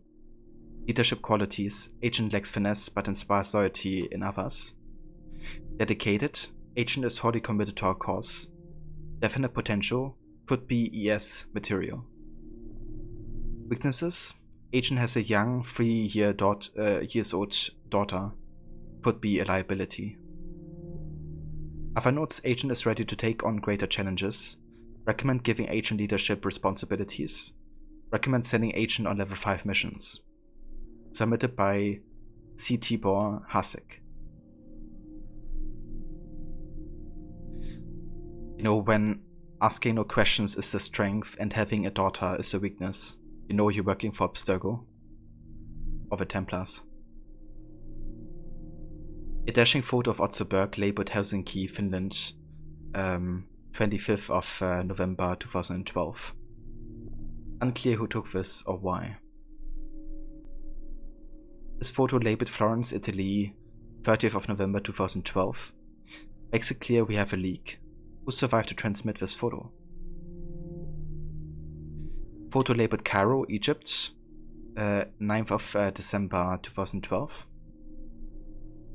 Response labeled Cairo, Egypt, 12th of December 2012. Sigma team strikes again.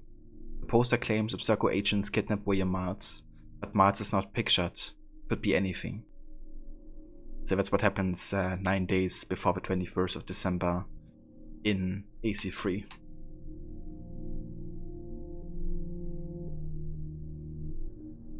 Rod, there was a Tetris game on the Nintendo 64 called Tetris Sphere.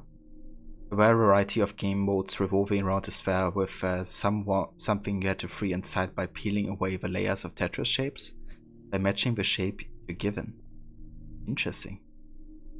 I haven't heard of that game yet, but that sounds like a unique kind of take on Tetris. Not sure if I've ever seen it. That sounds interesting. I remember playing Tetris so much on my calculator, actually, like in like senior class in high school or something, however you call it in English. We had this like really like elaborate calculators that were also capable of running games. So we could play like Tetris or like Paper Plane and all these kind of like games on the calculator. And yeah, lots of Tetris games have been played on there.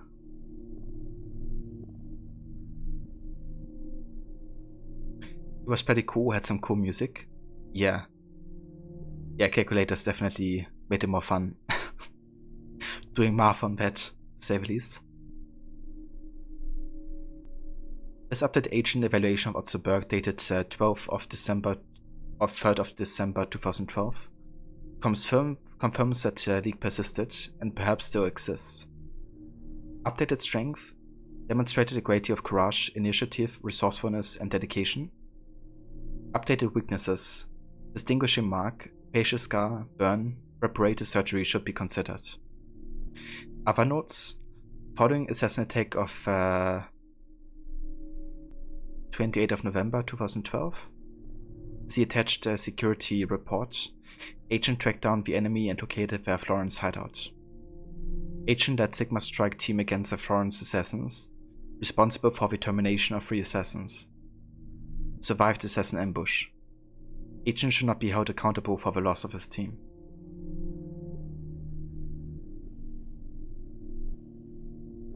Ah, interesting. So the guy on the right here, next to William Miles, I think he's actually who takes over the Assassin Brotherhood after the events of AC3. Like, he becomes the new mentor of the Brotherhood temporarily until William comes back from his retirement, I guess. Because after the events of 3, William Miles actually takes down his role as a mentor because he has to process first what happened to his son. And then the guy on the right, I actually forgot his name right now, but he becomes a new mentor. Interesting. Right, and that leaves us with one more computer to hack, which should be around here somewhere. There it is. Nice. Last one.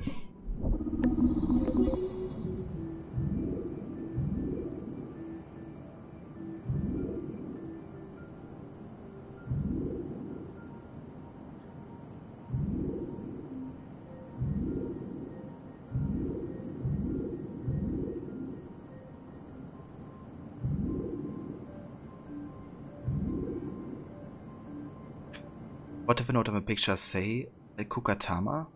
Yeah, something like that. We can have a look again in a sec here. Maybe we can figure out what it said.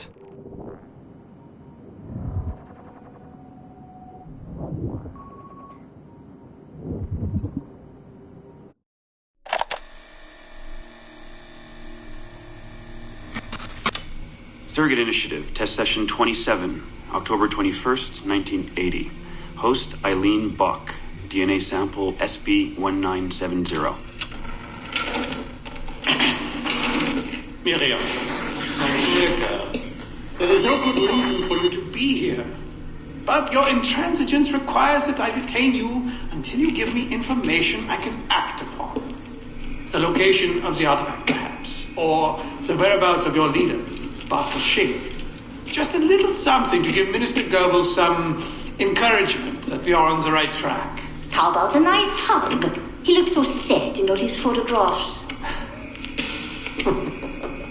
Yes, he does, doesn't he? Perhaps you could pay him a visit yourself. He likes beautiful women, actresses, musicians.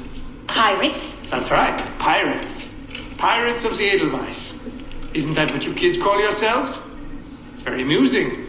And illegal, of course. Breaking Hitler's laws is half the fun. Oh, I imagine so. I imagine you were having a wonderful time just before we captured you and your search of friends. And that's the end of it. Damn it. Why can't we sustain the signal for more than just a few minutes? I need to relax. That's not the issue. This is dangerous work. These memories aren't in your bloodline. That's why it's not holding. There's got to be a solution. Any idea what they mean by the artifact? I've heard it a few times now. Not sure. I don't think Miriam knew either. Not much comes into her mind when she asks about it. But she's protecting the other members of her group, the Edelweiss Pirates or something? Yeah. Bartol Shink. Have we looked him up? No, we can. We should. Put your intern on it. Right. High priority. Yeah. This isn't getting any easier. Jesus.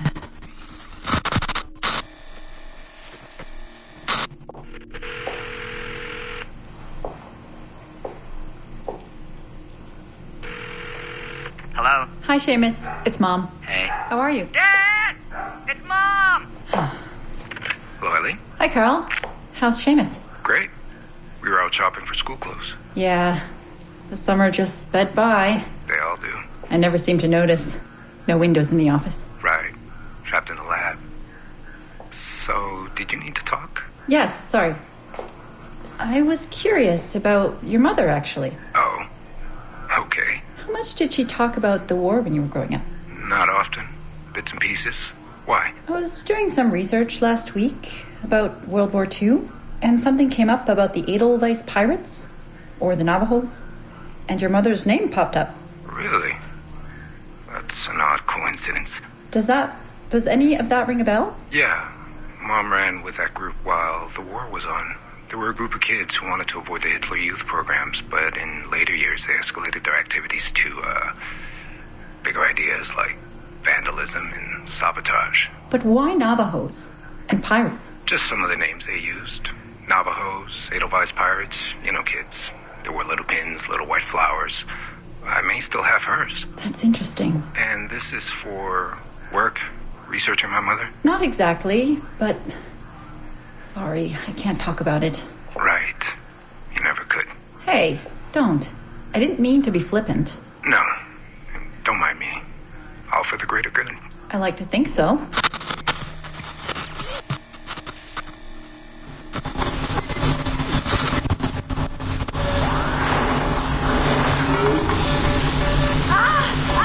Power down. You all right? Damn it! 5 months of this bullshit! We're floundering. Take it easy, Eileen. You're just stressed. I am not stressed. I'm frustrated. I'd like to go again this afternoon. No. There is no reason to rush this. We're hardly rushing. We're running into the same wall over and over again. Why can't we push through? Why can't you keep me in the Animus longer than 2 minutes? Because surrogate genetic memory data is fragile. The EEG is exploding and your brain is doing too much work. The longer you stay in, the more damage it does. It's even possible that... It's possible the memories we're digging into could eventually overwrite your own. Like information on a tape drive. There's just not enough space in your head to do both. Here I come to save the day! Good afternoon, all. Did you invite him? No. But you did. Remember? That was months ago, Warren. What do you need? I wanted to stop by. Check on your progress. Well, apparently it's still too dangerous to keep me under for more than a few minutes. I always suspected that would be your biggest hurdle. The genetic memory sequencing is the easy part, if time-consuming. But the replay, that's something else. Yes? Let's think this through. My subjects are diving into their own genetic memories, so the information is already encoded in their heads. Which means the Animus has less work to do. Less computing, less parsing. Right. So to get your surrogate data working, to let people experience foreign memories, it'll take a hell of a lot more processing power than anyone has. Even Abstergo Industries. Ideally, we'd like to build an external processor that mirrors as many brain functions as possible.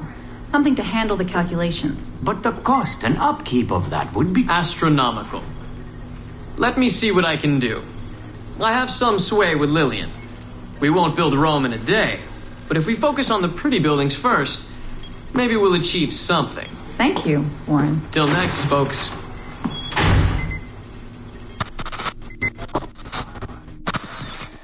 Yeah, of course, Warren would try to help her.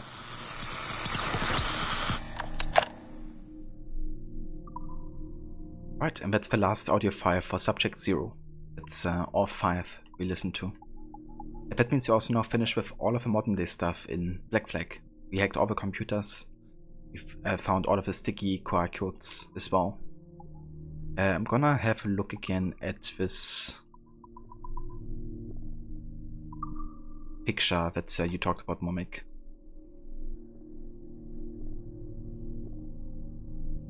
There it is. It looks like Kuka Tama. And it would make sense that it would be Finnish because it was about Otto Berg, who is Finnish, right?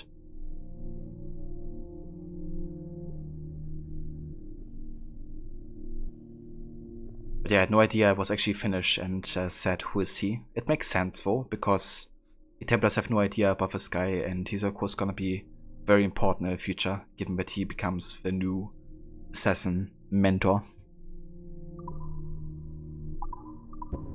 But yeah, that's it. All the computers hacked. So that means we can now go one last time into the Animus. We could actually do it from down here, to be honest.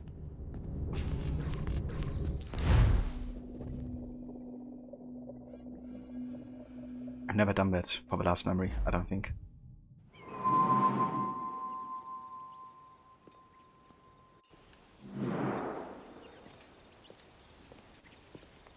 Gentlemen, how do you find it here?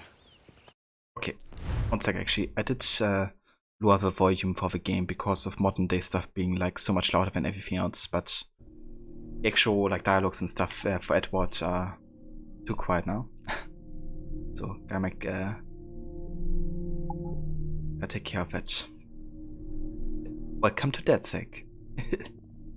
Welcome to the Resistance. It will work for us. But our goal must be to scatter our operations, to live and work among the people we protect, just as Altair Ben Lahad once counseled. Well, until that time, it's yours as you see fit. Edward, Captain Woods Rogers survived his wounds. He has since returned to England, shamed and in great debt, but no less a threat. I will finish that job when I return. You have my word.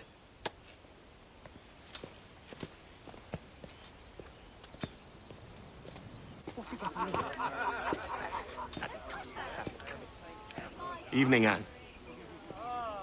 Edward? I'll be sailing for London in the next few months. I'd be a hopeful man if you were beside me. England's the wrong way around the globe for an Irishwoman.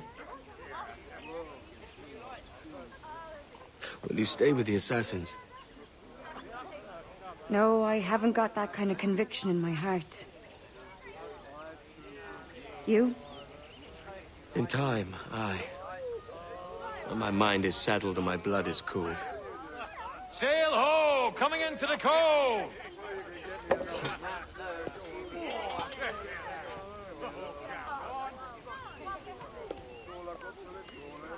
You're a good man, Edward. And if you learn to keep settled in one place for more than a week, you'll make a fine father too.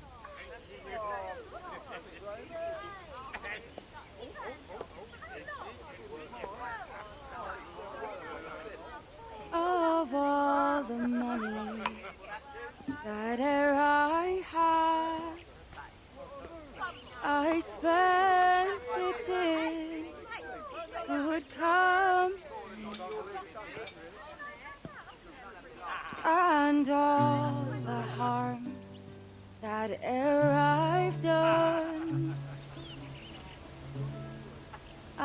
as it was to none but me. And all I've done for want of wit to memory now I catch. So felt a parting glass. Good night and joy be with you all.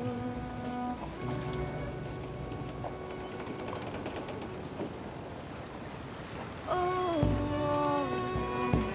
that air I had, they're sorry for my going, and all the sweet air I've loved, they'd wish me one more day to stay. But since it falls unto my lot that I should rise and you should, I'll gently rise and softly call. Good night and joy be with you all. Good night and joy be with you all.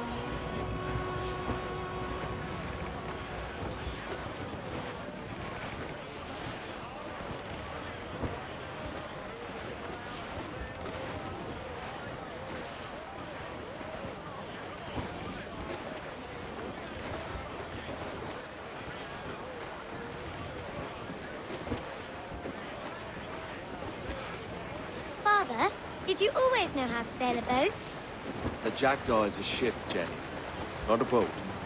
But did you always know? No. No, I learned after leaving Bristol. After you left Mother? Well, I didn't leave without saying goodbye, that is. It was an arrangement, you see, between your mother and me. She said you left her. She said you always talked about sailing a boat and making money in the New World. I did always want to sail a ship. That's true. But not for a lark. To support us. To take care of her. And you. Not me. Mother said you didn't know about me. She said you wrote only once a year and that she never knew where to find you. That's all true, and I'm sorry for that. If I'd known earlier... I don't know. I might have come home. I hope that I would have. Well, you were busy. That's what I think. I was, but... that wouldn't have mattered. Can I steal your boat? Boat? I see no boat here. Do you? Oh, I mean ship, obviously. I don't see the difference anyway. Ah, it's a very simple one, Jenny. A ship can carry a boat, but a boat cannot carry a ship. Why then, everything is a ship. Large and small. But for my toy boat, the one I take into the bath with me. That's a clever way of seeing it.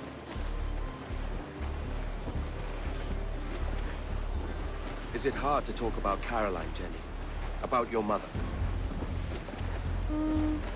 No. She passed some years ago. I miss her, but it's all right. Was she in pain? I don't know.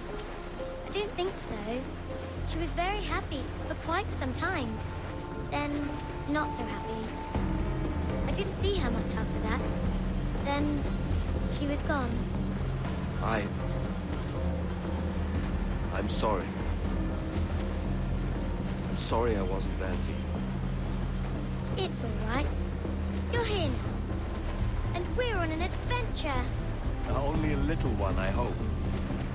Can't handle too many more surprises. Do you think we'll see a whale? Yes, there's a very good chance. what about pirates? Will I see pirates? No. Take my sugar! Take anything you like! Oh, that's rather sad. I should have liked to have seen one. Tell you what, Jenny. As soon as these winds die a little, I'll let you steer the jackdaw. One little trick at the helm before sundown. Yay!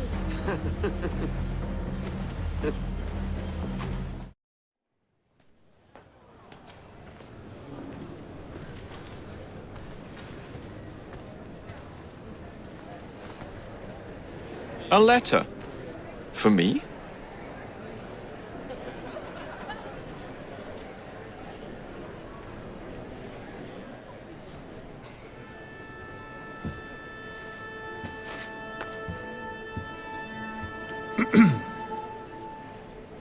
Miss Jennifer Kenway, may I introduce myself? Jennifer Scott, if you please.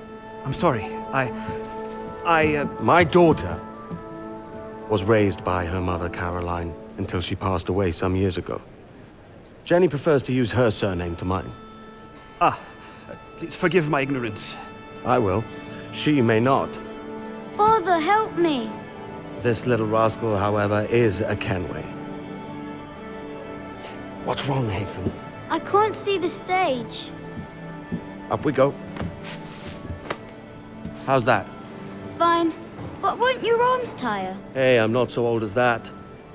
But if they do, then we shall quit this posh gig and go and meet your mother for some chocolate at White's. How's that sound? Yes, please. Okay, hush now.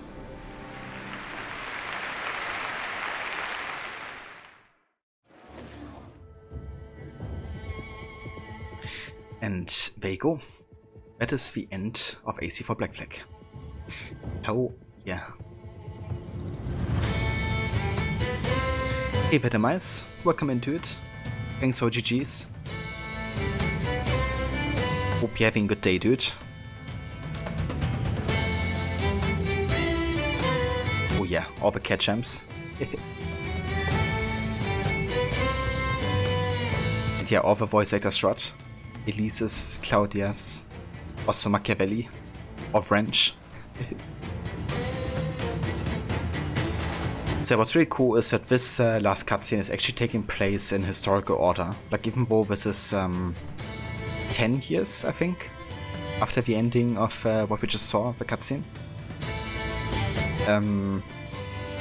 This is still taking place in the same year that Freedom Cry is taking place too. So yeah, we can, you know, do that cutscene and then head straight into Freedom Cry, and we still have like a proper chronology of events, essentially. But yeah, so this whole theater scene is like the same year that Freedom Cry starts, essentially. Hey there, Harbinger, welcome in. Thanks for the mission pass. Indeed, yeah, Freedom Cry is next, and we're also gonna make a start on that today because we still have a bit of time left to stream. However, before we go into Freedom Cry, I'm gonna take a break since I haven't taken one yet. I kinda didn't wanna interrupt the flow of the ending, modern day stuff, and cutscene.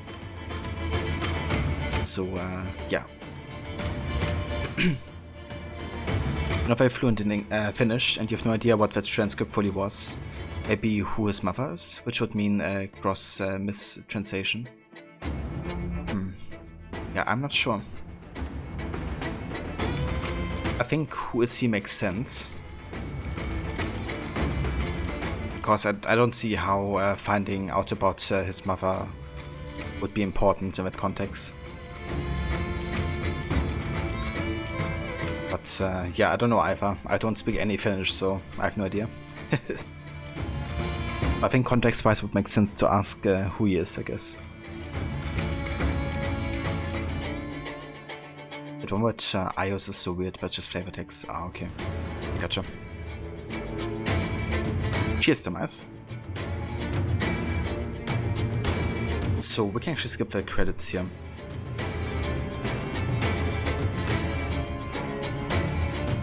But I think what I'm going to do instead is I'm just going to let these run and take a break already. And if the credits happen to end before I am done with my break, I'm just going to go to the bareback screen and set everything up there for Freedom Cry next. So yeah, I will catch you guys in a bit. And until then, I hope you enjoy these credits and the music as well. So yeah, I'll catch you guys in a few. Thanks, Rod.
Alright, good timing. I just came back to the credits ending actually. Couldn't have gotten better. But yeah, we are back. Congratulations, you finished the game. New relic, portrait, emblem, and tile to unlock for multiplayer. Which we totally skipped on in this playthrough, but that's alright. There's actually like a bit of modern day information also in multiplayer to find, but didn't decide to include that because it just takes a lot of grinding to kind of like, you know, play the multiplayer and unlock those informations eventually. But definitely interesting if you're into multiplayer and modern day. Cheers, Rod. Welcome back as well, dude. So yeah, we are about to dive into the Freedom Cry DLC. And yeah, we can do that directly already. I'm just gonna go and set a few things up before we head into that. But first we're gonna have one last look into the progress tracker. We ended with 94% total sync. We've done all of the main sequences, 100%, all the side missions, and all the side activities. We've only done about 40% of the collected boats, but that wasn't included, of course, in my playthrough. I just wanted to do anything of story relevance, and chests and fragments are not included in that. So yeah, we are done. So let's go ahead and quit to the main menu for now.